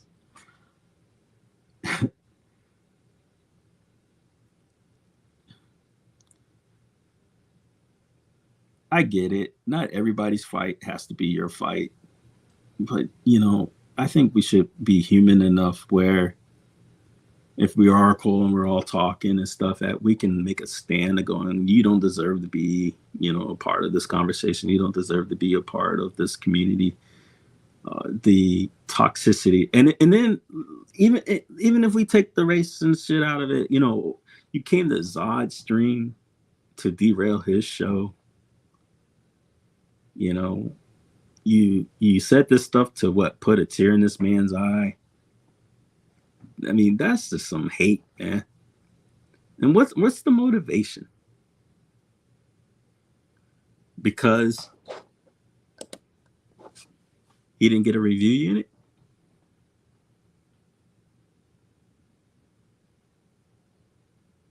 Oh yeah, thank you.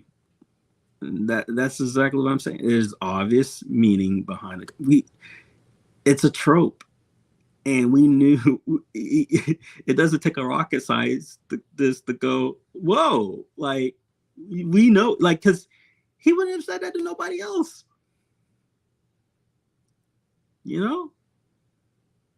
I hate bringing his name into it, but let's just use this analogy. If it was Glenn, you know, and he was hard on his times, he's not gonna get told, well, you needed help. You can't get games for your Akari stick. So what top tier games are gonna get? No, he doesn't get afford that because he gets courtesy and respect of being a human, which apparently Bill doesn't get. He doesn't get respect of being a human being. And that's the lowbrow shit. Is where's the humanity? There is none for that guy. And it's the same bullcrap. The same book. It's this hyper focus nonsense of you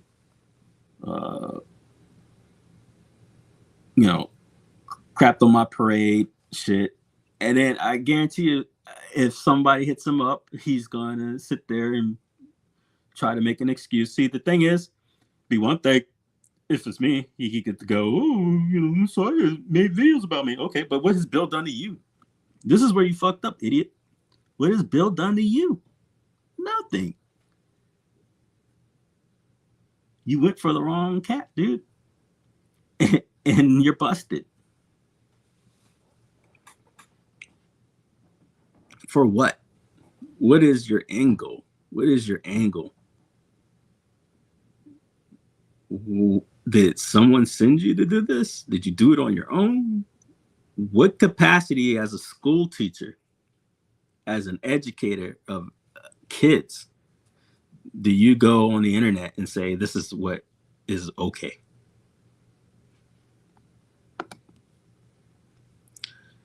Yes, he could have decided not to buy it, but clearly he never intended to buy it.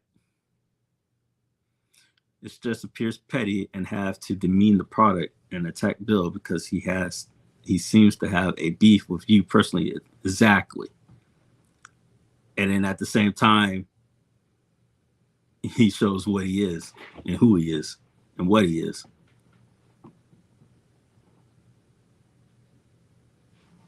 And he's pathetic.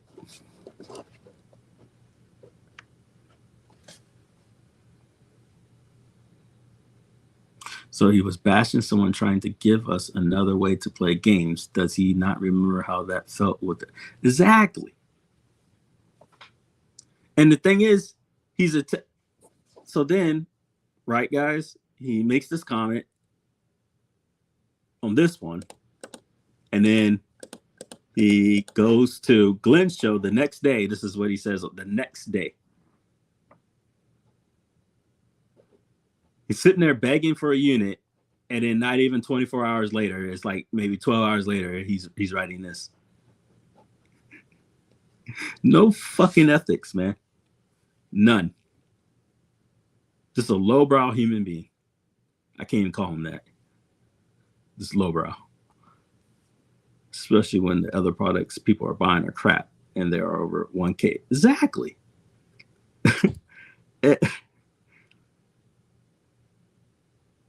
I'm confused if someone's just offering a way to play. What's there to hate on? He's just a malicious dude. He has no ethics. And this is why he causes people to lose out. Because, if Bill was any weaker, he can just easily be like, well, fuck it. Fuck this shit. I don't want to do it. Now, granted, that hurts him too. And we're not going to let these fucking assholes win.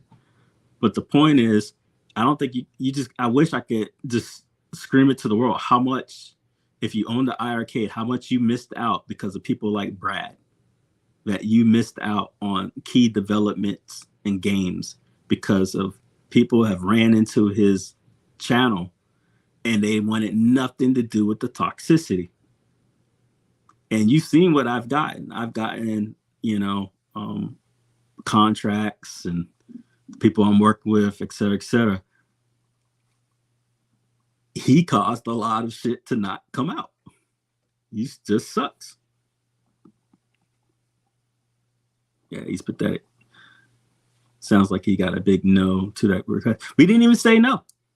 We didn't even get a chance to say no. He got a no now. He definitely has a no. Like it was literally, he said this. Look, we'll let you know. We didn't even get a chance to talk about it. I was freaking looking at it. Because we decide. We can go, hey, yeah, he's a jackass, but maybe he'll do a good job on a review. Who knows? Like, let's reset. But that's not going to fucking happen when you go on other people's channels that's streaming about, because at the time, Glenn was streaming about the Viper, and he wanted to talk this mess.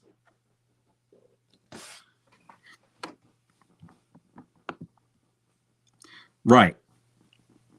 He's growing up a certain way, and his beliefs are showing. And welcome to 2024, right?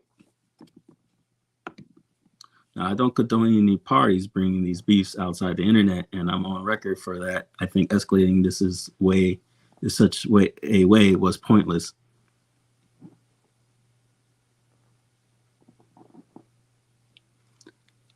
Oh.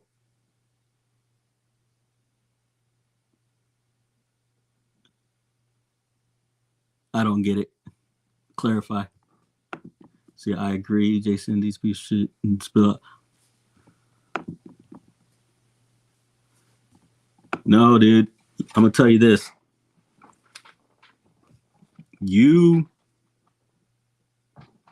If you're gonna make a stream and you're gonna share it with a white supremacist, or you're gonna come at us and you're gonna say a racist comment, you are going to be held accountable for your actions. If you think this is a fucking game to spill racism and bigotry to somebody, you already crossed the line, and you're going to get held accountable.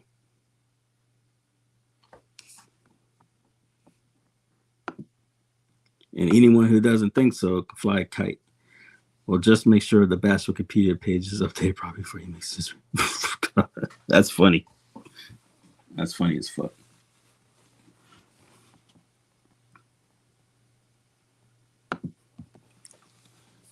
Yeah. Don't bring shit and make it IRL and then cry about IRL things happening to you. If you're not going to keep it about the product, you made it IRL.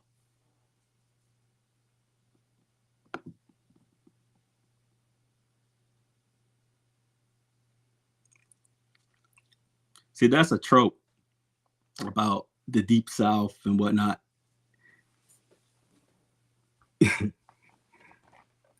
Come to VA, You'll learn your lessons about what's South too. Wasn't the capital of the South for nothing. Let's see here.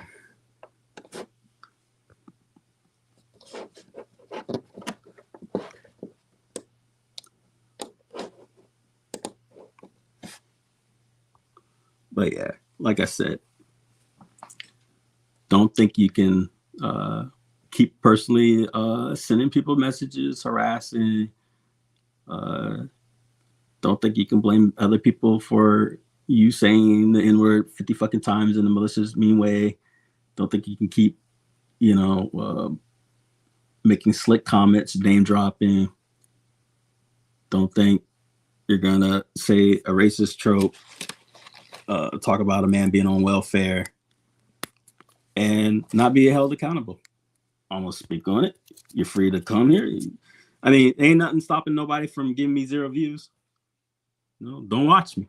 You don't like it so much. If that's the kind of people, everyone wants to be, that's fine. Hold me accountable. It's not hard. And it's going to be the same for his ass. I'm going to speak my truth. And every time he does something stupid, he's going to get premiered. And if he wants to continue, It's gonna hurt.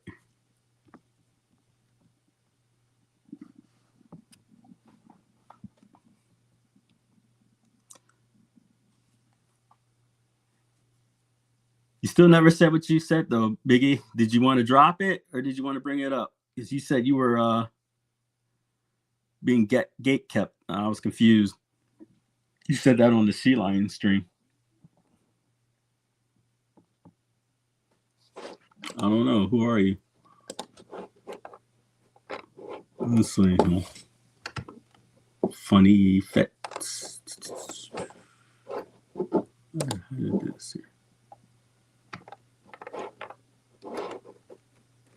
Let's see who this is.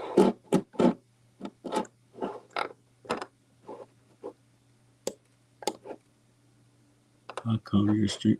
All chat. I'll chat. This shit don't pop up. Oh knows. Yeah.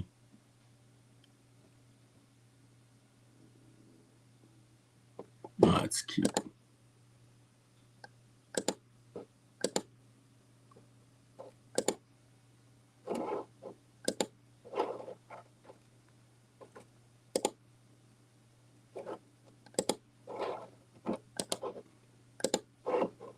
That is so weird. It shows up in my stream, but it shows up in the other. It must be from another channel. Do it. Cancel me. Say Michael B and Peter.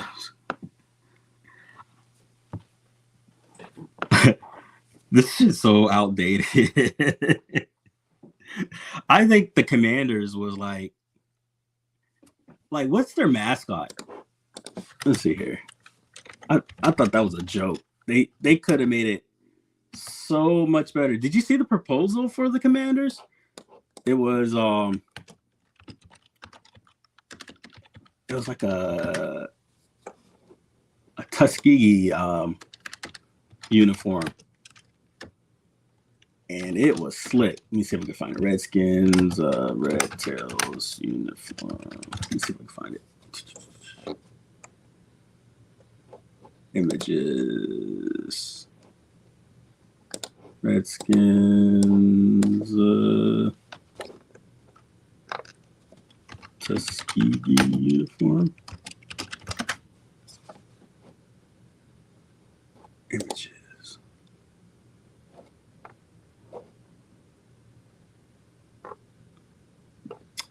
Damn, I can't find it. But the shit was slick. It was like a reddish brown color, just like the old one. And I thought it was amazing how they did it. And I thought it would have been a good homage for the area. I personally would have seen no complaints. Proposal. Wait, this is it. Redskins great concept uniform.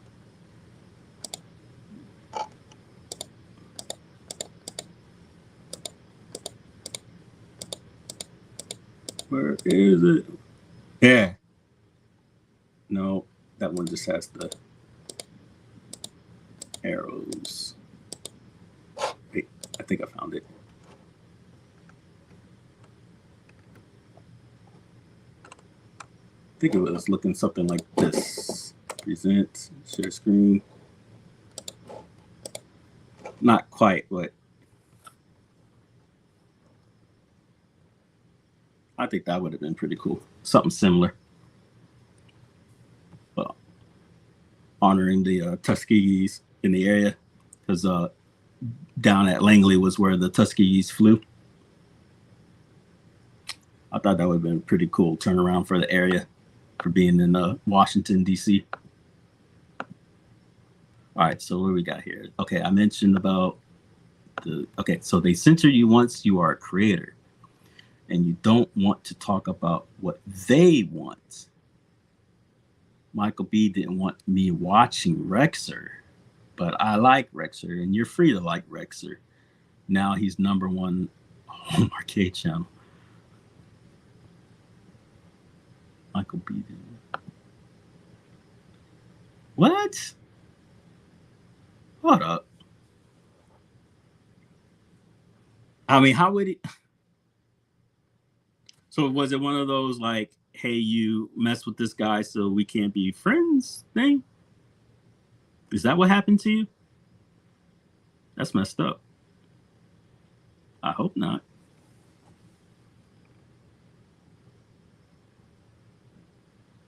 No. And how the hell would a conversation like that happen? So what do you mean by he said he doesn't want you talking about what, like, so they censor you once you are a creator. This is true. And you don't want to talk about what they want. So what did he want you to talk about and you didn't want to talk about?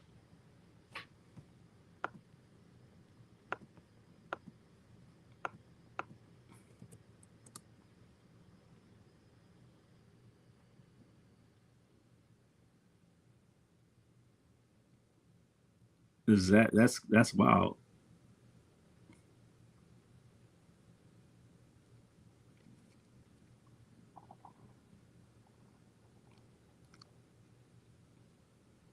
Because I don't think nobody should be censored like that. I mean, talk about what you want. Your arcade. He didn't want you talking about your arcade?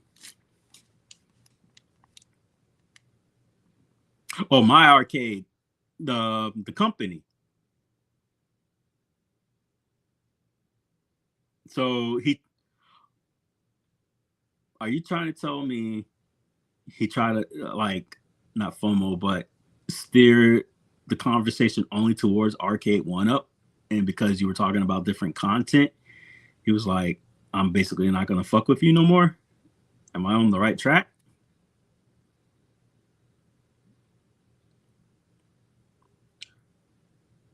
No way. So Rastaja has his own handheld, or a handheld he was promoting, but because you were talking about my arcade, he tried to change the airways and gatekeep you. Now,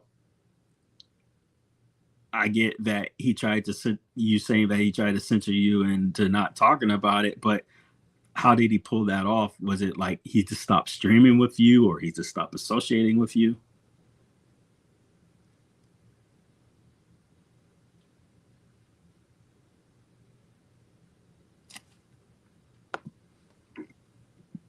This is telling. Damn. They want you talking about the weekly story, Biggie. Don't you know it's like WW? Right. How did that come? I'll have to hear this like real time because this is crazy. All right, so you became a creator, and he's already mad at you because you watch Rexer and you like Rexer, and then Rastalgia was talking about a handheld console, and you were just doing your own content, talking about my arcade, but he didn't like that. Like, how the hell like, does he just hit you up and be like, hey, stop it?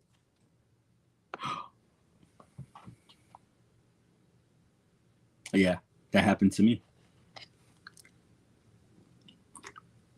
I gave him a super chat. He ignored it. Damn. No way.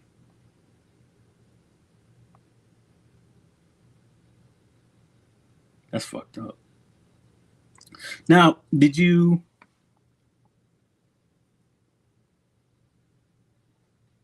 he didn't block you because you went into the chat and you were just talking about something off topic. You're saying he blocked you because you were making your own content and that was his way of retaliating against you?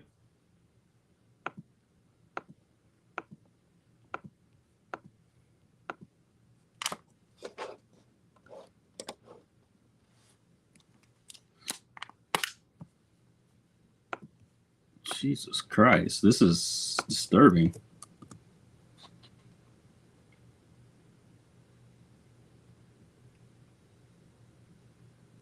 Has anyone else done that to you in the group? Or is it just him?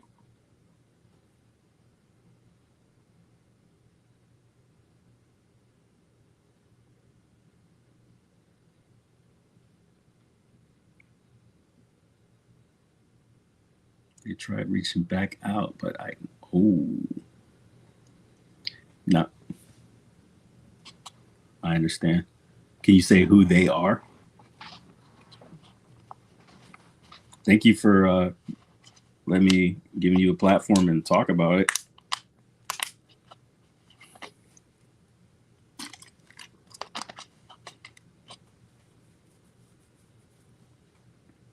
Mike D and P Dubs.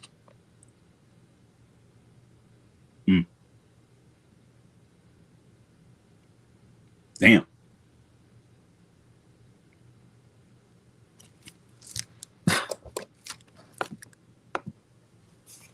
I'm sorry that happened to you, man.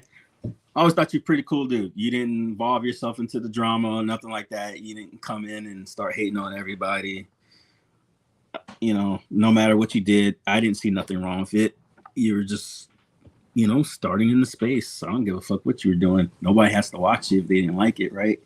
So I liked your shit. Where did all this John D come from this week? Everyone has been on all week. So that was interesting. So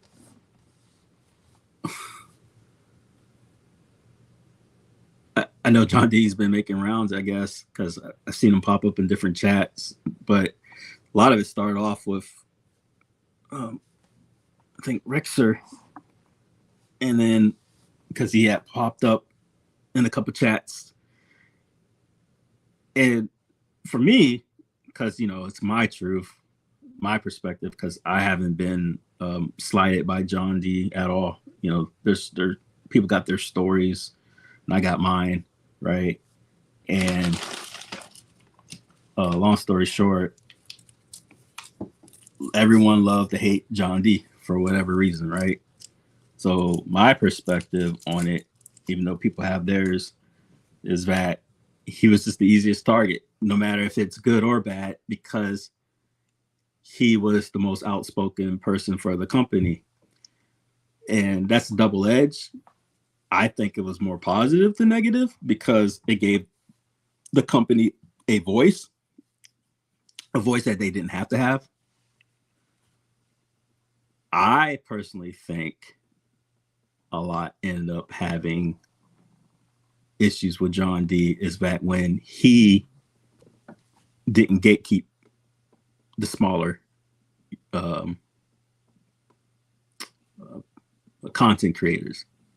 Because from what I understand is that the bigger content creators pretty much wanted to have him lock and key, but he would mess with people like, you know, Biggity or whoever, in a sense that, you know, communicate or talk. So they know. So now they're not the only ones with the information.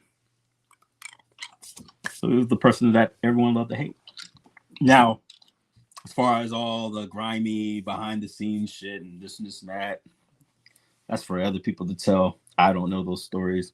I heard some stories, but I'm not going to speak on them only because I'm not going to sit here and get things right or wrong. They can speak on that kind of shit. But yeah, that was it. But I think he was just the guy that they love to hate. Easy target. I think he was an easy target for other reasons. You know, it's February. Me personally, I just don't think other folks would have got that level. It's my opinion. But now the same people who were basically crying about him seem to want him back. And now that he's gone, it's almost like shut your mouth. You know, he's gone, right? So you can't blame him for this shit now. So I find it interesting that he's the mouthpiece again for people when he's not even associated anymore. It's interesting. But yeah. So that's where that came from. He's been around. I know he was on go check out Moat stream from yesterday.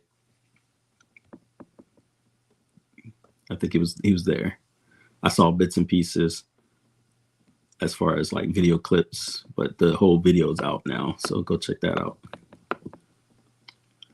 What's that mean, Jason? I'm still. This was just so random to me. So, if you're still there, Biggie, was it Rastaja's personal? Hold up, because this is kind of making me upset. It's like, were they bullying you? Like, hey man, don't be making these videos while my boy is making his video. Because this doesn't make sense.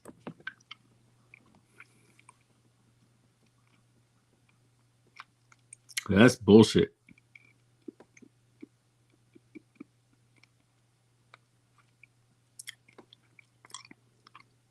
That really gets to me. I hope that this isn't the case. I mean, I heard what you said.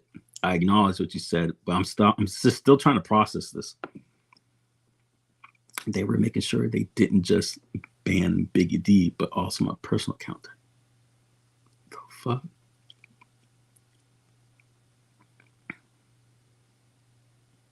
Now,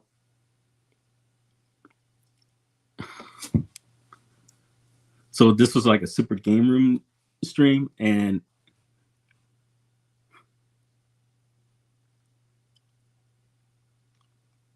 damn, how long ago did this happen?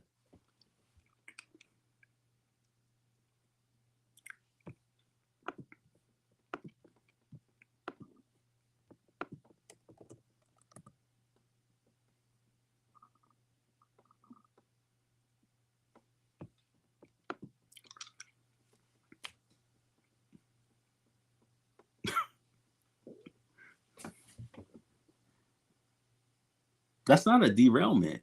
Like, now you don't work for My Arcade. You're not affiliated with My Arcade. You didn't get like a review unit from My Arcade. This was just something you just decided you just wanted to talk about, and you just brought it up during the stream, regardless of what the stream was about, and then they blocked you for that.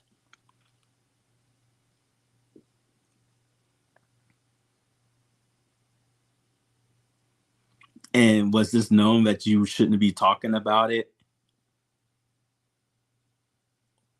Oh. And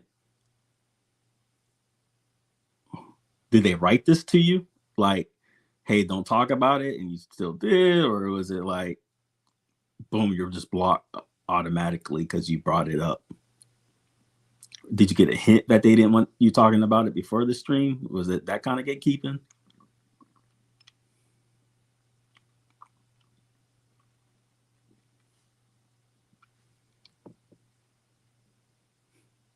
Wait. So are you telling me they had a My Arcade thumbnail, but it was a speculative type of stream to have that thumbnail, and you brought up the topic, but they blocked you out so he could talk about something else? So it was like a bait thumbnail? Fuck it. Hold up. Super game room dudes. Oh, Jesus Christ. This is distraught. All right. Live. I'm sorry that happened to you, man. I really am. I'm sincere about this. No one should have to go through that. And I even defended Brad about that. Because and that's the crazy part, is that there was a poll out about who's your favorite streamer. I said, this shit's biased as fuck. And he's like, well, who would you suggest? I was like, well, you didn't mention Glenn. I said, hell, fuck it. Papa Brad. Why don't you put Papa Brad up there? And I argued with the guy to the point where finally he blocked me after like an hour of going back and forth. And I even brought up Papa Brad defending his ass. And then he goes and makes that fucking racist ass comment to Bill. Jerk. Anyways. So you said about a month ago. See, handhelds. CES, New Killer Instinct. Is it that one? No. I'm looking for My Arcade.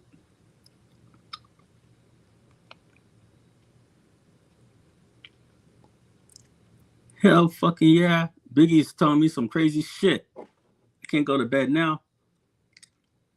We got the New Wave toys. That's 3 months ago. I'm looking for the My Arcade on the thing. But let me see here. Stream, present, share screen. What stream? Retro Pocket 4 live testing. Retro Pocket 4 live testing. Retro Pocket 4 live testing. There it is. So the My Arcade's the one in the middle? Oh, no, I see it. It's on the right. Okay. Oh, I saw your shit. Issues with your webinars, wasting tons of time on troubleshooting with attendees. Oh, this fucking ass.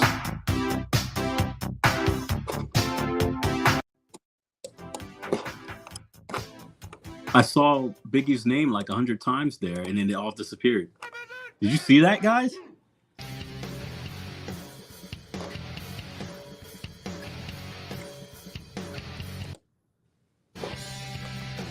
I saw Biggie's name show up, and then it disappeared. It was there. I gotta go and go back in my own stream here and pause it.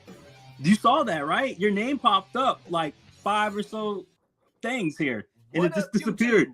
If your heart was as big as your mouth, you'd be real. Holy fuck! I saw your name, dude. I swear. Michael be the game. It was like 5 times here. With another episode of Did anybody else see that shit?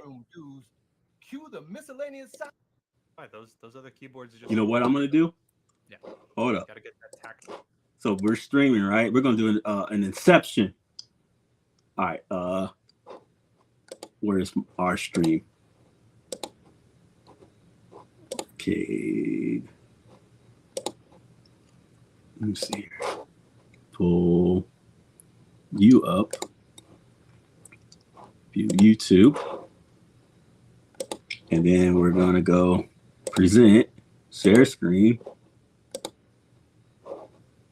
share.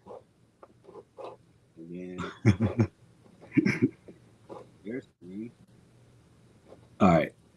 Inception time.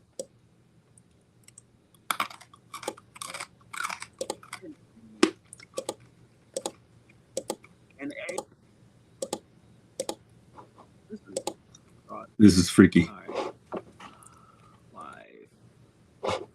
I'm sorry that happened to you, man. I really am.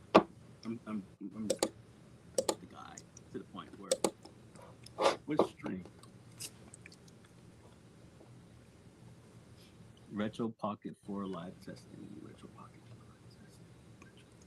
4 live testing. Because I saw your name like 5 times and then it just disappeared. So my arcade's the one in so I think I caught it.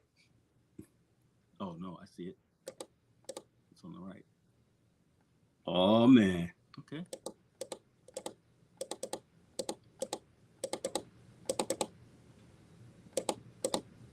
I'm trying to like catch it as soon as it comes up. Bam! Look! I got it! Oh, how can I zoom in? This is it. What about? It was during the. Oh, it's ours. Damn it.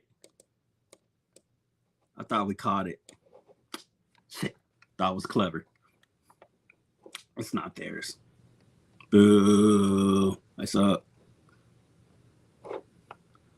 your whole name popping up. Damn. Like Sherlock fucking Holmes.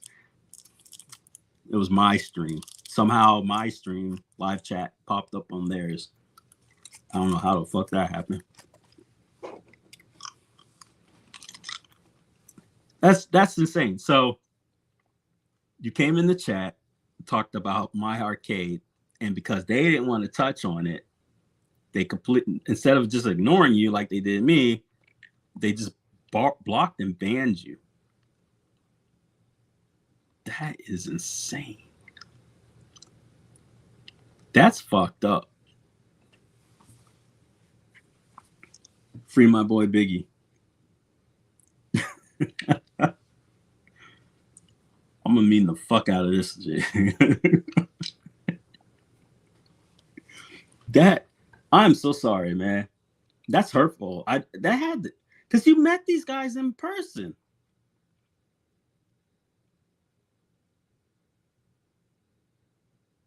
Yeah, I caught that. I thought I was being clever, and then somehow my chat ended up popping up in that place. I was like, oh, because I saw Biggie, and I was like, yo, I caught the beginning of the shit. Well, how do you know, Carl? Who did it?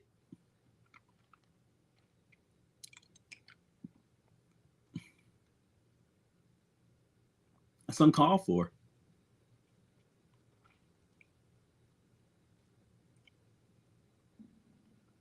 All because he was talking about a product? Like, does it matter? See, that's the thing. Check this out. Biggie gets blocked and banned for talking about My Arcade, but these other people can make all these malicious comments, say all these things, and they don't get touched. They get to have super chats.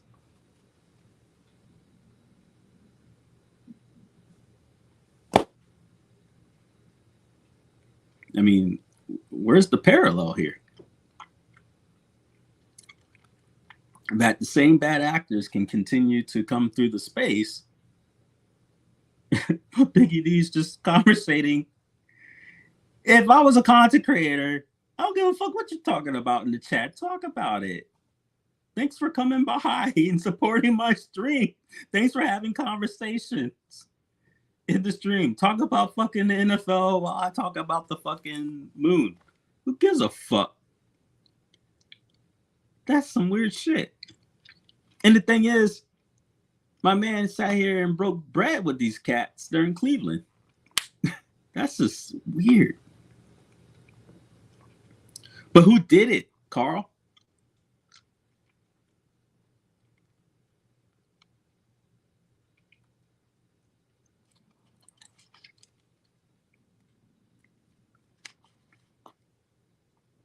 Bro, this is weird, ain't it, Jason? I mean, thank you, Biggie, for speaking your truth. This is wow. And this is disappointing. I'm just trying to find a justification. But this is what Sheila was talking about yesterday. And this validates it. And that sucks. I hate to hear that. Because like I said, I was defending. I said, they helped us. They, wanted to talk about Bill's product and, and whatnot. And I hit up Michael, and he's super kind, super nice. And he said, absolutely.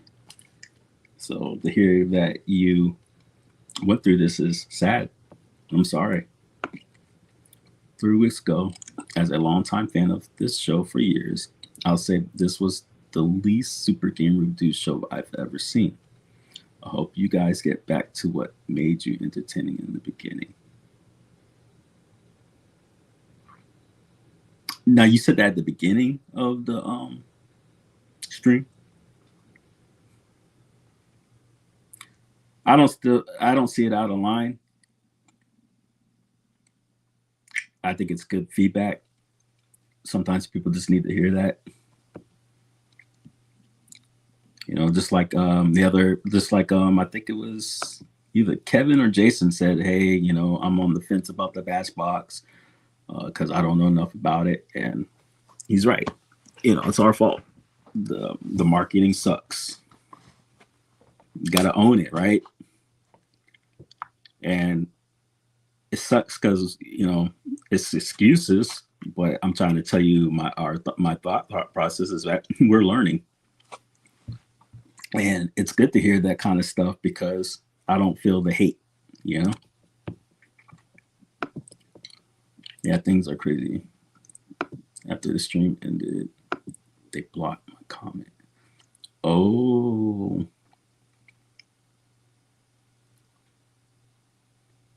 All right, so let me get this straight.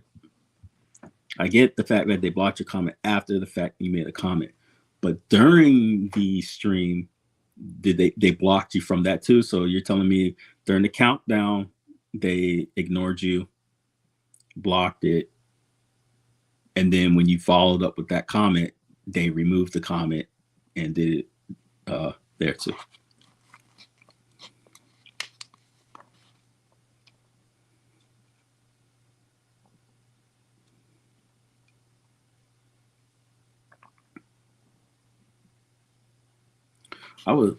It's gonna be a crazy rebuttal, I bet. Or they can just admit they did it and they were wrong for it.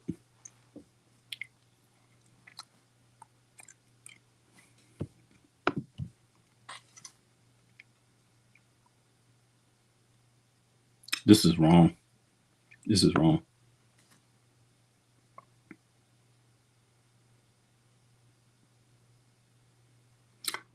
P-Dubs during the stream said he noticed people using his catchphrases. What is his catchphrases?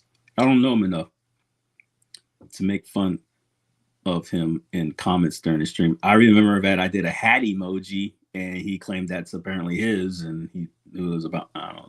But anyways, I believe that was directed towards Biggie D. Biggie D had put all that kind.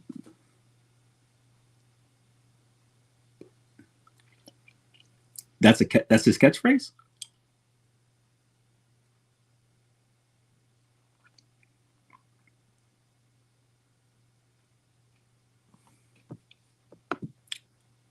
Okay.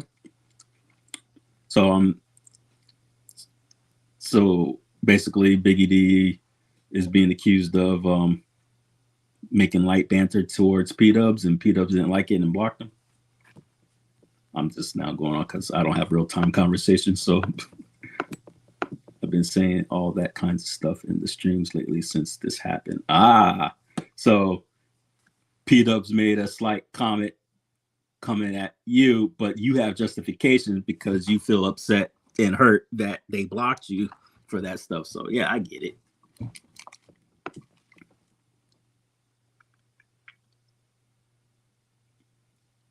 Yeah, that's weird catchphrase, or to even try to claim that. That's a saying. But I can't say that I watched this stuff enough to even know that. This is crazy. Who knows?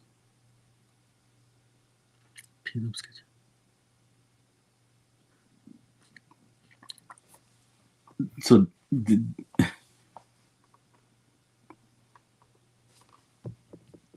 well, wasn't it making fun of him after the fact? Because I would be roasting his ass if he blocked me from the stream. Hell yeah, I'll be saying it to get his attention. But you said, what I'm concerned about is that, so you said Rastaja was reviewing his handheld console. What do you mean by that? Does he have his own personal handheld console he tried to release?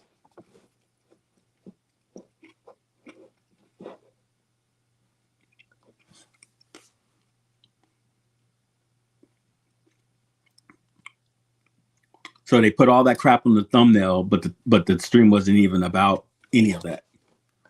Let me go back to the shit.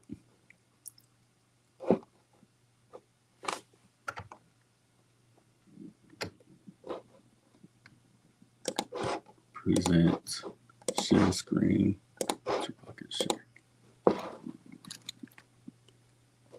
Is this his, like, does he have a any what do you call it, connection to these guys, to the Retro Pocket? Every time keyboard, otherwise.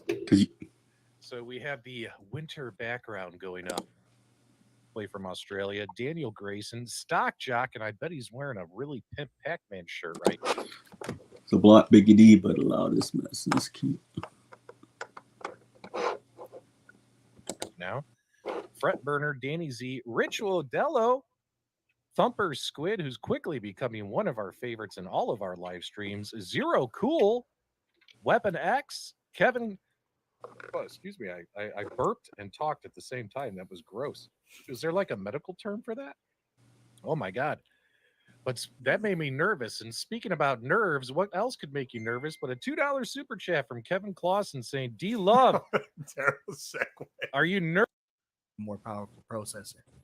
That's true. Actually, that's true. Yeah. Like, well, I haven't licked it, so I don't can't fault tell you that. D-Lo. I'm I not don't gonna think do that D-Lo today.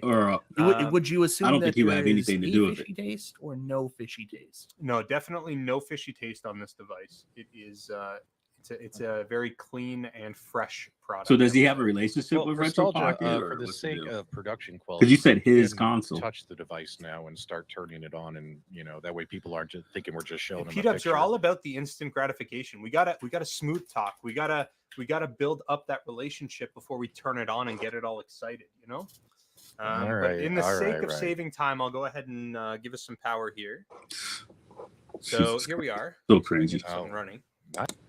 It is arguably the best D-pad I've used on any retro gaming handheld.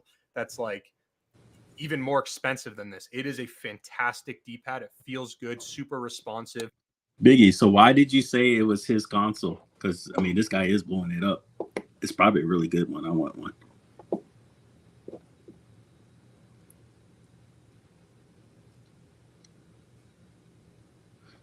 So would the statement be better saying that it was a console that he reviewed?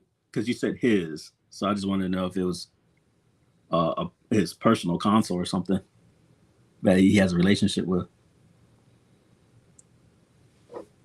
Yeah. It's not mushy. The feedback you get on it is wonderful. It's really well done. They did a good job with this. So if you're a retro gamer, you're going to love this D-pad. And then, as I mentioned earlier, you've got your micro SD card slot that just kind of sits right here.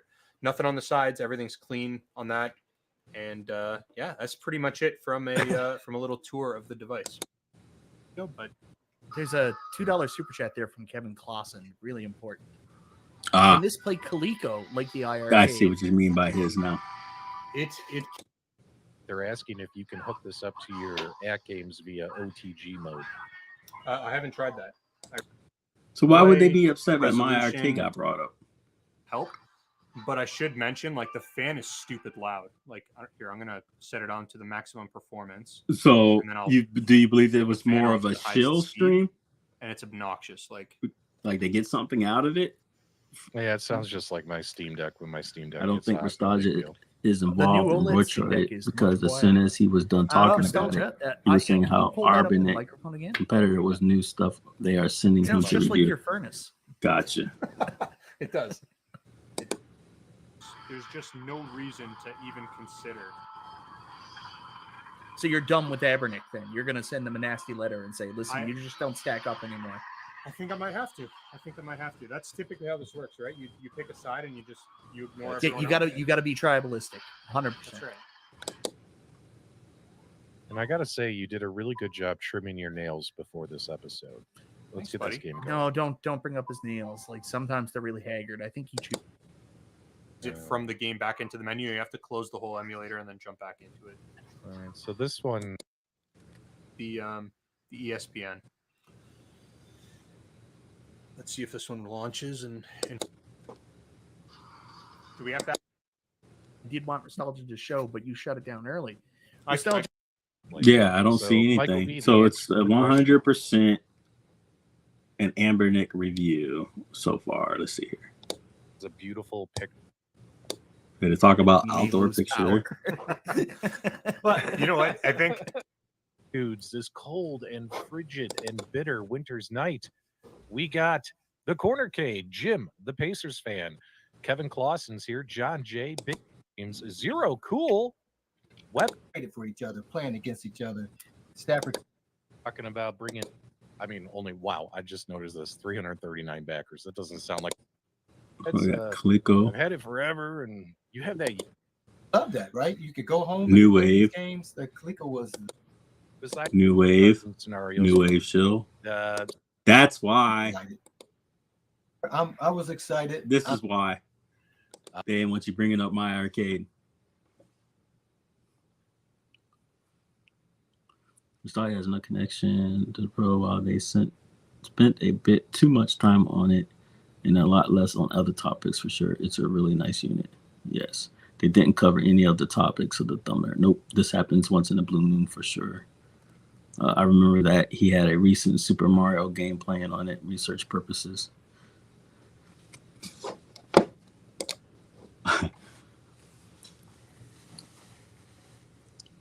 I'm just confused.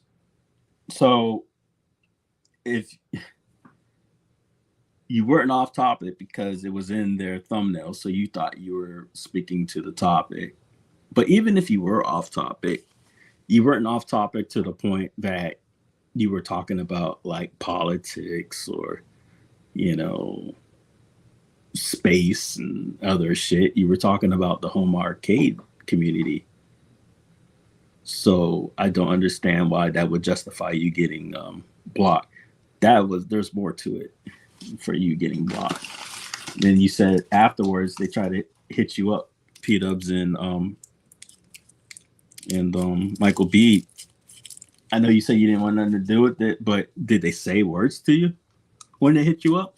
Were they like, hey, can we talk? Or were they like, did they explain themselves and why they did what they did?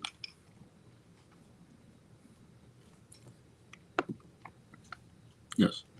It was in the thumbnail. It was the one on the right side, right? I saw it. You had every right to talk about it. But once again, I don't see the problem. No, they didn't. I can understand it. It doesn't even derail the show. It wouldn't even derail the show if you were just talking about your left pinky toe. Right. But you said that they try to hit you up afterwards. Did they say words to you when they try to hit you up afterwards?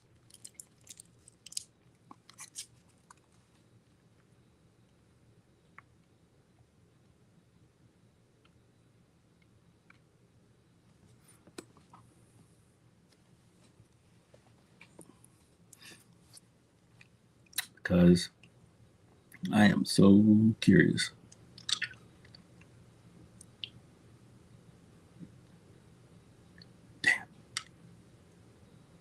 Ooh. Damn. You done. I'm sorry, man, that you experienced that. That's that's gotta sting. I mean, I know it would for me. I mean, hell, it did for me when I got ignored. That's low, bro. That's messed up. I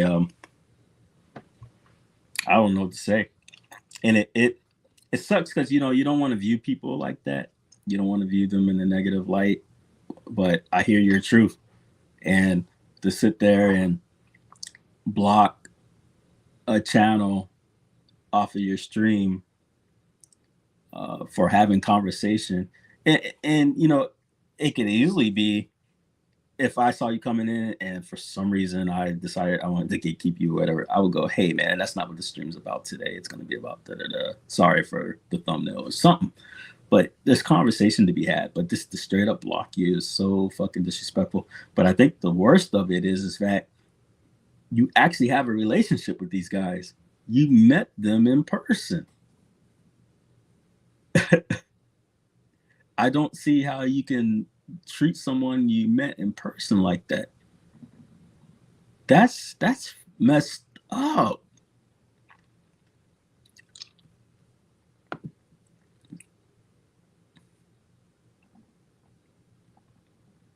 That's what it's looking like. If that's the case, I'm upset for you. Oh, man, that's so disappointing.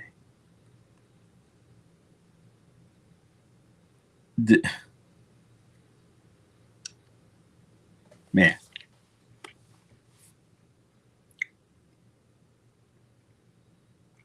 Is this the first time you brought this up? It's the first time I learned it was on the She Lion stream. You held this in quite a while.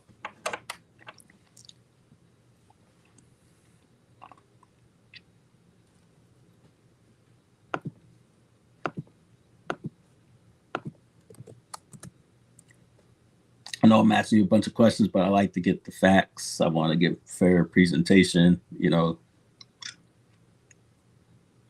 Yeah, you mentioned it during She Lion, but did you mention it prior?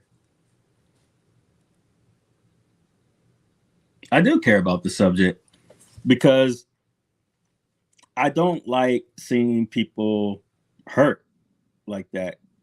And it's a fact that enforces She Lion's point. This isn't just her being angry or upset or anything. These truths happen. I think it's messed up. I don't care what, like, actually, it's in the damn title. I just realized that. I didn't even fucking read it. Share screen. I know you wrote it, but it's just clicking. Live testing, which they did at the end, New Wave Toys Pinball, and My Arcade. It's getting to the point where I don't think it had anything to do with you mentioning My Arcade. I think they just blocked you because they didn't like you.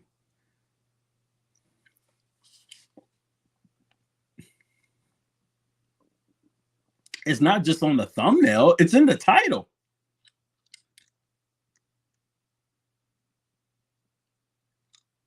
The fuck? Oh, they're wrong for this one.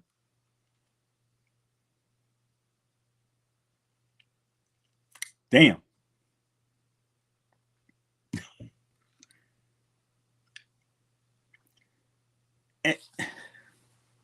You know,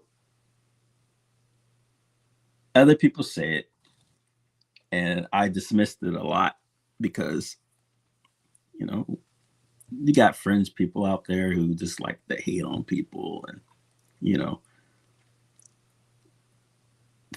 but I don't recall you ever being involved in any type of drama scandals or anything, Biggie. The only drama scandals that I've seen you called out on is that people don't like your content, you know, for whatever reason.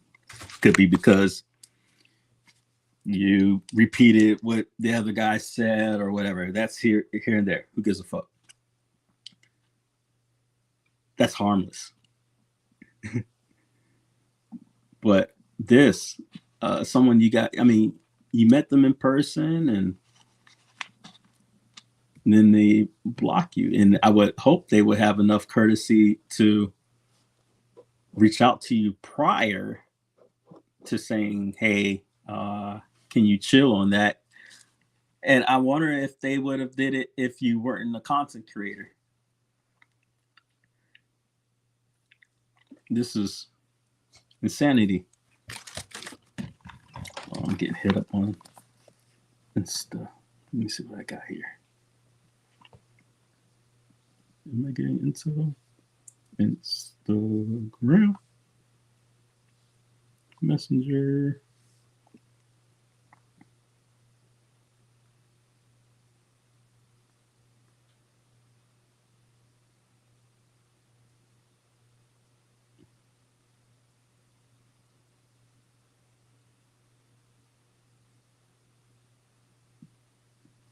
Yep. He's freaking content striking. She Lion. Well,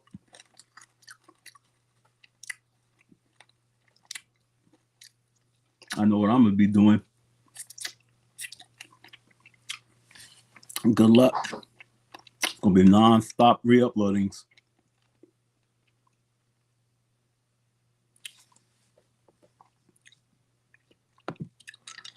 So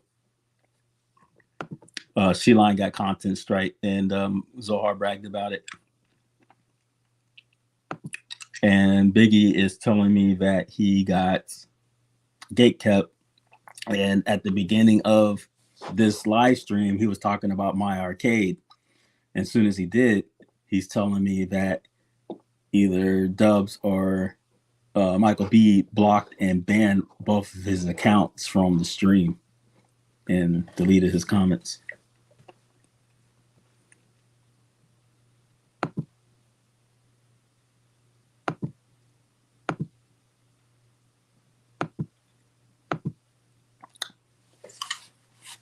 That's crazy.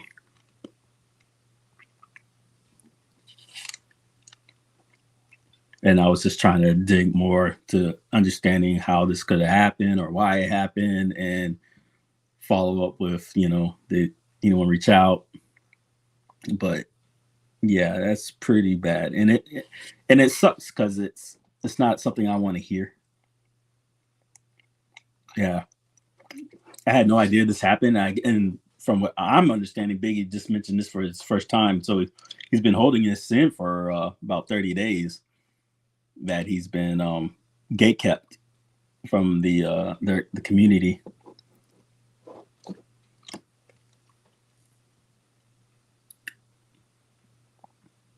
This is crazy.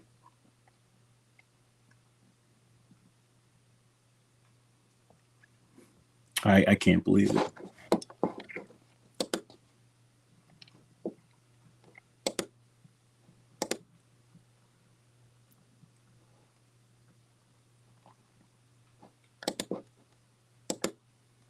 I'm cut it short. Let's see here. Right. Who they allow in the stream, right?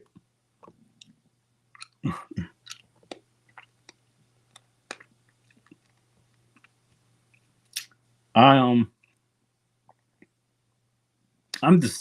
still processing it. Like, I feel like I'm the deer in the headlight, that I'm actually, I can't believe I'm hearing this. And I'm still trying to process how, if, true, obviously it's true. I don't want to say it's true. Could do this and then not expect to be, spoke about. And then I'm curious to why, if you, now that you're speaking truth, that somehow you're the problem when you did nothing that would cause there to be kickback. I think that's very toxic. That's upsetting.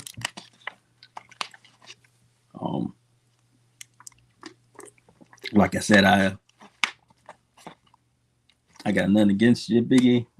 I don't understand it. I think you're harmless in a good way. You're just a guy trying to make content. Continue to make your content.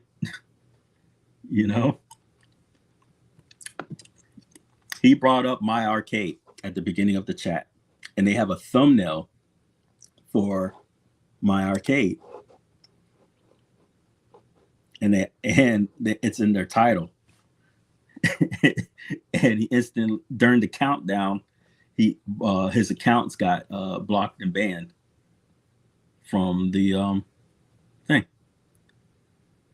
And I'm just hoping, nothing against Biggie, that they come in and go, no, that's not what happened. He said some bullshit, but so far that's not the case. Like, what the fuck? Okay. There's nothing wrong with that because it's not off topic. You didn't come with an off topic thing. You were talking about my arcade, which is at the CES. So let's talk about it, because this is supposed to be the home arcade community, right? So we should be hyped about everything. Hell, let's say it was the new fucking the Unico shit. I got a brain fart right now, right? That's supposed to be a problem. Shit, imagine if you were supporting the BashBox. They're gonna block and ban you. That's crazy. I haven't tried that. Sounds cool. side, even if I was off topic. Their show is always all over the place. Well, that's apparently what happened, because they talk on it for 25 minutes or so, and then the rest of the show is about the RetroPie. So they covered New Wave toys, and then they cover at games, which is not even listed. I guess it's part of the and more. And then they cover RetroPie for the rest of the hour. Read the comments.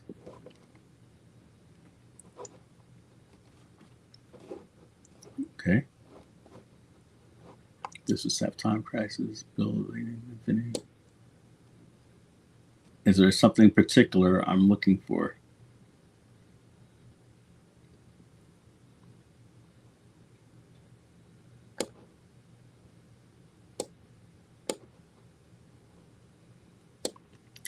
$34 comments. Oh, sorry. I was looking at the chat.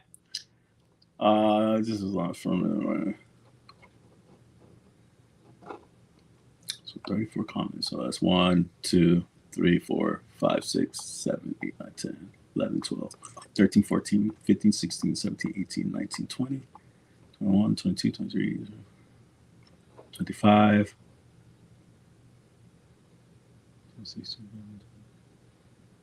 I can't count. 33. Yeah.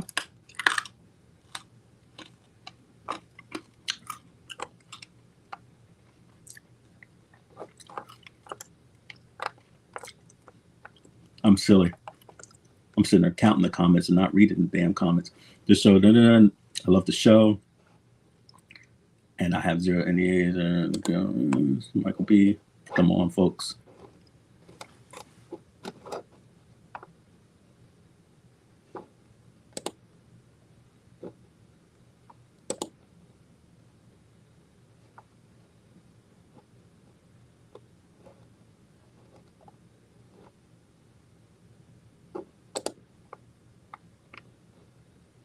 I'm sorry, but this live stream was a cluster.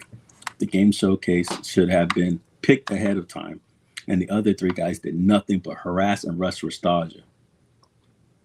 And even though half of these games had noticeable slowdowns, all they kept saying was, look like it's running good. See, maybe they're making a point that this was more of a shill show, and they didn't want competition for the review. Also, the 1 3DS games, and he said they looked dumb. Performance killed when they were mirroring the top screen. This was not enjoyable and did nothing to showcase the device. We should have done better job organizing. I'll own that part. I am doing dedicated video. When you have a camera pointed at a handheld device and are live streaming without capturing the screen with your perspective, it's probably look more jumpy than I said. There was a good difference between harass and tease. We all tease each other weekly. We rush to show as much possible without going for 2 hours. Appreciate you catching the show. You guys never covered the New Wave pinball, as I posted on another page, I think. Yeah, we ran long. We should know more by next week. I peed up, so I ordered Zohar. Thank you. Go Lions. Good luck. Really sucks about Zohar. Jesus Christ, how much did you guys get paid for this? Checking the timestamps. This was literally an hour and 20 minutes commercial for a handheld. Yeah, it seemed that way, didn't it? It seemed like it was more of a ad that was laced for the show versus a real review. Because when Nostalgia does reviews, he's very objective and critical, regardless if it's good or not. You know, this was like a glorification. I guess it's that good, but everyone else seems like they're not buying it. No Saturn, no 3DS, but God of War for the millionth time already. Previewed so many times. Good job, you guys. Ooh. Point to me of this doll where this live stream hurt you. Okay. It touched the God of War area too many times, like all the other bad grown-ups. These creepy old men had no. Okay. Hey guys, I enjoyed the stream. Don't listen to the haters. Someone wrote, I squatted over a mirror and now I'm banned from the public transport. The stream was organized as it could be. They're certainly true. I am going to be doing dedicated videos with constant specific performance. This includes PlayStation 2. Posters. New Way Toys. They got some harsh critics there. Wow.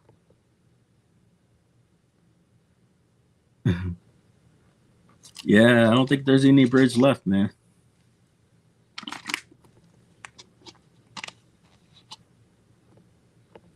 That's wild. All right.